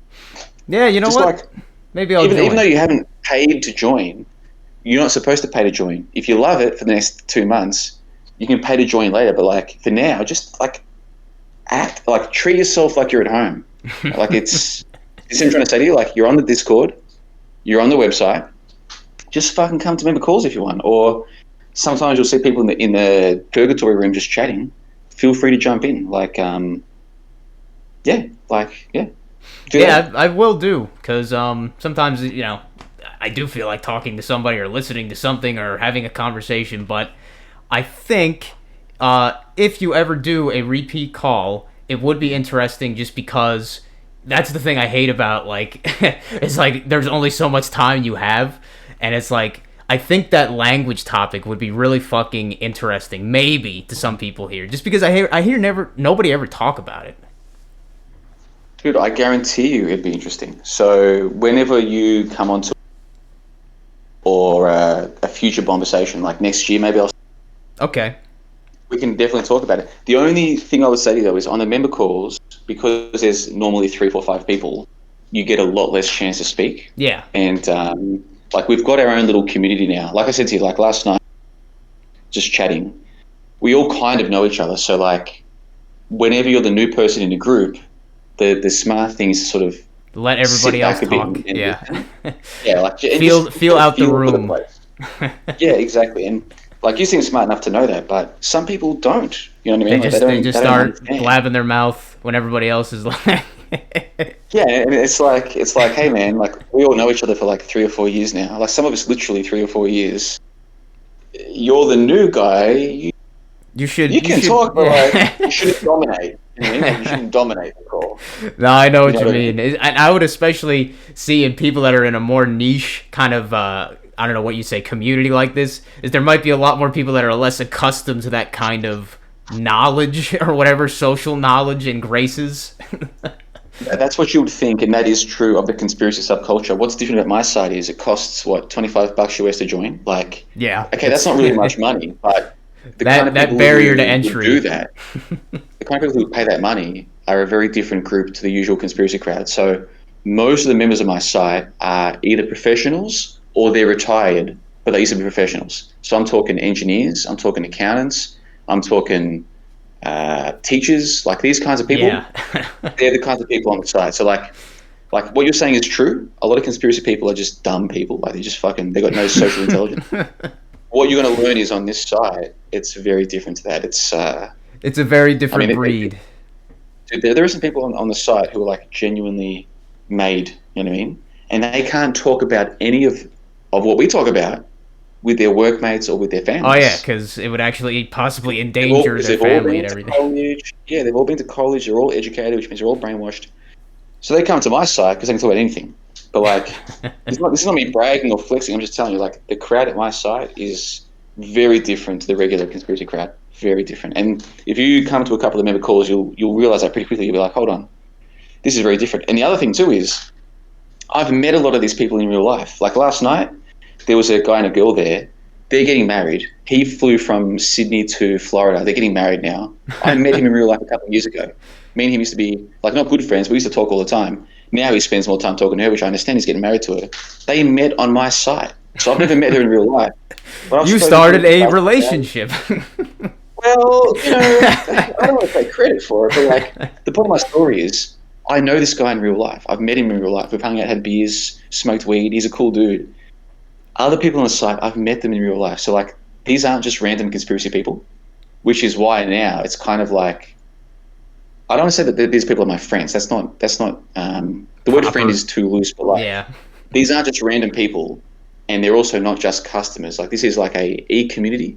So there's been a couple of occasions where I've had to say to someone, hey, I want to give you back your sign-up fee, and I'm going to wish you the best for the future, but this ain't the place for you, you know. And it sucks to do that, but it's like, if someone comes in and they think, oh, I've paid my money, now I can just do whatever I want. It's like, actually, no, you can't. No, it's not really. If you go to a bar and pay for a beer, does that mean you can do whatever you want? No. There are regulars at that bar. There are people who know each other. It's your job to get to know them. You're the new guy, right?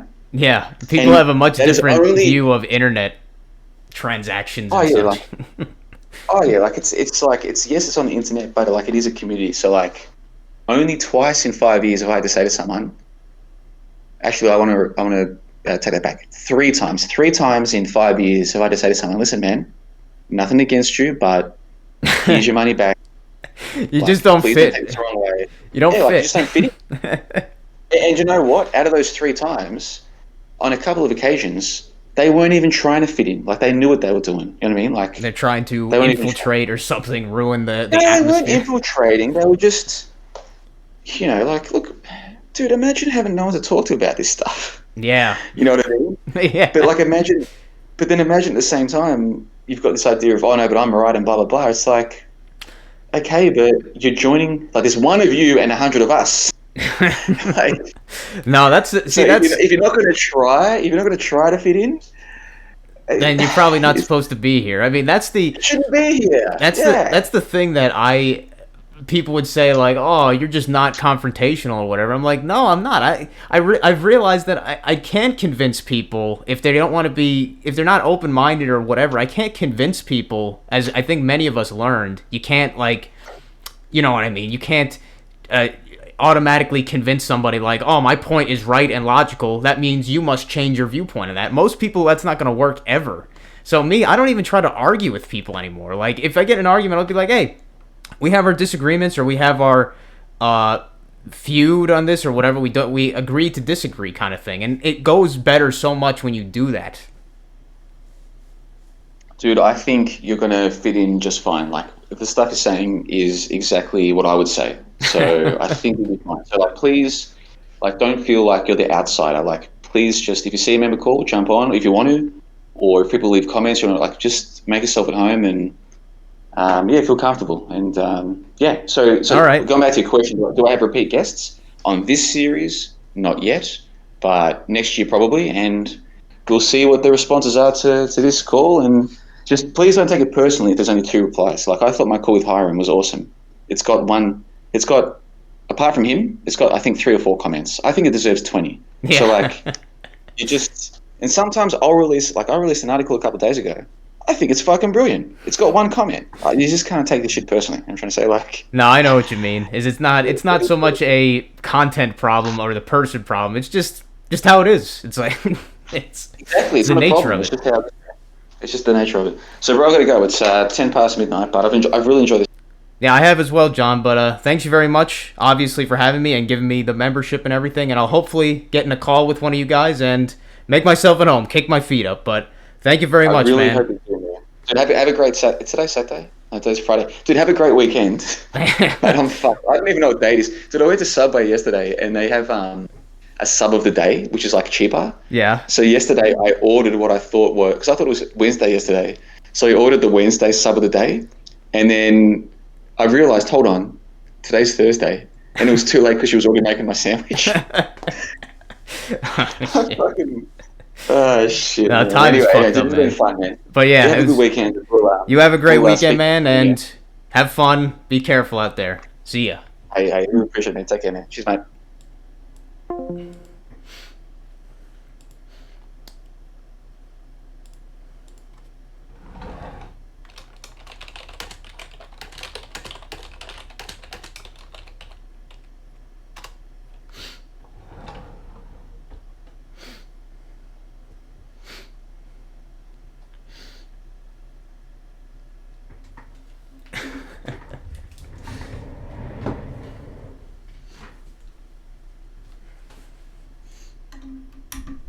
Let's see. Yeah, that was fun. Exercise, work on project.